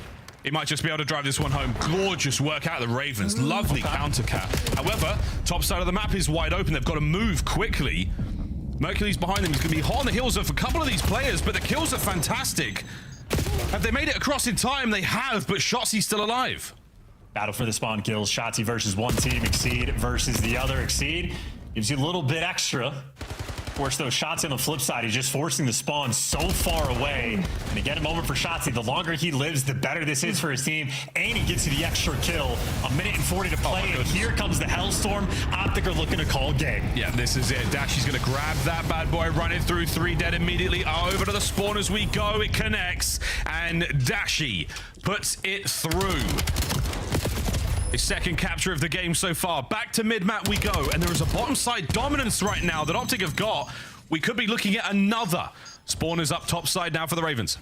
Well, for OpTic, there's just no reason to touch the device. Keep the guns down, slay around it. But hey, if you get the 3 down, why not add more to the pile? Here's the next Hellstorm. Didn't even realize Dashy had one. Yeah, this is it. It's keeping this guy in a very dangerous place. Hook finds a couple of kills. Brutal. And that's going to be another capture. A minute to play. Over the top we go. Back to the bottom side of the map now. And Mercules, a flow state moment right now from OpTic Texas. Not a single thing can go the Ravens' way right now. Look at this. Possession once again. All towards the bottom side of the map. Shotzi trying to keep them pinned in the lobby. Smooth moves. Shots are good on the damage, but not enough for the kills. And Dashy now brought down. So the Ravens, you did the best you could to avoid the 6th goal going through. But OpTic have just shown way too much in the second half. Yeah, this is brutal too. I feel like Carolina, all things considered, played a pretty good game. I mean, had some clutch gunfights, did what they could. Maybe one big mistake you could identify in the entire map, but ultimately didn't play terribly. And then the score line just looks brutal. Throwing up 36 kills, 23. And I think maybe the single best device run we have had all year, where Hook goes coast to coast before the half and perfectly playing off the extra time they had to get a capture of the first one. I mean, Hook is an absolute spectacle. Yeah, really impressive work. Tyler Garland, one of the finest in the league right now, simply doing it all. Then Overload closed out effectively there by OpTic, and what a first half we had as well. That was a very, very exciting highlight game. And OpTic now with the lead in the series, unable to find the success they wanted there on Blackheart to start things off. Ravens getting themselves on the board does mean that we are forced to go to another map. And again, OpTic, true flow state towards the end of that second half. It really was good Overload. Ook, 30 non-traded. Unreal stuff. Big work across the board. Yeah, and the Hellstorm's getting utilized extremely efficiently there from OpTic. They were able to pick up 2 different ones as well. I mean, Dashy might have gotten 19 and 22, but 2 overload scores he was able to successfully get, and earning the Hellstorm as well. I mean, there's no complaints. Even the moves that like Merc is making, I think every single decision with the device there from OpTic, virtually the entire map, as good as you could possibly ask for. I mean, this is what, stage 2? It is March 8th. We have another maybe 3 or 4 months left of Call of Duty in this cycle. I feel like OpTic, not on every single map we have on the game, like Blackheart's a bit of a concern. You have Den Hardpoint, that's a bit of a concern, but on the maps that they enjoy, I mean, they are just already like clockwork. Yeah, we're thinking, you know, long term now. Definitely got it figured out early on. How long can they keep in this form? How long can they keep pushing the boundaries and pushing the limits of what a team can do in the game? Series isn't even over, and we have hit Glaze Factor 5. Exceed, this was a really great moment. Helped drive the boys forward. That 3-2 looks so manageable. And then it all changed. Big Hellstorms out of Hook, big Hellstorm out of Dashy to follow up nearly immediately. Guaranteed keeping those players of the Ravens trapped in spawn. Disgusting work from OpTic. And such a tough game as well. Because again, scoreline doesn't reflect it. Carolina did fight. They battled there in that map. They have played very well throughout the entire series. Carolina trying to bring their A game, but you slip up for just a moment and it's just an explosion. The power that these OpTic players currently possess. Gonna be lights out. We're going to be going over towards a Colossus, and I think a very interesting map for Carolina specifically. Obviously, we get the double bang-out map in this series for the hard points, but that doesn't necessarily make an advantage for Carolina. They are 0-8 on this map. Exceed has spoken about it in an interview. He swears up and down they're good at it, and obviously the kills are not a problem for the team. The guns have been hot, but they just cannot buy a win. Oh, another chance, another opportunity you get given them. Looking though at how map 1 went, this was the Blackheart, and Craze had a couple of takeover moments, which very much helped, very much helped in that win. Of course, my young goat Hook, who I can't stop doing tricks on right now, who's had a decent map, but since then has been unbelievable. Again, the sort of turn here for OpTic. It just started to get things going in the series, and I just wonder if the Ravens is the mental game at this point in time, because we don't know what to expect at this point in the series on a game like Colossus, but hey man, we'll see. Exceed has told us, Chance, up and down. He's told us. We'll find out. Well, no better way to prove you're good at the map than beating OpTic. I'll continue to glaze Hook. Actually, yeah, dude, totally. I think Hook might be the first player in COD history where there's not a single negative thing you could say about him. Like, even some of the greatest players of all time, you look at them and there's the, you know, maybe not the best in the practice room, or maybe they don't have the best comms in game. Even if they are 10 out of 10 in so many different categories, everybody has a weakness.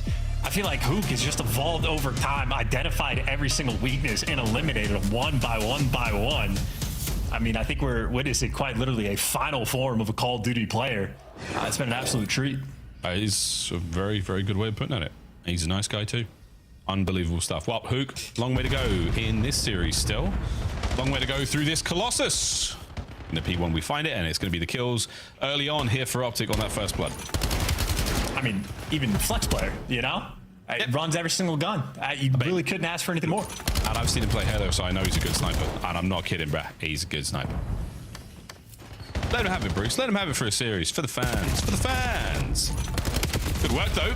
Whoa, great work from the Ravens here. Shots is going to get cut down as well, and that is an effective break for the... As I was saying, great work. Nero on the multi-kill, and P2 no good. OpTic are back in. Yeah, Carolina bit off just a little bit more than they could chew. Had a good looking mini-map, but trying to be aggressive out of time, looking to flip the spawns, and OpTic just taking care of business. The spawn's going to be all over the place, though. Nero wins the gunfight over towards P2. Mercury is now going to be battling for the back spawns, but he's got the teamwork that he did not need. That'll be OpTic with the men in time, but still never actually blocked those back spawns. So Exceed and Nero on the back line. There you go. They'll take that little bit of gift and see if they can convert it into some hill time. Like nearly every single OpTic member off the board, and then they successfully do. As Hook falls, this is the best the minimap will ever be on Colossus. You got it, Ravens. You got it, boys. Hold on to this one. Keep the players on the approach there through Statue tagged up and in trouble. Okay, Shotzi fights his way through and gets a couple. Okay, who picks up the guy in mid? Okay, Shotzi on the back line. Okay, it's a 3 and a lead change for the green team.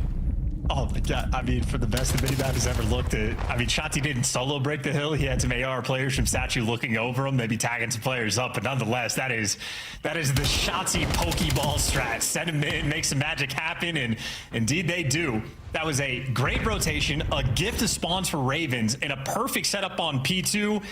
They're down by 20. Yep. As a 20 that might grow. Coverage in the back here for OpTic. Last man on time. Should be overwhelmed. And that will be that. Good break. 10 seconds into the hard point. OpTic on time. Yeah, good read as well. That name tag spot maybe through the steps, but Shotzi able to get out with his life dash. He gets the first kill in this engagement. No trophies, at least inside the tunnel, means, hey, Carolina good for the break. Great tack and nade usage, able to get right back in time. Still, just dealing with that 20-point deficit. Yeah, really good break from the Ravens. Tons of time still to be had. And they're still holding for now. Tunnel plays up, but they've got eyes on it. Shotzi wins it. Clean 4 down. Ravens rocking here on Colossus. Yeah, covering the spawns as well. Lurks, well, up top does get taken down, but you got trophies out on the new time. You did not take care of a guy that's behind you, and Exceed is on the wrong side of the map, looking the wrong direction, which means Nero versus the world has to kill 2, maybe 3 more players to officially secure these spawns. Got Lurks to help him out. Detonate from Shotzi is going to hurt. Oh no, it bounces around, so here we go. He does get his 1. And now the guns are ready at the front line. Hook now pushing forward. Cut down by Nero. Anyone's hard point now. You got to fly on in, but the nades from Spawn are keeping the members of the Ravens back. OpTic find a foothold. Yeah, they're trying to turn this into a spawn trap rather than the close spawns for the eventual break. Finally, 2 kills roll through. Exceed doing a great job to stay alive, which means 2 minute directions to look inside the time. And finally, you can breathe. But for all the talk about the good rotations, good breaks, this and that, it's still Carolina down by about 20. Oh, I mean, it's hard to keep alive when the scrap time is so fiercely contested over. See, trying to motor mouth his way through that moment. All he does is get caught. Lurks on the hit and run, finds 2. We'll live to fight another day, but that will be the end of our first set of hard points. Over towards the second now, and we do have presence here for the Ravens. Lurks getting a little too hot. Well, statue control for the moment in OpTic's hands, but Carolina looking to take it over. Hook's gonna fall. Now you got that opening, a nice pinch route here from Craze. Carolina should be able to break the time. There's the extra kills in the feed. They get the clearance. OpTic gonna have to reset. Yeah, this is the big moment here from Craze. Slows down the attack once again. Good P1 time continues to flow the way of the Ravens. A little bit of a mess there from down low, but that's fine. Hook's going to fight forward. Good trade. We're still maintaining as much presence here as possible. Work from Lurks there was good, but again, not quite enough. Oh dear, Shotzi finds himself 2. Exceeds trades. Not bad at all. Able to send the boys in upstairs, and then we go another break. 20 seconds to go on P1, and P2 still looks to be good for OpTic. Yeah, the power of statue control. Exceed with a nice 2. Good stun to get the guy out of time. And, well, you got OpTic with the early rotation. And, well, they're going to get all the kills as well. Trying to pick up the top side route. That is good timing, though, from Lurks. Able to get the first kill in the engagement. Shotzi will be the next man in line. 3 through the front. The back door now covered. Lurks dance comes to a close. Ravens with the numbers here, but they're completely surrounded, and that is going to be it. All 3 of them go down. A good break for OpTic. Oh, the front line getting pushed out. It's a 6 spree for Hook. Yeah, getting ready to get that Hellstorm secured. Exceed's going to fall. Hook has the extra utility, and they are pushed out so deep on the minimap right now. OpTic have everything that they want. All covered, everything they want. Let's go for listening. One shot. 2 lobby, 1 shot. He's in the back on me. Oh my god. Yo, sir. Oh, he's front. Last guy. He's under.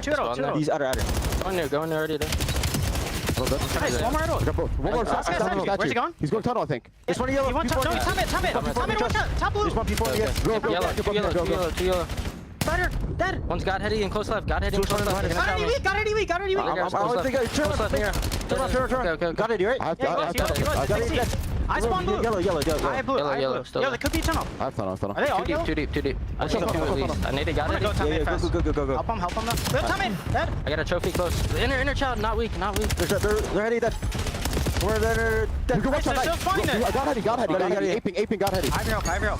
Nice, good shit. Should be fine. Stay down. Sit down. You try to Oh, one shot. Oh, dead. There. Shit on. Up down this. Close right. No, exceed. Tunnel alert. Shit on. Nice. Exceed's got already. I'm gonna get his once. You just play the time. Okay. Praise enter dead. Exceed was got already. Yeah, we're gonna start flipping. Deep, near. Son of God heady. Hey, we're missing exceed. Too deep. Near is a bullet. I'm running through. There's three here. Two pull 4 shot. Kill those. Lobby dead. Near was here. In the back. Your boys, go. Someone help me. Yo, back in the back. In the back, got me. Now weak. He's shot lobby. Left side lobby. He's weak. I didn't touch him. There's two. No, alright, last two are on new. Three lobby already. I'm gonna hide him. Close up. Give me a phone, alright. Give me a phone. I can shriek. He was I'm shrieking. Side door near. Two side door. I'm backing up. Shrieking. I'm holding time in. I'm trying to hold time in. I'll let you know where they are inside. Yo, one's I think one guy. Yo, on you, lobby. Yellow lobby, and then push out like front hill. I can't see the guys. Tommy crazy. He's in yellow lobby. In the back. I'm trailing it. Tell me in the back. One guy's back Tommy near. We're back. Sutter narrow. Hard sun. In the back dead. I spawn out, so. Got me a pinch. You're in the back. They're in a shot. Oh, no, front. It's funny.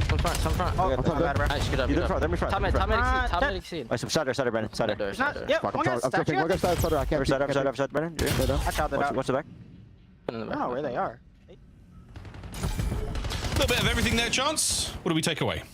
I mean, Carolina, 0-8 on the map. They talk about how good they were. I don't know if that's true, but I know who definitely is, brother. 30 kills. We're glazing him. The community's glazing. His teammates in game are also giving him the glaze. And for absolutely good reason, he has been feasting this entire time. They're almost expecting him to win the impossible gunfights, but even as he doesn't, his teammates so quick to be there. Hercules the dropping in hand. Last man in line was Nero, and hey, Nero trying to keep things active. Problem is, it's 100-point difference right now between these teams. Yeah, it's tough. The gameplay is crispy. It's creamy. There are no holes in it, but we're still going nuts for those donuts. And right now, it's a matter of time. Well, unless Ravens can turn it around, and gunfights like those don't help. No, they're going to be dunking on him now. Shotzi, easy pinch route through yellow. You just get a hold through the front for Carolina. No time to take any pinch routes, and it is nothing but awkwardness off spawn. Oh. And that awkwardness is good for a perfect 4-man wipe. Problem is, you're still down by 100. Still down by 100, and they've only just identified all 4 members. The entire roster is in lobby. They're all coming at me right now. That's right, two through top. Exceed might be able to get another one here because the damage has been solid, but the coverage from Hercules is brilliant. The Dravic singing out there. Hercules a third in the feed. The last ones are going to be on time, and over the top they go. Trying to get the break here right through the front. Dashy's there on time. A pinch, though, will seal it. The Ravens will live to fight another wave. Always fun when you are spawning literally right on time. I think Carolina in a moment feeling overwhelmed. They're spawning up and just tweaking, looking every direction.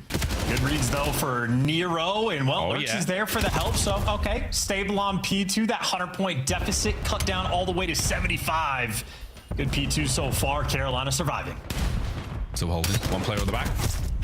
Oh, and it was a knife fight. Crazy went for the fists. Over the top though. Hercules gets it done. A big win, but not the end of our map. Close enough. Rotations on already. The Shotzi loses the fight to Exceed, and the battle for the scrap time is so far so good. As Dash only gets one, but that's the rotation, and Nu is open for business.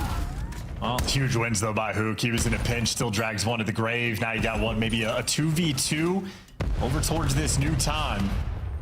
And you got Shotzi going on the route. He is looking to call game. Here's the route.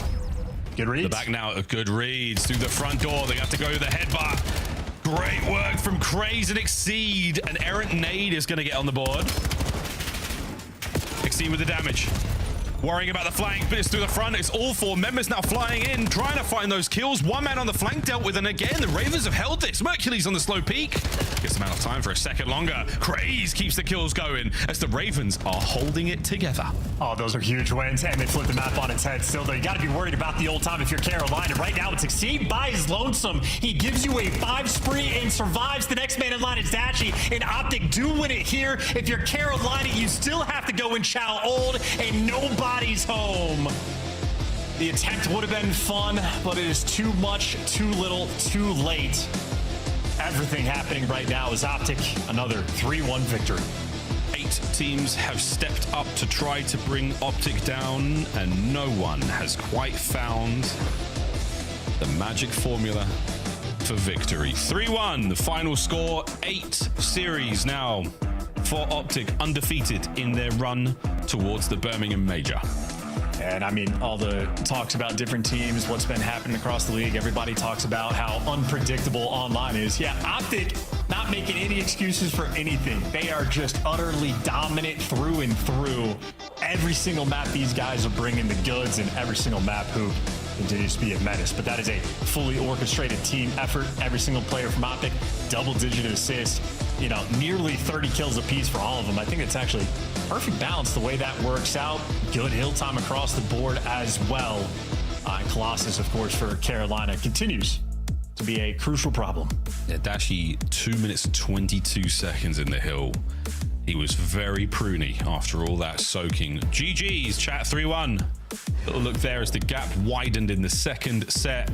No Scar today, no game 5. 3 straight for OpTic Texas there in the series. Blackheart definitely needs to work, but again, they played a tight game, and they played a couple of the first 2 hard points very, very clean from them. But Ravens, very, very good at the mode. Very, very good at the mode. We'll see more of that later another time. But hey, Desk, you guessed right. Who'd have thought? More soaking than a BYU dorm room. Let's move this on to Texas Carolina results. A 3-0, 8-0 on the season. Yeah. Sorry, just the stage, Allie. 25 games. There were 21 wins. Now we moved that up. You're looking at 29. A ridiculous performance right now from OpTic. Is this the best percentage if you're looking at maps won and lost? Because Carolina is one of the few who hands them an L.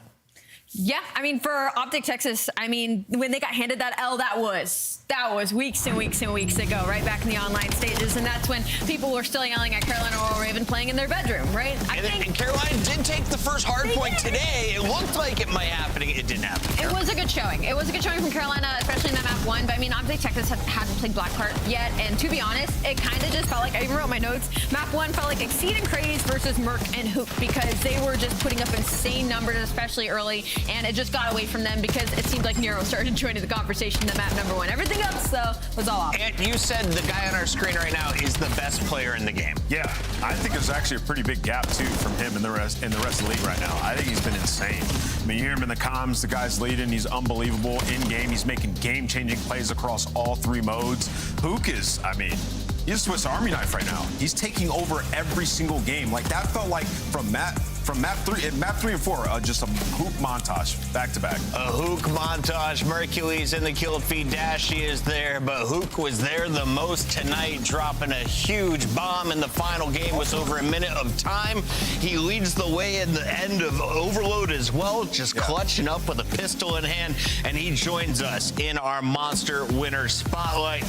Hook, welcome to the show, my guy. Congratulations on a win. How are we feeling after tonight's dub? Sorry, there's a lot of reactions. I did not expect the Carolina reactions. There's Hook. Can you hear me? I got you now. Okay. Thanks for joining us. Ant just said you're the best player in the game. For sure. How do you feel you're playing?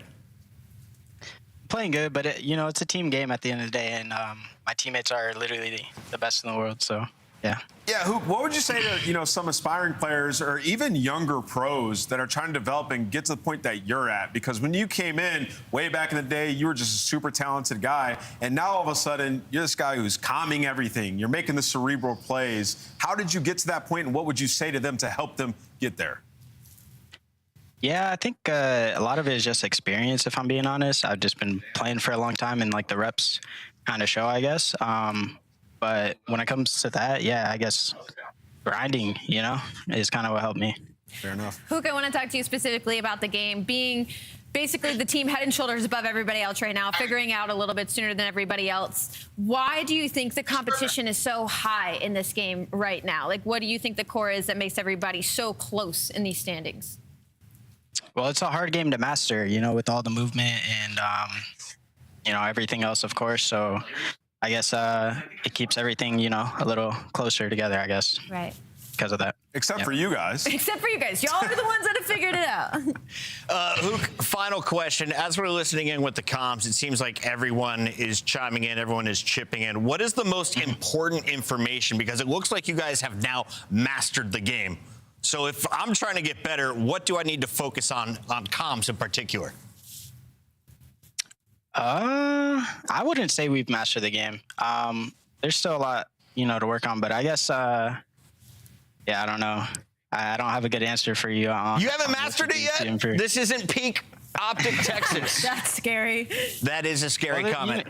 You know how it is. You always got to look to improve. That's all. Yeah, well, good luck with that. 8-0, you can finish 11-0 on the way to Birmingham. Best of luck with that. Appreciate it. Thank you, guys. That is Hook, humble as always, best player in the game. Did he earn your scuff play of the game? Oh, 100% has to be. Walk me through it, Wheeler. Yeah, this guy is just a monster, dude, with the ball in hand. How many times have we called him Saquon Barkley making plays with the rock? He's a football player. He's really, really, really good. Allie, oh my God. Sorry. But anyways, Hook's is making plays here, finessing, and he's orchestrating this as well, calming everything. You get Shotzi to come in, apply some pressure, dash you through top broken to find a kill on the steps, and then from here, it's just a swarm to the back hoop with the final cleanup kill. And it might not look too super flashy, but just think about the amount of times teams get a run and the ball carrier just dies and it gets thrown away. Hook's so good with the ball in hand while he continues to score. Go ahead, Rosalie. Nothing important. I was just going to say, and in that situation, he essentially 1v4'd. Like, he left the bomb, got a couple kills, picked him up himself, got the final one. That's all. Allie, I appreciate you coming along for the ride. We are about to pay some OpTic players. Let's take a look at what they have in store for us. 8-0.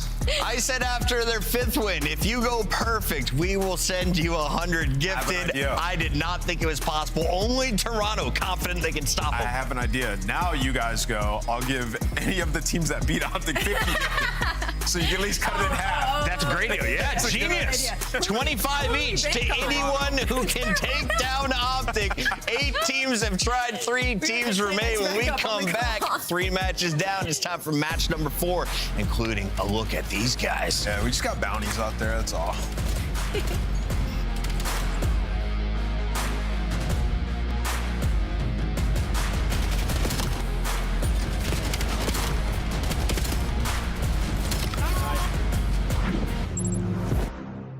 Black Ops 7 returns to the Esports World Cup in Riyadh this summer. Scan the QR code to be notified when tickets go live later this month. Start the season strong with the 2026 Call of Duty League Pack. Grab yourself the CDL operator by scanning the QR code on screen or check it out in the Call of Duty store in-game now. Scuff, official controller of the CDL.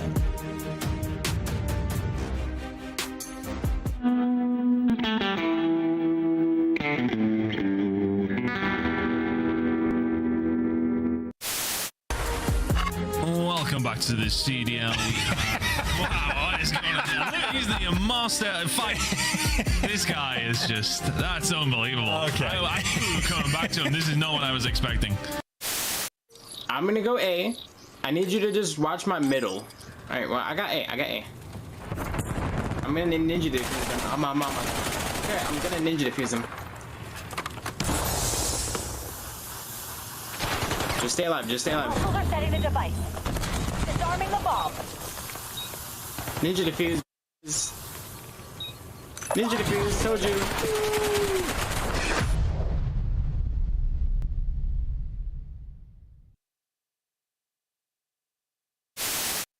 Over Shotzi. Oh, and he's been tagged up. The timing was great for a second long, but now Vancouver with a big old advantage. But wait a minute, in the smoke, like a ninja, he strikes on the second man as well in a 1v1 now with less than 20 on the clock. What? What? Come on, take it to him. He's got to go plant. He has to plant. Oh my God. If he lives, he wins the round. What a moment this could be. Oh my God. This other guy's tweaking. This guy is trousers. He can't even play. Yeah. His diaper. As long as Sachi doesn't chow this, he's fine. Oh, yo, that guy doesn't play for the win. I keep noticing it. Oh my God, Quavis, there he is. He witnessed everybody. And he's like, he said, I want no parts. Damn, I can clip. That's a smoke criminal. I couldn't plant. GG. That was a crazy play.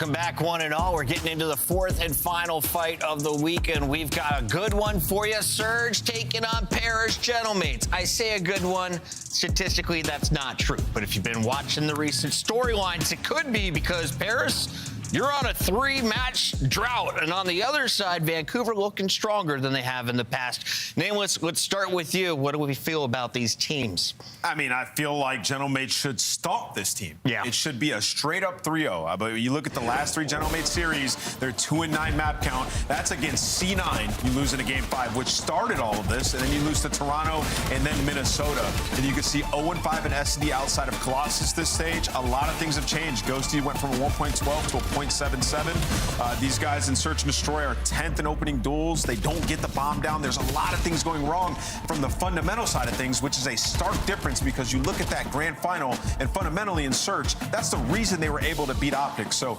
either that's a practice thing, a shift in focus, or a lack of focus. Al, you don't have to be higher than gold to see that you're getting outslayed if you're a Gentlemates player right now. How do you get back to being a dominant squad like you were just 3 weeks ago? Go back to whatever system was working 3 weeks ago. No, I'm just kidding. For Paris Gentlemates, it's a weird one because you can't really pinpoint exactly what's going wrong. It's not just like, oh, okay, on Hardpoint, you're not rotating in time. Like, oh, in Search and Destroy, like, oh, you're just getting picked. Like, yeah, they're not winning their opening duels, but it's like you go back into some of these series and it's just a lot of clutch situations. They're just getting clutched on, which usually was the other way around, right? We got time. Go ahead, Ann. So, Allie's right. And they were dominant at Hardpoint in stage 1. A lot of teams have caught up in HP, right? So you don't have that super edge you used to have. And then they were never great at Overload. Right. So that's going to be difficult for them. And then now the gap's just closing. So, they look like LA Thieves or some of these FaZe Vegas, these teams that are just kind of all in limbo. That's where they're at. Let's take a look at some of the numbers. I'm told we have a graphic, and this one is beautiful. 2-4 versus 3-3. It is a meaningful match for Vancouver. If you want to make it to Birmingham, you need at least 3 wins. Paris is at the weakest we have seen them yet. You've got similar map counts when it comes to S&D. You both have sucked when it comes to Overload, though. That has been the biggest weakness for Vancouver. So if you want to beat Paris Gentlemates, you got to take them out in what used to be their best game mode in Hardpoint. You look at the roster. Can Capsule be that guy to give them life? We expect him to come in fast and furious like the old Capsule. He played kind of stoically, a little bit slow and steady, but it got the dub over Cloud9. I think the dangerous thing, though, is that we all know that he can play like that, right? And that's probably going to be the biggest edge for Vancouver Surge to lean on going into this series because they have Capsule. LA Thieves clearly are not going to have any idea of how he's going to play, what's going to do that dynamic. Because the last time these two teams matched up was the previous roster. Gentlemates handled them in the way that they should in 3-0 sessions. So this is more of like uncharted territory. Can we exploit the situation with Gentlemates for Vancouver Surge? The first time Surge from the start of the year have ever looked comfortable on the map, just making the mundane, easy plays, was the series with Capsule in it. I understand that they played C9, but it was controlled. So you have that to look forward to if you're a Surge fan. And then also, hopefully, you get some SMG maps. Let's take a look at your maps and modes for this one. We got Scar, Colossus, Scar, Dead, Raid.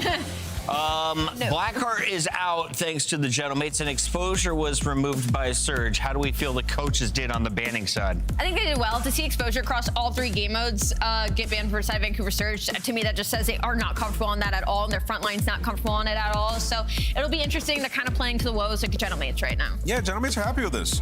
Through the first 4 maps, I mean, they only have, 1 loss on maps 2, 3, and 4 in the last 60 days. So feeling good to close this out before you even get to 5. Look at that man in the top left corner.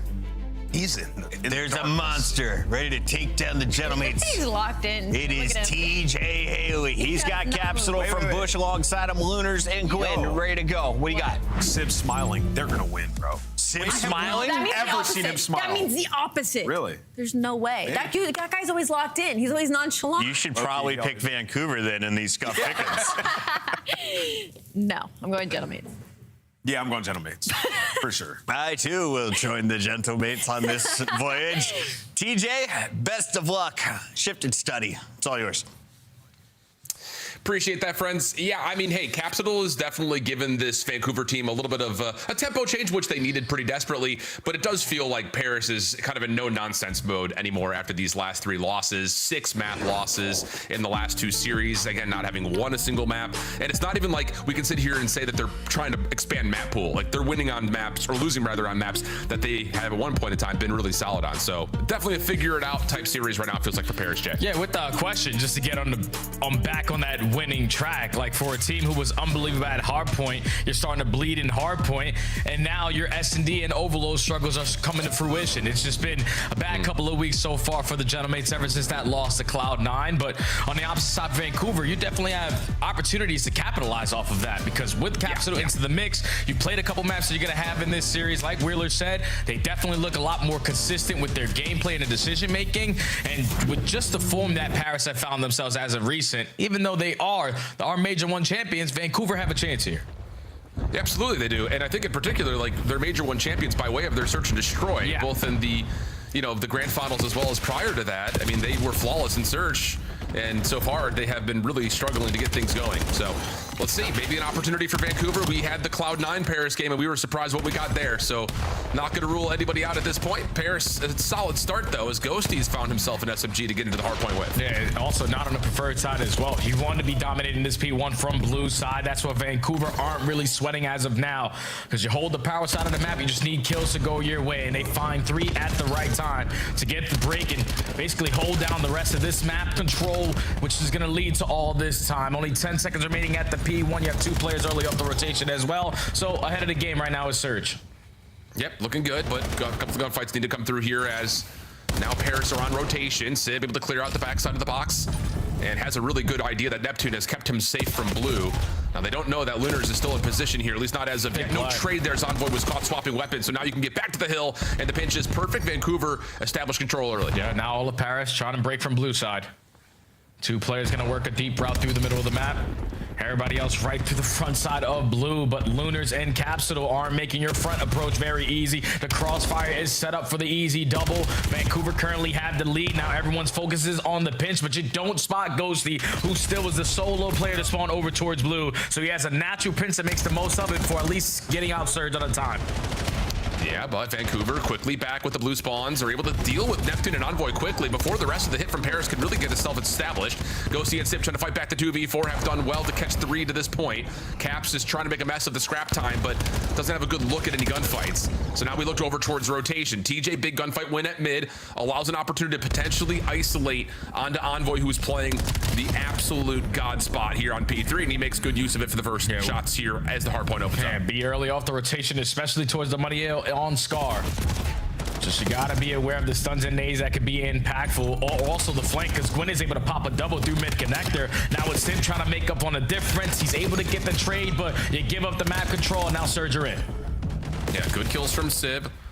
Allows an opportunity for Paris to storm back forward, even though Vancouver was in the hard point for a small time. And yeah, that map control, super important. Gwyn, though, able to reestablish pressure on the pinch, and he's going to find 3 through mid-cut. Great shots on Neptune in particular, leaving a 1v1 for Lunars. And Vancouver, nicely done here to get the power positions dealt with, deal with the pinch, and establish some control here late in the hill. Yeah, like, I don't know what's going on with the communication on the side of the Gentlemates, but that's 2 different lives where Gwyn pops a double, this time a triple, to break you down from mid-cut for Vancouver to hold down all of the map control for this P3. Now up by 20, still have white wall control. They clear up house again. Vancouver are on point. Let's just go to a listening with this squad.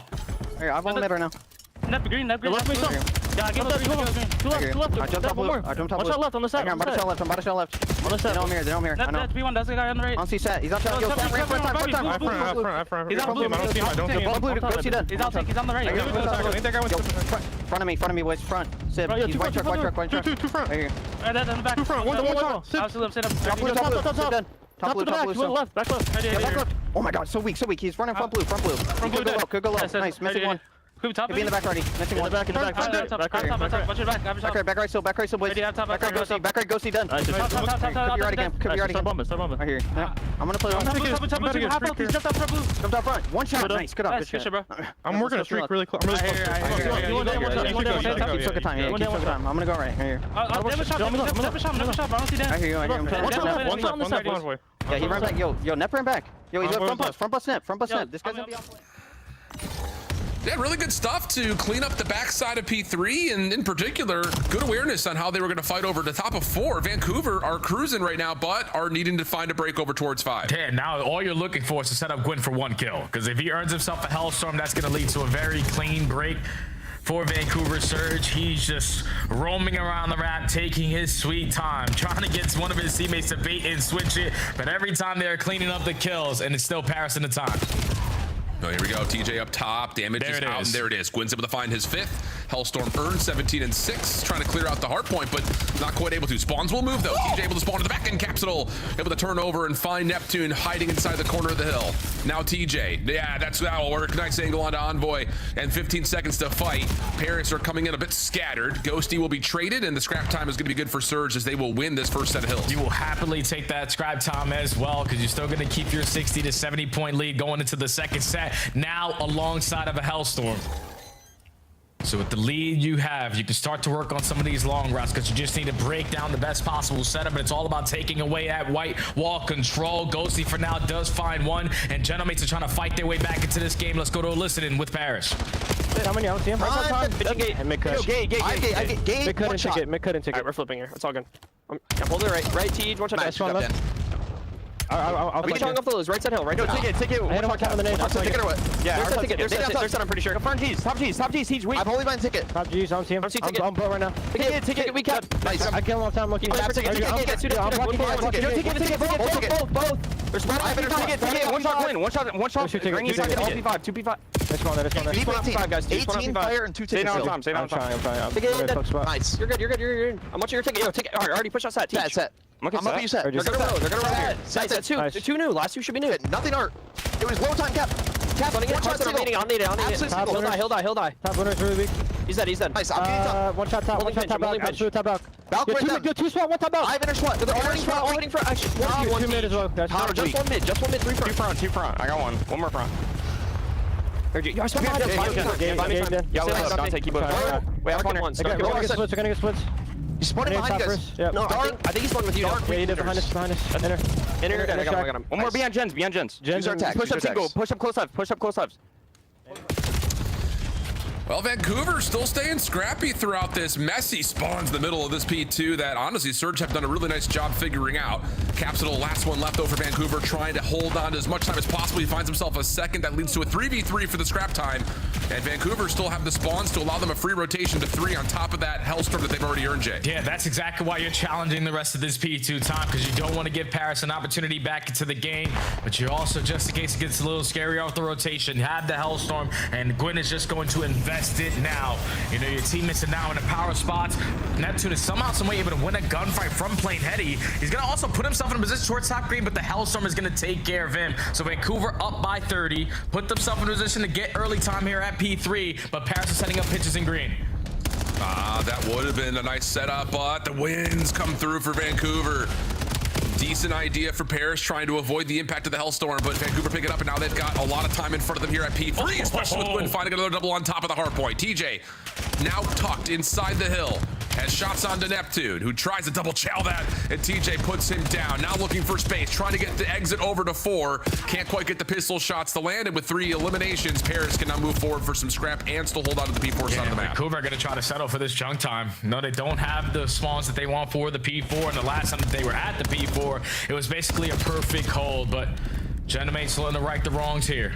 Only 5 seconds remaining at the P3 HP. People are dropping like flies. You're going trade for trade, but it's Sim able to come out on top for 2. So Paris slayed their way off the rotation and are now fully set up and uncontested at the P4.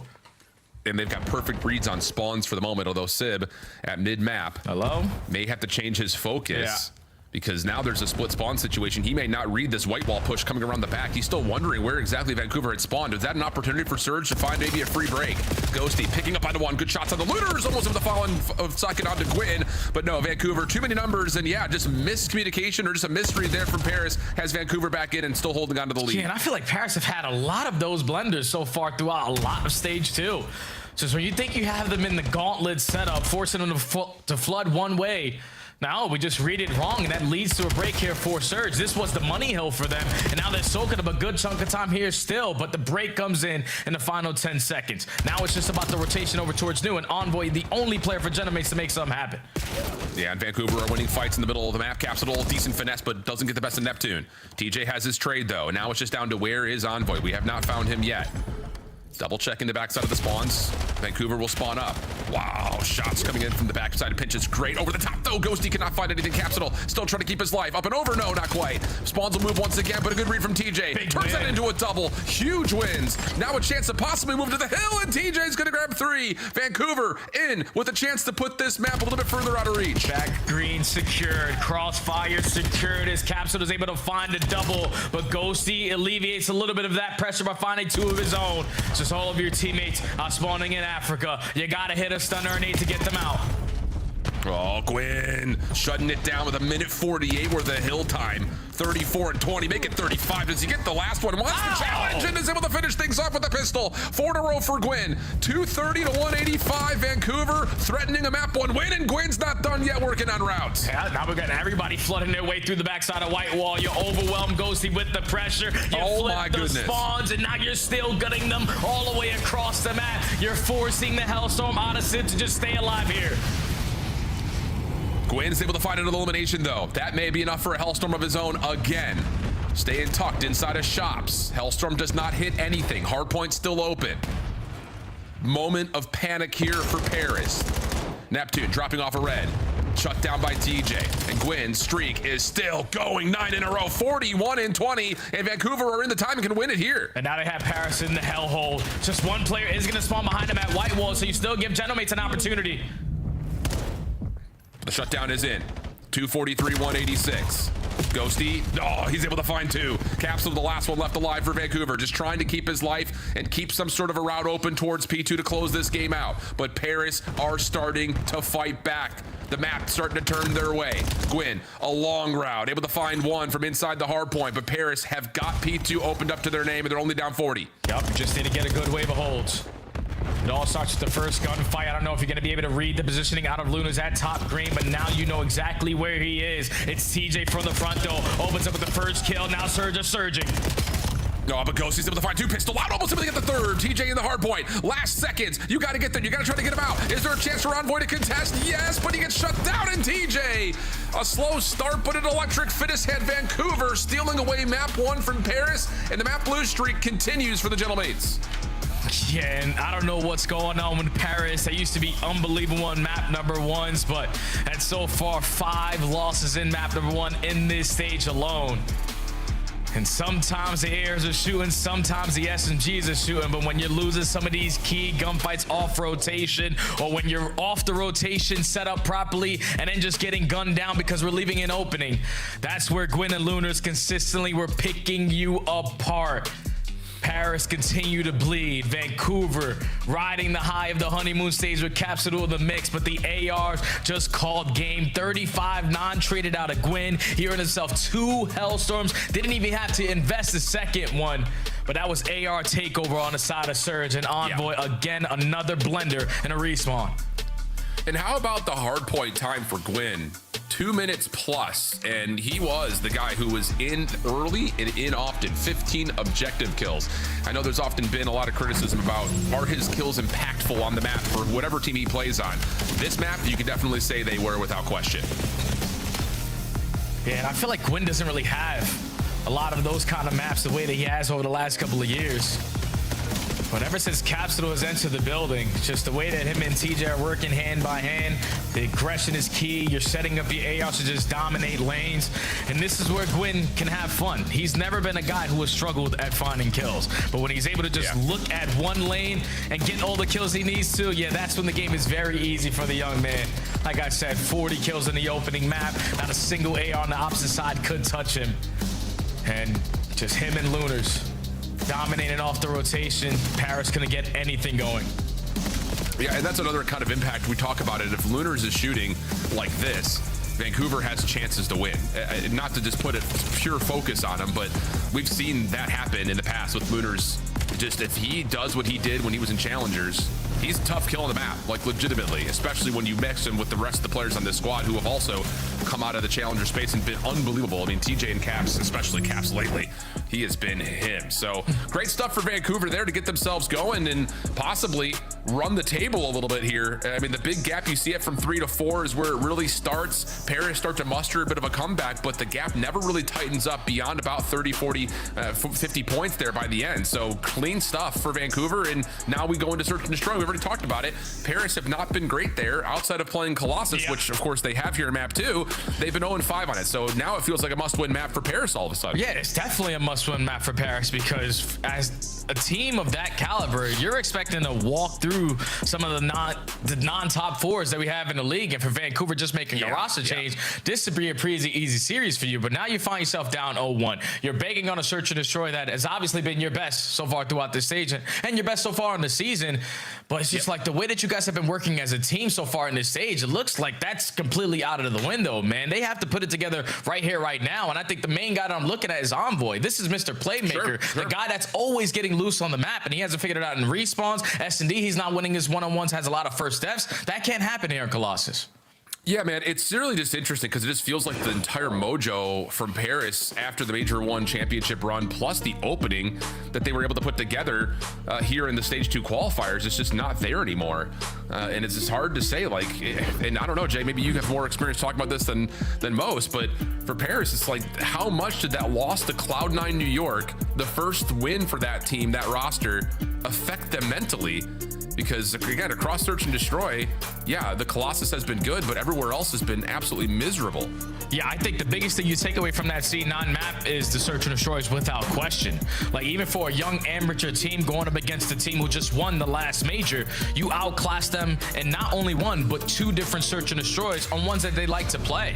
So I think without question, that forced Paris Gentlemates to just be uncomfortable and put themselves in a position where they have to figure this out very, very quickly, because to lose to a team of that caliber and 2 Search and Destroys where without question you were the better team, yeah, that definitely shows that you have a lot of like just weaknesses in your armor. And in general in Search and Destroy, if we're not finding first bloods, your playmakers aren't giving you early advantages, yeah, I don't know what's been going on for Paris, but it hasn't been working.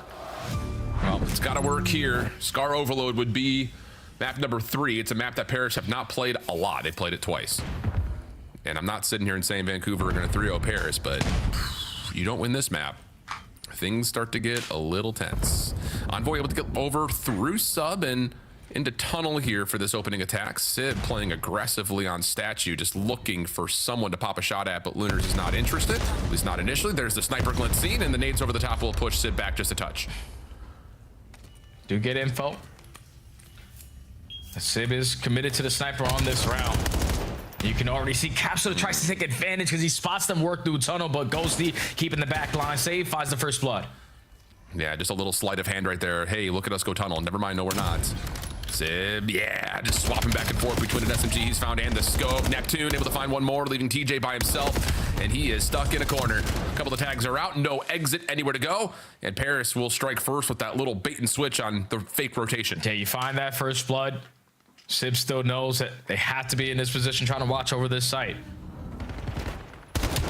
Set up the second one with the boomstick and then picks up a Dravic to close out the round. It's just easy on Colossus when you find first bloods, because then you know the opposing team has to try to make up for it, and then when you're pre-aiming and they walk right into you, yeah, that's just how easy the round is. Yeah. Clean. So first blood converted. Paris start us off hot. See if the response is going to be for Vancouver. Going to go for some early contact and maybe a little bit of confusion as Capsidal is going to go back and pick up the bomb. Lunar's just kind of very passively staying away from Sib, who does make the same wall bounce action that Lunar's did, and they will see each other. Maybe the same happens here between Envoy and TJ, both kind of just checking the heady over towards the B side at the same time, and everyone's just kind of backing off and respecting each other right now. Yeah, the way that they both reacted over towards that B side, they must have saw each other off of a shoulder, and now you're trying to set up with that frag to get the first blood onto Gwyn, but Sib's not able to hit the shots. It's already been 40 seconds wiped off of the round, and the only on-site information now that Vancouver have is that Sib is jump spotting top mid. Yeah, it's interesting. I would have figured that Gwyn would have known that that was Sib on the other side. He does not run the sniper in this round. I'm surprised Gwyn is playing an island towards B, unless they're going to try to rewrap this through tunnel. It should be a free angle for Gwyn to dominate. Oh no, Sib is sniping, so maybe there's a hit marker through the wall there.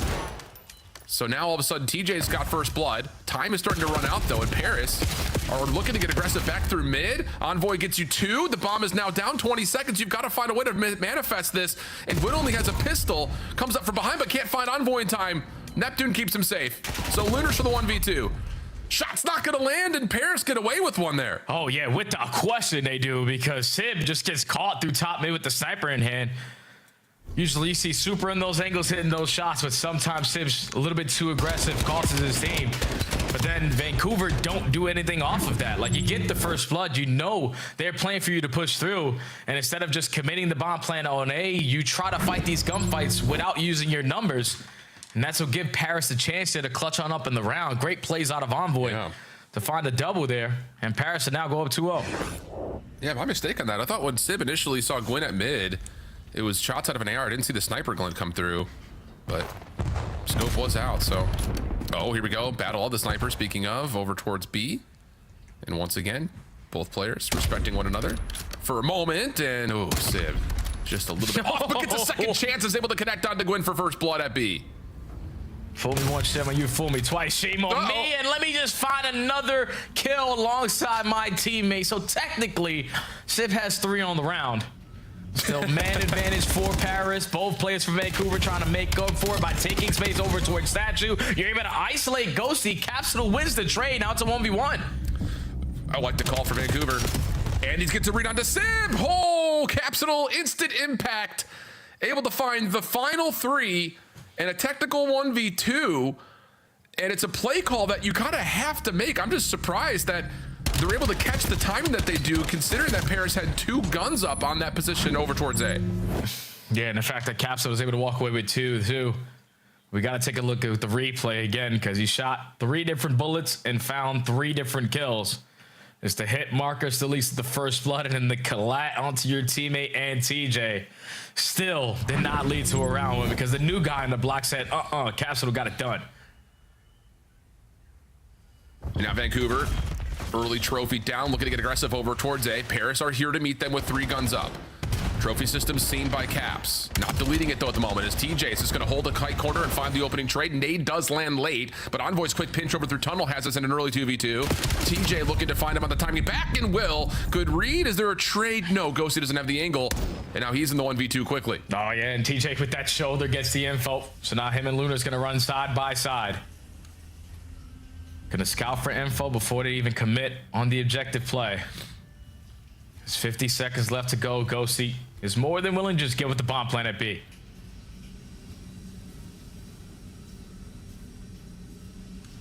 Plenty of time on the clock. Vancouver still looking to see if they can catch Ghosty, rotating between bomb sites. But that angle on towards A has Ghosty now looking to check at B. Doesn't quite see the plant. Can you find a transition deep into their spawn? No. So now Ghosty's going to head down towards tunnel and realize that likely the exit from the plant will be here towards sub. Just comes down to how far away they are. First chance. Shoulder seen. Tags are in. Stun locks him in place. TJ still showing effort, but does get picked. 20 seconds of the clock now, 1v1. Ghosty's got time, man. He's got a lot of time to work with, and if you're Lunars, you got to make sure you put yourself in a position to watch this bomb. Oh no, CDL TV. We saw it before with Lunars, but this time no. Just playing the clock the right way. Ghosty will not have the ability to clutch up the 1v2, but we'll still find the eliminations. Vancouver will tie us at 2 though, meanwhile. Yeah, great plays from Vancouver to just understand what Paris have been doing these last couple of rounds. If Sib is going to continue to snipe, we're just going to invest smoke grenades and with our aggression try to put ourselves an early numbers advantage. Neptune finds the first blood, they get the trade, but then the frag over the top gives them early numbers. And then even when Envoy gets 1 through green tunnel, TJ immediately finds that trade by getting active. And then in the 1v2, you don't rush it until you get some information. So Vancouver taking their time, picking apart Paris 1 by 1, have tied the game. Early trophy down for Paris as Sib is looking to take an early angle. And an aggressive one over towards that. He does see Lunars, who I believe also has that information of the sniper glint. And Vancouver are going to send Caps up to B and through it over to sub to possibly use that as a chance to stack numbers in the backside A. Yeah, but the bomb is getting planted, so how fast are Vancouver going to be to potentially catch this guy off of the exit? No nades are able to connect, and Sib still has the angle. First shot misses. Second peek from Gwyn, not fully there. Here's Caps on that pinch, though, and Gwyn will connect over to the top, though. Neptune drops into the action and finds himself the elimination, leaving Gwyn by himself. Nothing there either. Just too many numbers to deal with, largely thanks to that drop down from Neptune at mid-map. Yeah, Vancouver has to do a better job, though. When Capsule puts himself in a position over towards both side of B, he basically has that entire map, that entire side of the map locked down. Like, they can't go to that site. So 3 of your teammates need to be able to scout. If they're getting the bomb down at A, no one does. Yes. And by the time they get into the play, there's snipers you got to watch. They have crossfires already being set up, and Capsule is not able to be impactful on that pinch angle that he had because you had no information. So Vancouver quickly have to make those adjustments. It's just spotting someone potentially going for that bomb so Cap can make a difference. Quick hit once again, though, for Vancouver. Over through statue to A. Double flank, though, on the way. And, oh, I don't know if TJ's seen the timing. Okay, now he has. A couple of the guns are up over for this tunnel pinch. Nade cooked. But Sib, the Lone Ranger on A, hits a snipe. And now Vancouver, all of a sudden, trying to find a transition point, but there's nowhere to go as Capsule drops up top at mid. And now 4v2, all of Paris just rallying together, not going to give Vancouver an opportunity to potentially clutch on up. But Neptune gets caught, isolated in one-on-one, and Ghosty goes for the ego, chow. Yeah, that's Mr. Hanley. Oh, no. And somehow, some way, Ginnon's able to find one onto Sib, so 1v2 for Envoy. Just cannot happen. This is the point that Ali was talking about, where Paris have just been getting clutched up on in search. Gwyn had a chance, but misses the shot. Envoy, quick to wrap. May have some timing here to catch them on the transition over towards box, but doesn't pick the right angle. Now he's weak, and it's an easy double chow for Vancouver. Oh, no, Jay. One of those rounds that just cannot happen, my friend. It literally can't, man. Like 4v2, you have all of the map control that you want, and somehow, some way, we're still able to force a one-on-one gunfight. I can understand losing the first guy, but Ghosty going for the ego chow getting ripped makes no sense. But then even after Ghosty ego chow, Sib does it with a sniper in hand versus Gwyn holding that angle. An insane clutch there from Vancouver. Paris realistically threw the hell away of that round.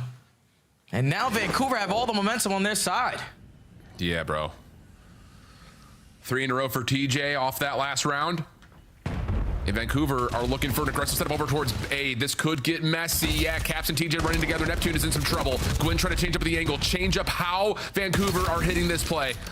Sib is able to hit one, and TJ does unfortunately take down Caps, but there's just no exit available. Quick lightning round. Vancouver now grow the lead. And that's based off of what just happened in the previous round. You allowed them to get a 2v4 clutch. Now they feel like they can do no wrong. Every single time it's been slow and steady. You get the bomb down at A, you pick them apart. But they add Capital to the mix. Him and TJ have a lot of chemistry between each other in Search and Destroy. And they said, we're not going to allow you this A plan anymore. We're just going to take Statue. And it works out when they win a majority of those fights. 2-round lead now, a 1-round lead for Vancouver. You just feel the pressure cooking a little bit. And Vancouver's going to give us a different look on offense.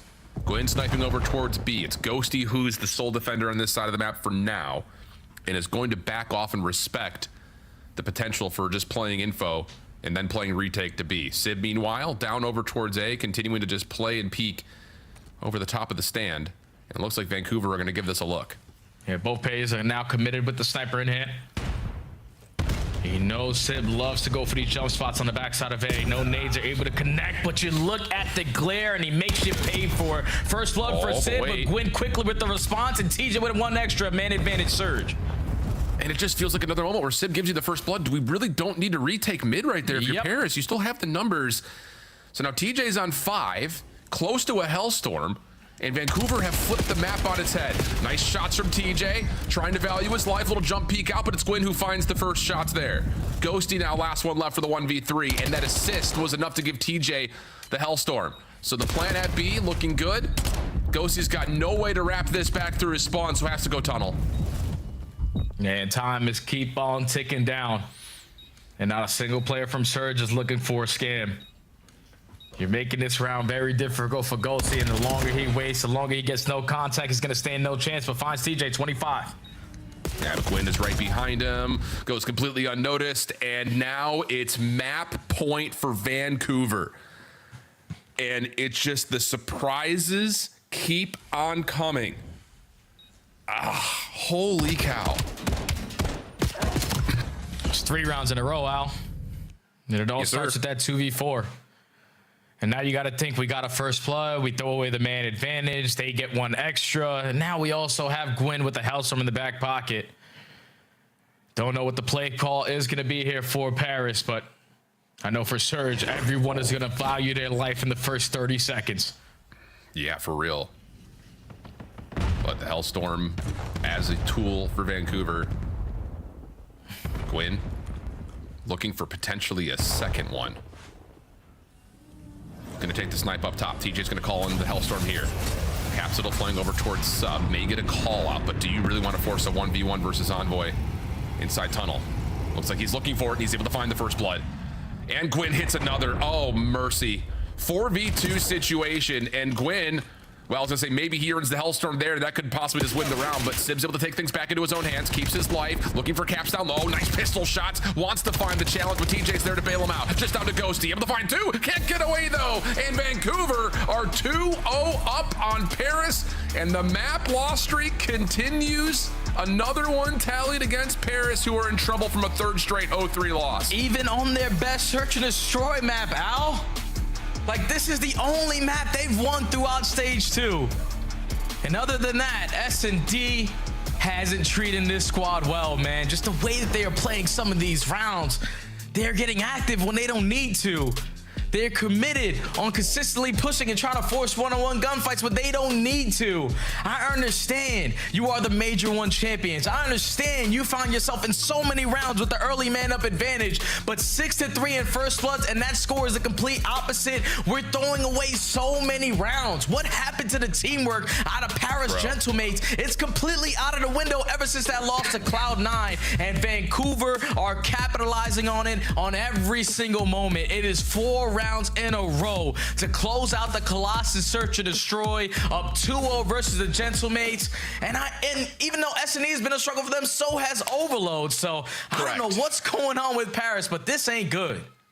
No, man, not good at all. I think especially not only have they not been great at Overload, but they're also going to Scar, where they've only played it twice on the year, Jay. Man. So things are looking a little bit dire for Paris, and they look rattled, flat out. We're going to go to break. When we come back, we'll see if Vancouver can close another 3-0 in the books, and Paris will start to panic a little bit as they find themselves Major 1 champions, sweating a little bit in the standings here in the Major 2 quals. We'll be back to find out how Overload goes after the break.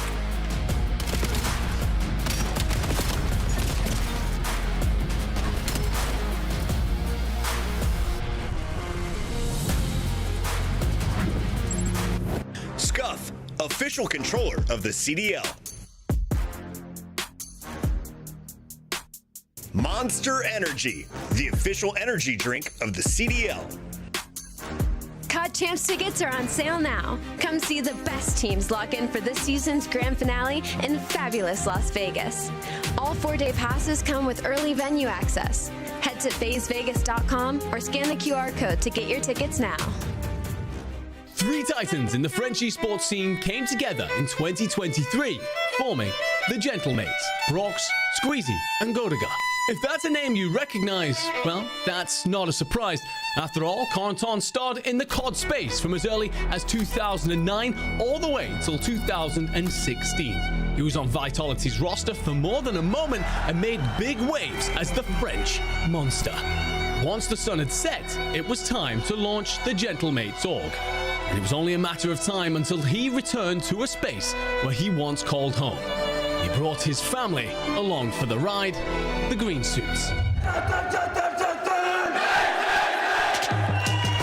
This organized chorus first revealed itself at Major 1 Madrid in the 2025 season, bringing an impressive show of force and an electrifying energy to the arena. Despite the struggles, they never wavered in their support. With the org moving to Paris and a rebrand in the works, it was time to build a championship-capable roster. Together, they assembled a misfits crew: Ghosty, Envoy, Neptune, and Sib. Each in their own right a force to be reckoned with, targets of criticism, yet absolute in their resolve to prove everyone wrong. I think last year on Cloud9, it taught me a lot of character development. I have a chip on my shoulder. I'm sure everyone on my team has a chip on their shoulder, and I owe it to myself to have one of the best years that I've had in my career. A lot of people say I'm like an IGL, just kind of setting all my teammates up for greatness is what I would say is my role.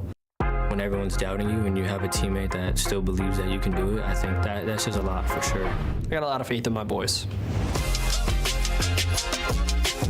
A title-ready team, an unbendingly loyal support, and all the potential in the world. Paris Gentlemates are one to watch in 2026.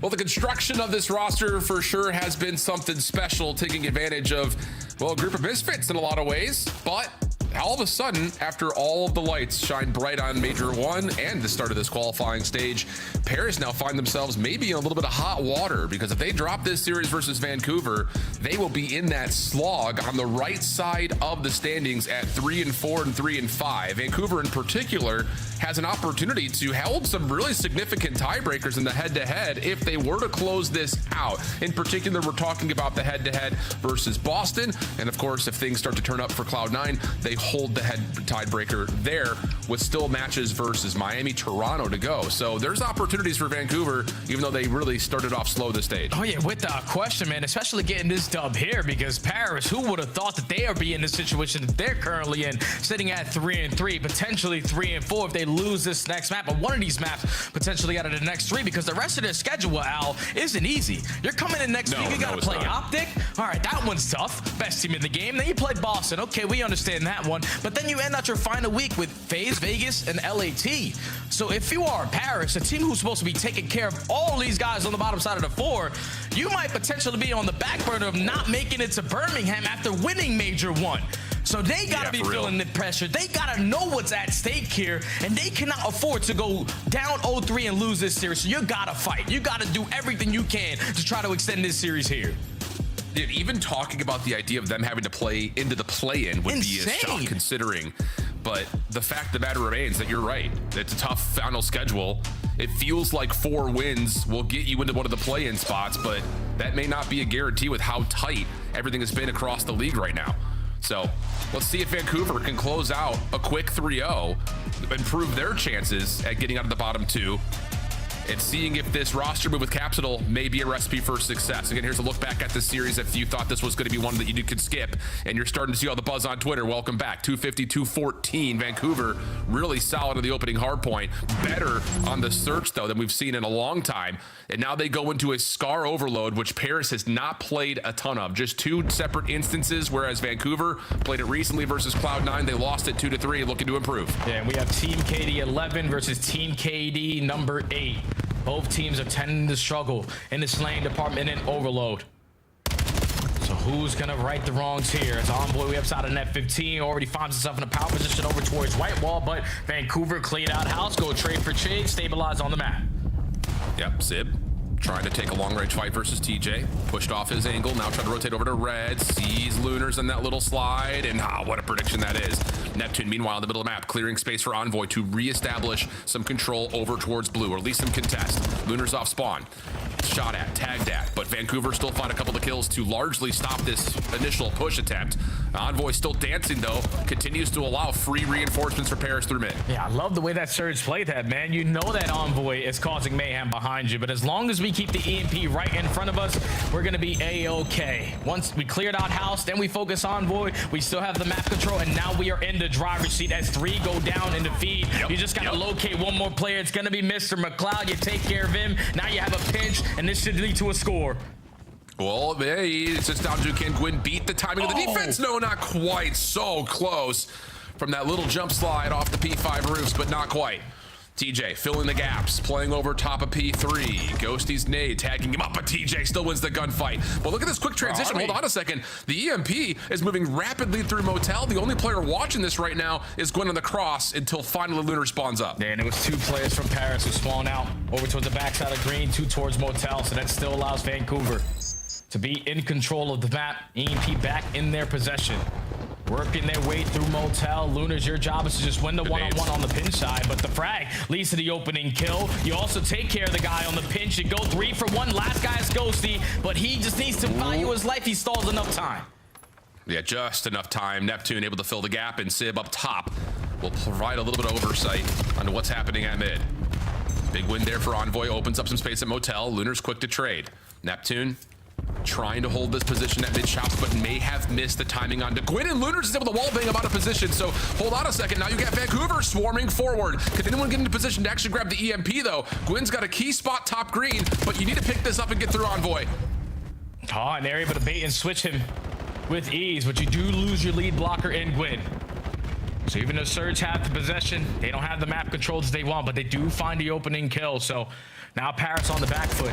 Need to ice on up, get a kill, clutch up, hit a stun or a nade, because everyone is just being stacked in the spawn, and Lunars finds a double. Here's a pinch still on the way. Can Sib find the angle to stop the EMP carrier? No, it's Ghosty instead. But Lunars has a chance to grab. He's stunned up. Can he get there to score? Yes, just barely able to slide past Sib's pistol. So the first point's on the board for Vancouver. The follow-up as Sib's on 3 in a row. Make it 4 through mid. Has now all of a sudden Paris looking for a counter. They have plane control. They're just trying to take more space in towards the spawn of Vancouver. They find 2 kills. They just don't have anyone in a position to grab the EMP. So you're allowing Surge to come off the respawn, allowing them to have more stuns and nades to be impactful, and they clear out their spawn perfectly. 1:30 left to go. Yeah, it's Sib just holding this angle for now. EMP is reset. Capsule on a pinch. Gonna find Envoy for free. This is gonna turn the heads down with Paris, who are a little bit stuck at white wall. Nice shots though from Ghosty. Follow up, Lunars on the corner. Doesn't want to chow that, not on low health. TJ's able to give you 2. Ghosty on the last one standing, and whoa, he's doing all the work you could possibly want. Even deletes the trophy system to possibly set up a late attack here with 60 seconds on the half.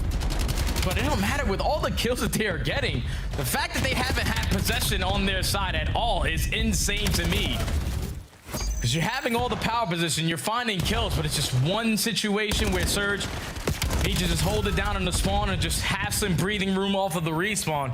They keep on making it happen. Now 40 seconds left to go. Neptune's able to find a double. He's going to be the lead blocker, but still, no one with the EMP and a team kill. Yeah, Surge are going to stop this one again.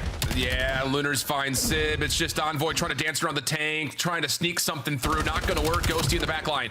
Chased down, dealt with by Caps. Over the top, no. Neptune's able to get 1. That's enough, yep, to keep it just before it resets. So a quick sprint through the field side of the map allows Paris a last-second score. But we may not be done with this half as of yet. Motel spawning up now, 10 seconds. Paris with control. Capsule working on it, but the EMP will likely give us an extra 30, or will it? Gwyn's able to give you 2. Can he get there in time to grab? Yes, he can, and there's a couple of kills here for Vancouver. Hold on a second. Last push here for Vancouver. They clear out the mid-map. They know that all the Paris gentlemen have worked their way through mid-connector, so with only 20 seconds left, we need to slay our way through Delhi. Capsule's not able to spot anyone, and by the time he does, Ghosty's able to get the better of him, and only 10 seconds left to go. Yeah, it's going to end the half at 1-1. But a misplay there for Vancouver. By just putting a lot of focus on Ghosty as he was the last player, you turn back around, Sib's already in your face. He's able to find that score to tie the game. But Paris have so many opportunities to score, and they only find 1. Yeah.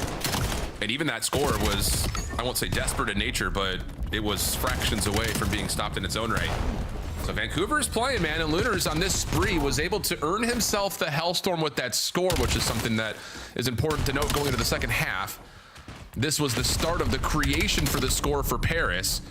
Neptune's follow-up, and yeah, this was the key play for sure. The fact that you were able to get Neptune back into the play that quickly to follow up on the damage that he had dealt is massive. So 1-1 the count, but the Hellstorm does give a small advantage here to Surge going into the second. Yeah, I would have loved if Capsule would just retrieved that EMP and fought that gunfight with his teammates with the back with the pistol, because at least you're control of the objective. But still end the half at 1-1. Now we're going into the second half with you finding the initial 2 kills, but Ghosty and Sib, they as on the opposite side have a response and able to stop the push.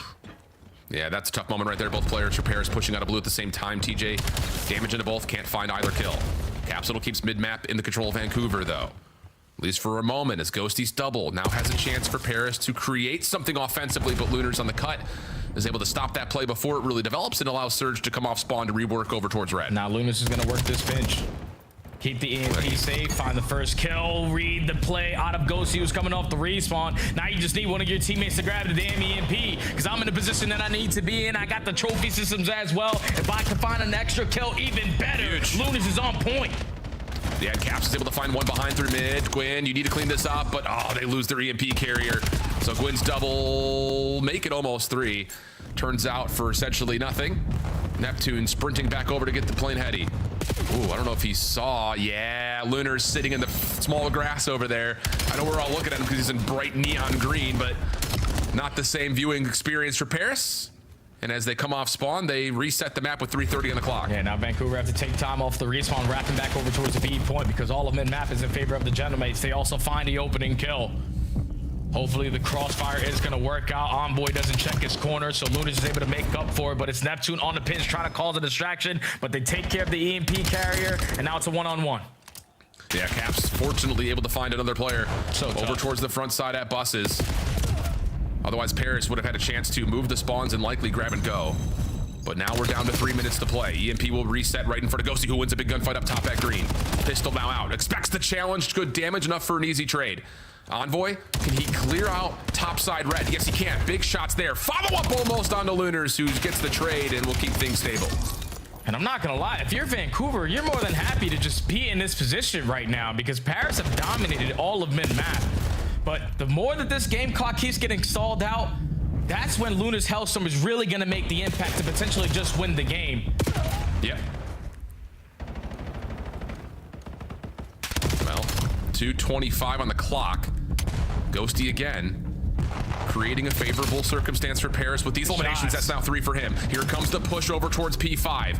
Gwyn falls. That's now full control over to Paris. The only player standing is Lunars. Can he find a way to stop the EMP before it gets through the finish line? No, he cannot. And the follow-up kills are also really good for Paris. Sib now on 4 in a row. Cuts behind. The spawns are all over the place for Vancouver, but they do get some field control with these kills here and maybe a chance to reset. Yeah, it's a big win by TJ. The only thing taking care of him is going to be a trophy system on the opposite side of the map, but you're going to force the Hellstorm out of Lunars. You have the EMP in your possession, but every single player from the Gentlemates are camping in towards blue. So you're going to try to rally back to your teammates through the middle of the map and wrap it back towards B. Big. That's another set of eliminations. That's very good as Caps is able to clear out Neptune. One more down low. Ghosty taking a lot of damage. Pistol doesn't follow up, but there's still a chance to score. Gwyn able to find the EMP on the ground, pick it up, put it over the finish line. 1:20 on the clock. But the Hellstorm is out of the back pocket, and we're rotating over to the more difficult EMP location to grab. And now TJ just needs to win a one-on-one.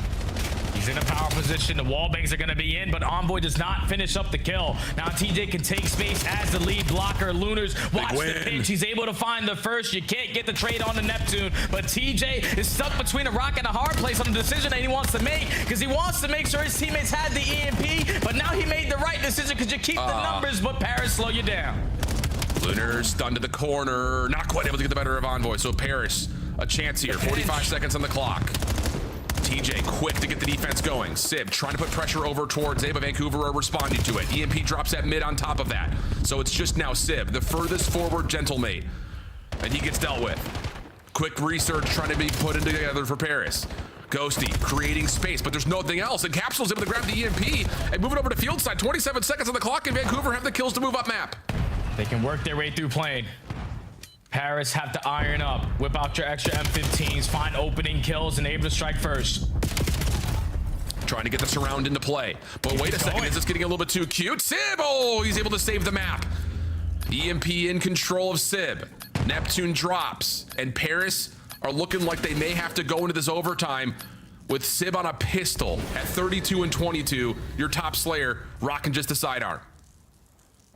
Paris realistically don't have to do anything because they had the EMP in their possession, so Vancouver have to make the first move.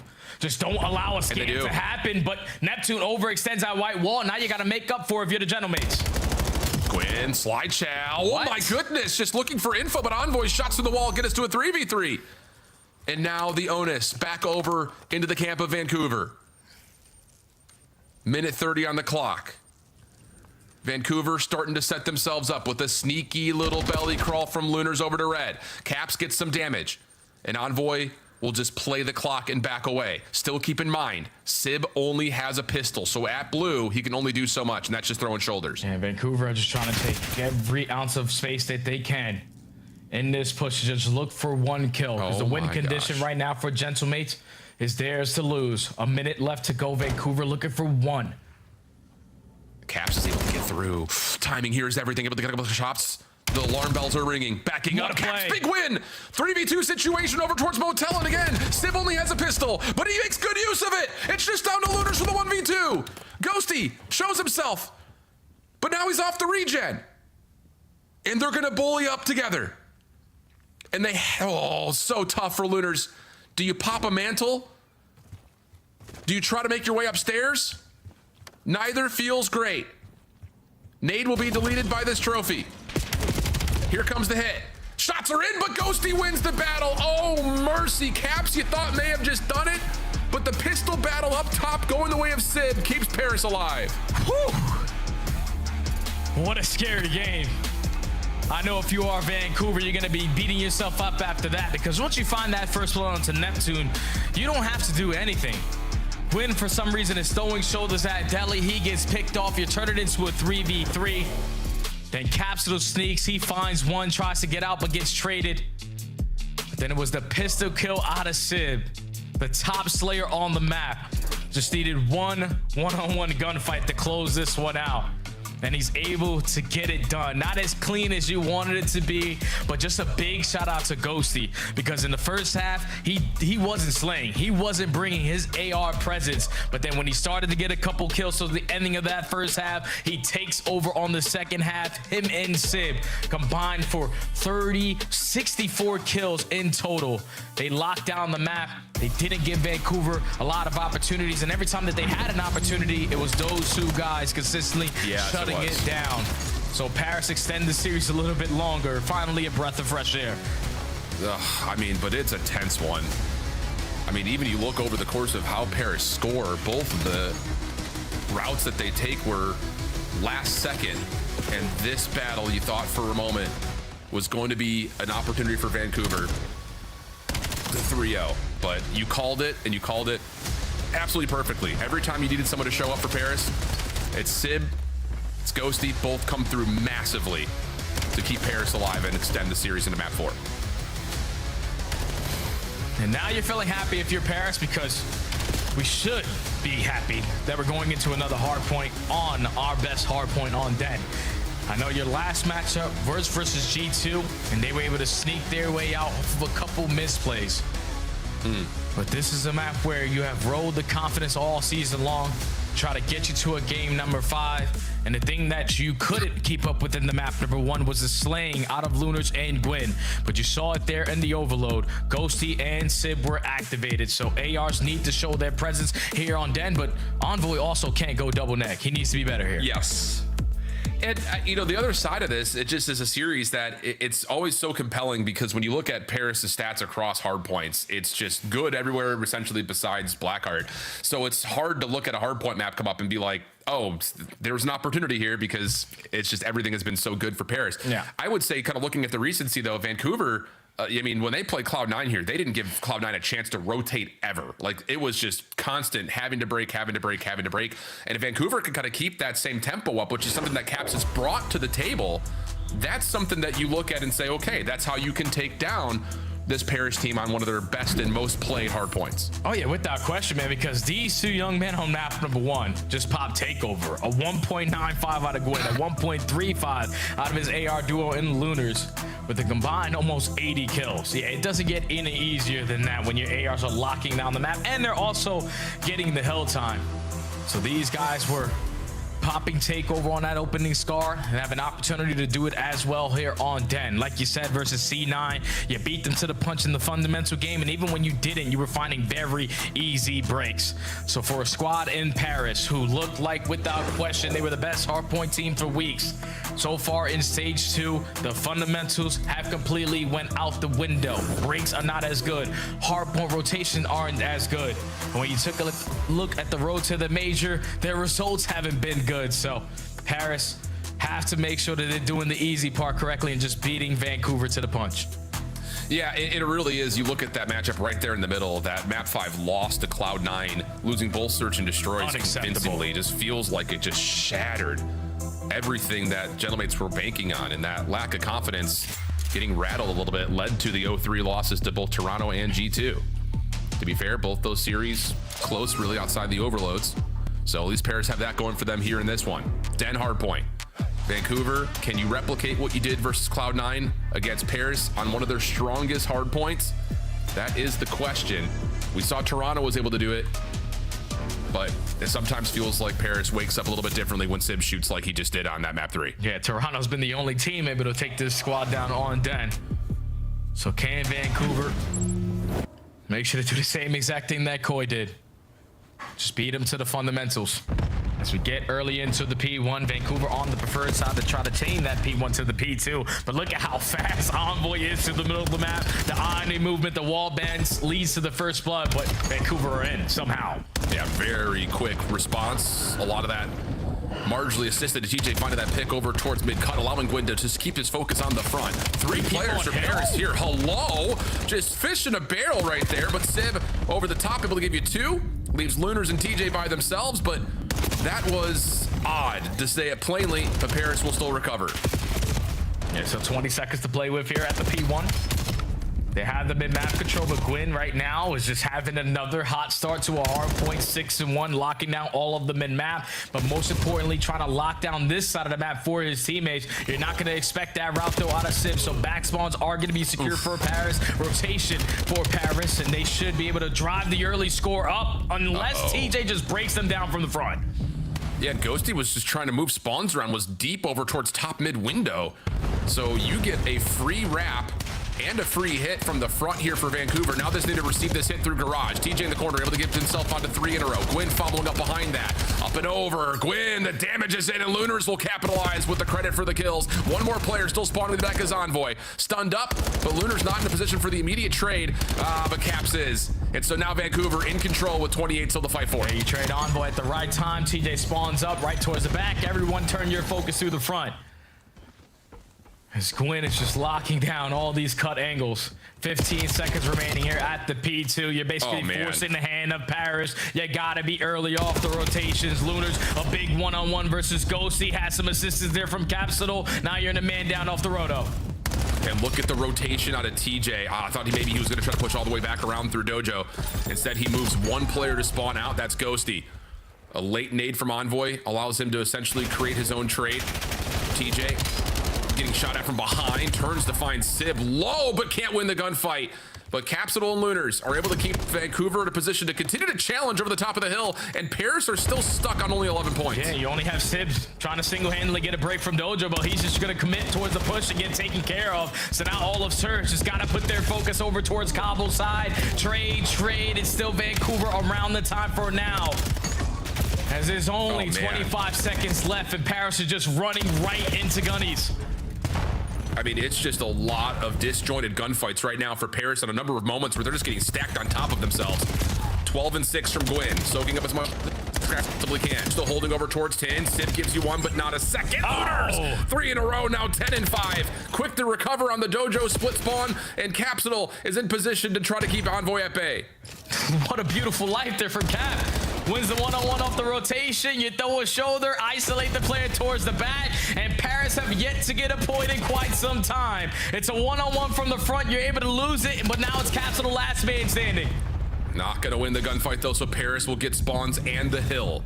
40 seconds. If you get all of this, it essentially forgives your sins of the first 3 hills. Vancouver looking to set up a split hit. On Envoy trying to create space to bump the hill. is unsuccessful. So now all of a sudden you've got guns up for Vancouver towards the front. Sid playing the rooftops, trying to create separation away from the hill. That's not going to work. Still spawns are in for the moment for Paris. Crossing angle for Lunars, locking things down. Envoy trying to contest as long as humanly possible. Pistol comes through, and it's Vancouver from the front to create a break. Sib trying to find one more finesse moment for Paris as he gets 3, leaving TJ by himself. Yeah, big play out of Sib to just hold on the back spawn. Even with his teammates spawning all the way across the map, it leads to that final 10 seconds. It keeps you somewhat into the mix, but Vancouver on the first 3 HPs, that was perfection. You're winning every single rotation. You're not allowing Paris to get any single time. And now going into the second set, we just want to play keep away a little bit. Yeah, just a little bit. Envoy on the cut, though. Good damage, finds the kill on Gwyn. Caps also pushed off the angle at U-Haul. But Lunars able to win back that position at mid. Ghosty trying to hold the corner. Able to grab one. And that might be an opportunity for Paris to continue to step up as Lunars is only able to find one trade through mid, and he's the last one standing. Looking for a long wrap here. Timing will be everything on the gunfight behind it. Lunars is able to win his first, but now Paris didn't make a decision. Are we going to try to push through this or soak the time? And they're going to soak the time. Yeah, they're trapped, man, because Lunars takes his sweet time on that pinch angle, and all of his teammates win gunfights through couches. So TJ single-handedly is able to get the break here at the P1. So 10 seconds to play with. You're more than willing to forfeit this to the Gentlemates because you have back spawn secured for P2. You just got to prepare for this first push because Paris are taking long routes. Yes, they are. Lunar's the one responsible for anchoring. And Paris are trying to full flood him through statue. Neptune taking damage. Is anyone going to back up to try to help? Caps is attempting it, but Sid wins the battle, goes to the pistol for the hot swap. Now it's on to TJ and Gwyn inside the hard point, trying to receive this Paris reinforcement. And TJ, unfortunately, in a position to where he actually trades out his teammate, but Caps quick back to the rooftops, able to find 2, gives his team a chance. Envoy back in to affirm that Paris can still fight for this time, and Envoy will grab himself a couple. Still the follow-up, it's chaos inside of P2. Gwyn able to track down another, just down to the 1v1 inside the hill, and Gwyn takes that one as well. Vancouver looking good for the back 20. So many big double kills out of the Surge players to just give them a chance because we were spawning consistently on the front side of the HP, but if your lead killer is going to go in there and get a double, we're always going to have the numbers advantage. But finally, again, Paris able to fight for the final 15. It's just you're going to be late off the rotation. TJ's going to find the opening kill. Now Sib has his hands full. Yeah, and this is nice for Vancouver. Just make sure no one got around a long route through Dojo. Smoke. And now you can keep all your eyes forward as Gwyn, Lunars take care of the first 3 Gentlemates attackers on this P3. TJ trying to get back this Godheady. Envoy shuts it down, but the trophy system is there for an assist. Sib stuck. Still last one left standing. Neptune trying to get involved, but through mid-cut, he's been pushed off, and the kills continue to be tallied up for the Surge. Yeah, they're just forcing Paris to consistently flood their way through Cobble side. Finally, Neptune's able to get an impactful kill through the middle of the map, but all of his teammates are dropping like flies. He's gonna have to get all 4. Mr. McLeod is able to do just that, and he's able to also flip the spawn. So if you were looking for a moment for Paris to gain some momentum, this is their chance to get themselves into this game with a P3 to P4 chain. Well, but here comes the late push from Vancouver. They clear out P3. That is not insignificant time. Neptune is also in a little bit of trouble here because here come all 4 Vancouver members through Dragon. Caps getting a couple of shots late. Neptune doing well to create some time to allow his teammates to try to get back into the mix, but there's no trade there for Sib, so now it's a 4v2. Spawns established. Caps gets a read that Envoy's playing over towards Dojo side, and as long as Envoy doesn't create another elimination out of Caps, spawns should still be good for Vancouver, and they are, at least for now. Yeah, Envoy's just trying to finesse. But his teammates are doing a great job of slaying their way through the front. A team kill isn't going to help the situation, though, because Envoy's thinking we have the numbers. I can now start to send it, but when a team kill goes down, we lose the numbers, and then I get over-aggressive and get caught. I'm even falling off the damn map, Vancouver, and currently doing all wrong, but at least for Paris now, you get the break for the final 25. And Lunars is just having one of those series. 22 and 15 for him. Couple of shots on the Ghosty. Not wanting to give away this back 13 for free. As it's a 23 and 15 tally for Lunars. Still battling Paris on the back 10 seconds. Pistol out. That's enough for Capsule to take down 2. And there will be numbers on rotation for Vancouver. But TJ about to get blindsided here by Envoy has Paris reflooding back over to P1 quickly. Yeah, but they have to fight their way strictly through Dragon side. And you whip out an extra AR to make sure you have all the crossfires being set up. Gwyn, do not fall. Your teammates got you safe. Lunars and TJ locking it down with the M15s. Now you're forcing the Gentlemates to break their way through mid-cut. Envoy last man standing. Trying to keep his life. Help is on the way from the front. Good damage. What? And eventually they take care of Lunars. Neptune still stepping up as Sib is able to find 2, but the trade is even as Vancouver battle back. Paris in the hard point for now. 25 seconds to fight, and they need to not just win this time. They also need to flip spawns, otherwise Vancouver can just win this outright at P2. Yeah, you need all this time. And you know that Vancouver know exactly what you need to do to get yourself in it, so they're just going to commit every single one of their reinforcements to get you off of that P1, turn it into a one-on-one between TJ and Envoy off the rotation, and you lock down again the P2 spawns to potentially call game. Unreal. Looking good for it, at least as of now. Good read from TJ. Envoy, last one up and around. Couple of the tags are in, and Capsule's got the trade, if only just barely. Spawns now stabilizing for Vancouver. Paris have to flood through the front, and the Neptune's going to give you the opening double. TJ playing backstairs. Nade is well found. Last one in the hill was Envoy. Team Nade may have an opportunity here for Paris, and oh, they're gonna flip spawns out of nowhere, but Ghosty drops too early. Gwyn gets the read, and he's gonna turn that into 3 in a row for Vancouver to possibly still close the map here. The fact that they're able to manage that, it just takes one player to spawn over towards window, everyone turns around, and it's Gwyn able to find now 4 in a row, still locking down the backside of the steps. You could no longer win it here, but you pretty much did enough to guarantee you this map. You're going to be early off the rotation, or at least attempt to be, as Caps and the Lunars combine for 2. And now Paris have to commit everyone through Cobble. Oh, what a read here from Caps, but may have missed his window. Sib, quick to battle back. Paris need to win these fights up front and up close through Cobble side. Gwyn will drop. Vancouver trying to reflood back in to reinforce through mid-cut, and Lunars gives you another double. TJ right there for the 3rd. That could be it. Last pinch opportunity for Neptune. Able to find the 1st, but everyone's just staying away from him for the moment. But Neptune gets a 2nd, able to contest that 249. But can anyone else still stay alive on the hard point? No. And Paris drop another series, this time to the hands of the Vancouver Surge, who sit in the bottom 2 of the standings. Yeah, Vancouver Surge ain't no pushovers no more, man. The way that they attack both of those hard points, the way that the teamwork made the dream work in the Search and Destroy, they are without question a new and improved roster that can catch anyone on any given day off guard. What a series from Vancouver. What a series from the ARs on the side of Surge. Gwyn and Lunars win bonkers, and every single one of those respawns. You're talking about potentially the best hardpoint team in the game. We're beating them to every single punch. They can't even set up proper breaks right now with the form that they have looked themselves in. Vancouver with a better team on the day, with a better team in respawn. And another tough loss for Paris, leads to 4 in a row. And now, without question, they are feeling the pressure to potentially make it to Birmingham. Oh my goodness. And it's another chart where the big spikes happen on the big money hills. 3 to 4 for Vancouver early. And then a gradual rise, just continuing to win rotation, like you said, and only allow like 20 seconds worth of contest at the end of hills. Unbelievable. It just continues to feel not real. I'll say that much. It's just the hangover for Major 1 is hidden right now, Jay. And I don't know, maybe the league just needs to give a firm handshake thank you to Cloud9 for shattering the confidence of this Paris team, because they look, even in that last moment, the last 2 hills, very disjointed. It's just like panic seems to be ensuing all over the place. And teams are taking advantage of that in the hard points. Oh, yeah, without question, man. I don't even think it's only in the hard points. It's every single mode for right now for Paris. It's not even like a Major 1 decrease. Yeah. It's like, I don't know what happened to this team. I don't know what happened to the teamwork. The fundamental plays that they brought every single series early on into the year, it's completely out of the window. It's looking like they got to go back to square one to figure this out.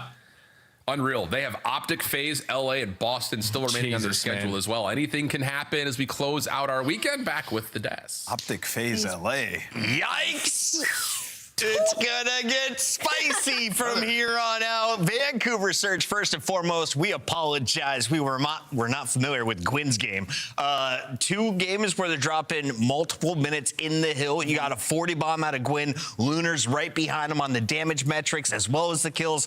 Allie, what's going on with the ARs in Vancouver? You almost picked this team after you saw the maps and modes. It's just tough because it's like you're looking at Paris and it's just like, I think Jay and Alan touched on it great, where they're just not playing playing the same. But on the flip side for Vancouver, it was complete opposite. They looked like a top team. Their fundamentals were on point. Their search was incredible. This is the best series that we've gotten out of Lunars, and also probably one of the best we've gotten out of Gwyn, considering he was up in the discussion of Rookie of the Year at one point. I mean, this guy's unbelievable. Let's take a look at our second respawn, second hardpoint rather, in the respawn win.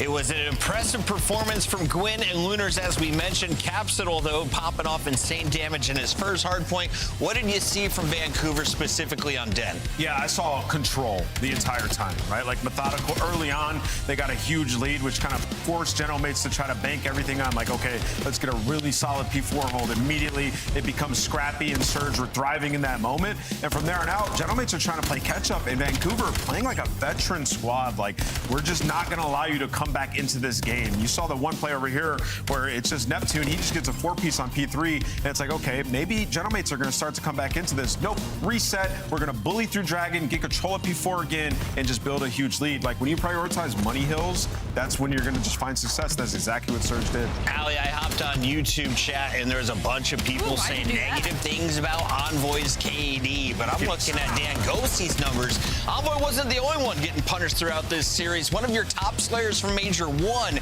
was getting held to, what, a 0.6? It's just so funny to see YouTube chat getting that way, like, once a team like this starts losing. Like, smoked. at the end of the day, like... Envoy? No, Ghosty got smoked. I was just going to say, Envoy set the tone, though. You know what I mean? Like, map 1, it's within 35 points, 17 and 40. I didn't mean to cut you off. I just had to point that out. Like, he's got to find some consistency, and he has a stage like this every year. Like, it just happens. That's what I was definitely going to get into. It was just kind of like Envoy is one of those players that's susceptible for some reason to these kinds of series. And sometimes it's because something in the system has changed, or maybe somebody's playing a little different. It makes players like him kind of put them into a box and sometimes put them into the cycle. And for Paris General Mates, I mean, they were undefeated in map once. Since that Cloud9 series, they haven't won a single one. It has done something to them mentally. I'm thinking to G2 Game 5s, like, that's where they're at right now for me.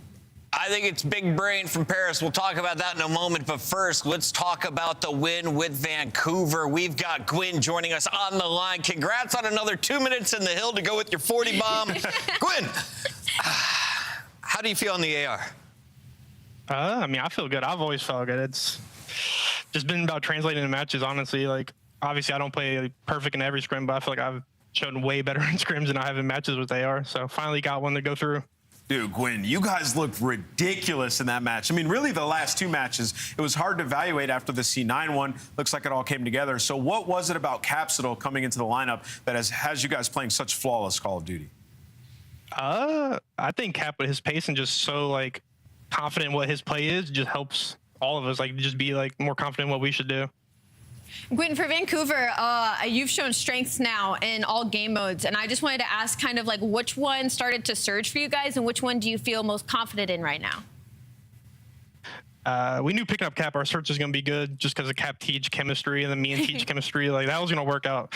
But I'm really surprised about how good our hardpoint is right now, at least in the matches. Got to translate in scrims a little bit more, but working on things, getting better, slowly by slowly. What a great problem to have, yeah, right? I'd rather it happen that way. I wish it would translate to scrims. Everybody wants the other way. Wait a minute. Gwyn, it has been awesome to watch you guys recently, and with this unexpected upset, you are now joining the club, the 3 Wins Club, which should be good enough to get to Birmingham.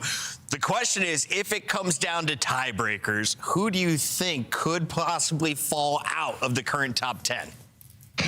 I don't even know who all has 3 wins. I've been just focusing on us and just trying to make sure, like, even like this match, like, even though they've lost the last couple, we had to make sure, like, this is still a Major 1 chance. We can't take it easy at all. Yeah. Gotcha. I am unfortunately not going to be in the studio next weekend, but I will definitely be tuning into Vancouver live. Best of luck. I know the turkey is celebrating somewhere. Thank you. Appreciate it. Shout out to the Surge Turkey. Another scuff play of the game for the Vancouver Surge. It's only their 4th on the season, it feels like, Allie. Why is it a turkey? I have so many questions. So many questions. What's Canada? I don't understand. Vancouver, you know? They got birds and stuff. Let's take a look at Gwyn flying high. Good for Gwyn, dude. Gwyneth is so back. Yeah, he was unbelievable this series. I mean, really, like, a lot of people would question him over the course of his career, whether he just played for kills or if he was actually trying to win. It's been a slow evolution. Obviously, he had to figure something out. This team wasn't working. He's getting 2 minutes in the hill consistently, back-to-back, while finding the kills. Hey, man, players get better. It happens. Gwyn has all the talent. Looks like he's developing. Fresh cut. Skincare looks great. Better interviews. Being gentlemates. He's evolving as a human and a player. Congratulations to Vancouver. Real quick, final thoughts on Paris gentlemates. This is now a historic slide. After a perfect 3-0 start, you have lost 4 straight. Are we concerned, like Vegas face, that this is a team that potentially misses out on Birmingham? I'm concerned only for that specific reason of them missing out on Birmingham, because it's one thing to have a rut, it's one thing to have a bad stage, but for you to completely miss out on an event as they're being the Major 1 champions, that is a huge signal for something is terribly wrong. I know you guys love it and could hear it all day. Let's say it one more time. Let's take a look at these standings. It's getting spicy. 4-3 teams from 2 all the way down to that 7 spot, and that's where the 3s start to take over. FaZe behind the 8 ball at 3-5. You've got Vancouver now jumping them at the 9 spot, which means it would be Breach and Cloud9 missing out on Birmingham if this all ended tomorrow. But Allie, all these teams have more games to go. I would love to see the Major 1 standings compared to Major 2 standings, because right now it feels like we're right at, 4 weeks? So this is what our usual splits would look like, and where everybody was a month or 2 ago, because this looks insanely different to me. Yeah, I mean, I got to give kudos to the league for this format. I think this has been awesome, a nice change of pace, and we're really getting to see the parity in the league because everyone plays everyone. Something is on the line. It's getting cutthroat, and it is getting spicy. Anyone can upset anybody, but we had somebody correct on the day. Nameless, you called some major upsets. We also missed a few. What were you excited about as we started the day with some hot 3-0s? Yeah, I was excited for the Miami Heretics LA Thieves match. I think that was an important match today to figure out where these teams stood. And, you know, for LA Thieves, you know, in this one, they held on. They got all the way to a game 5. Yeah. You know, you think about it, they did not play their best brand of Call of Duty. Today, Paco, one of the worst series I've ever seen. Worst Hydra match ever? One of the worst, yeah. I can't say unequivocally the worst in recent memory, probably in this title for sure. I think he single-handedly lost them the map number 1. I think in the Search and Destroy, he overheated. He had 4 first deaths, so expect him to be in the lab and come back stronger. On the other side, Miami, unbelievable. Yo, super in rank for are crazy. I do want to flag something. Hydra historically has had issues with controllers. We had a long pause in a previous LA Thieves match this weekend. Is it a controller issue? Is it a mental boom right now in LA, or is this just rising tides in Miami? It is probably because he is having a mental boom. He's blaming the controller, and that's causing like a double effect. You know what I mean? But on a more serious note for LA, it's just the lows. I mean, we're talking to all these players, talking about how good everybody in the competition is right now, and I really do think it can be a day-by-day thing. I think maybe that was just a lackluster day for LA Thieves and a really good day for Miami Heretics. Moving on to the Koi and Boston match, kind of a similar story, other than Koi has been kind of surging as of recently with the addition of Kips. He had a really good series. I think Insight had a really good series today versus Boston Breach. I just think on the side of Boston, this is a really, really poor matchup for them. Boston sucked today. Yeah, they did not look good. I was excited for them. I had Spart up there with fantastic metrics. Snoopy was bullying people the day before, and they get smoked. Yeah, we'd be having some tough conversations if I was working over at Boston this week. Like, hey guys, like, what's up with this day-to-day stuff? I mean, obviously, you know, bringing in Spartan Nats, they look good. It's just too inconsistent across the board. Today was lifeless on the side of Boston. I think challenger teams would have beat them with what they put on tape today. I think Purge was the MVP in the previous match for the squad alongside Snoopy. He dropped nearly 40 kills. Today, he quits out before we can even see his final respawn numbers. OpTic, though, living up to the hype. It was Carolina who strikes first in the hard point, but then 3 straight as Hook hits another level and claims that he is the best player in the game. We have seen him showcase some of that, including some of the best comps for the squad. Yeah, OpTic are now at a point where, like, if they don't win the major, we're sitting here like, what the hell happened? We've had this happen before, though, low-key. Yeah. I mean, like, when OpTic has been just destroying everybody and unfortunately falls a little short once it comes LAN time. But obviously, I mean, they got 11 matches to play. They're 8-0. They better win this. Reminder, they ran perfectly through that winner's bracket at Major 1 before getting upset in the grand final. OpTic looks back to their winning ways. They have now won 24 of their 29 maps being played here at stage 2. Do you know how typical it would be to go undefeated when you play every team in the league in the stage? You just flexing on them all. Like, we have not done that. We've never done that. We've had undefeated stages, just not like this. OpTic are on another planet. It has been fun. One for the records, and Celium is trying to make some of his own. A 1.49 leads the league at 52 kills. But can we give a shout out to Lunars and Hook? 188 kills from Hook this weekend. Lunars 174, and as you saw, they didn't go to a game 5 tonight, Allie. They did not go to a game 5. I mean, that was just in a couple of max. Hook's unreal, dude. Also, Winsight, show him some love. He had a slower start to the season. I feel like now with this new roster, he's been a whole nother level. OpTic, just 3 matches left. Some teams with 4 and 5 for 1. We take a look at your remaining 11 matches coming at you next weekend. Gentlemates against OpTic. That's how you open up your week, and then you get Boston Breach. So that truly could be the fight for Birmingham. Yeah, we got some weird matches. I gotta look back at the schedule, but some of those matches, I think we're getting a lot of game 5s. As we say goodbye to everyone at home, quick disclaimer, it's an alleged controller issue for LA Thieves. I'm just trying to come up with some ammo. Maybe there's nothing wrong with Hydra. Allie, final thoughts. What did you learn here? I learned that anybody can win the major. OpTic is the best team in the game, and if they don't win Birmingham, I'm going to be really upset. And most likely squad to make a roster change before we get to LAN in Birmingham. Low-key Boston. I was thinking that. Probably, yeah, low-key Boston. Low-key. A lot of stuff could change. Plenty of time. We have at least 2 more weeks of qualifier, and we thank you all for tuning in for this week. Enjoy the watch parties. We'll see you on Ranked. Or maybe LA. We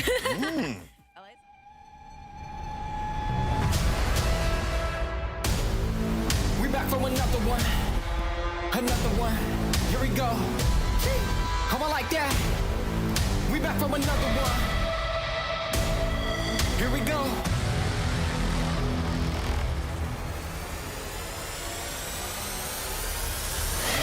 We back on the scene like we never left. Time to go put them back on the shelf. No, we do not need permission. We came in alone, now we leaving you by ourselves. Now nobody wanna play me. Everybody think I'm crazy. Guess I gotta live up to it, nothing but to do it. Hear me? Let's go. They know we done been there before. They know I done been there before. We gon' do it again. I think we gon' do it. I'm ready to go for the win. Tell them let's do it again. Let's do it again. Do it again. Bro, that is good try. Next one. I call on V1. Do it again. Let's win. Let's do it again. Do it again. You know what we doing. Oh, I like that. Do it again. Do it again. Tell them I'm good for another one. Tell them let's do it again. Who you know got the power to turn on the switch anytime that they want. We do. Who you know got the energy? I bet I can take it that you know who don't. Who don't? I'm on the move and better believe I stick to the plan. Stick to the plan. I got the city. Oh my goodness, great. They know we done been there before. Been there before. I think we gon' do it again. Do it again. Oh, I like that. I'm ready to go for the win. Who ready? Tell them let's go.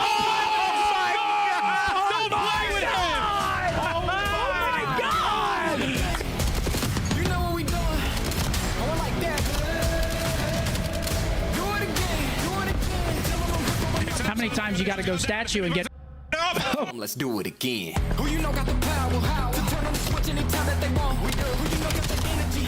I bet I can take it that you know who don't. Who don't? I'm on the move and better believe I stick to the plan. Stick to the plan. I got the city behind me, yeah, 'cause they know I'm the man. They know I'm the man. Hold on. They know we done been there before. Been there before. I think we gon' do it again. Do it again. Oh, I like that. I'm ready to go for the win. Who ready? Tell them let's do it again. Hi is the greatest. Let's do it again. Do it again.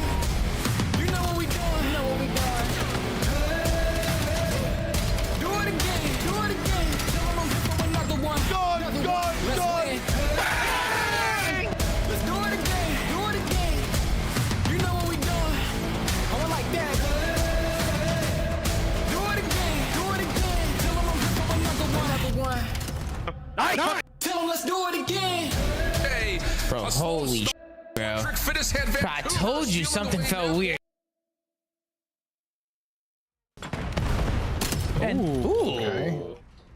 Ooh.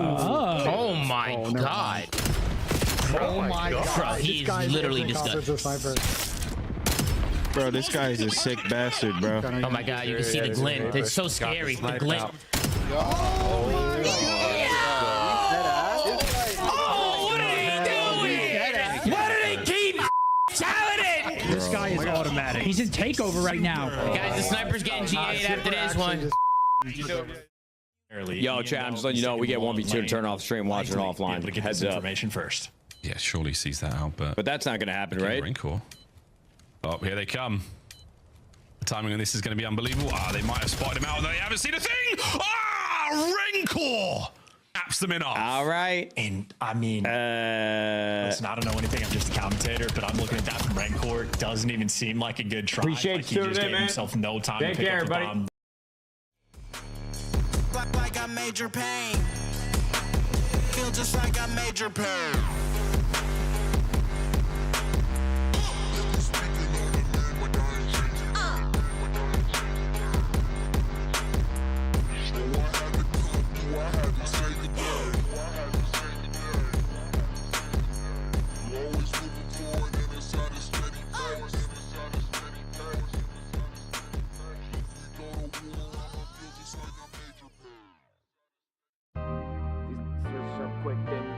Never look back.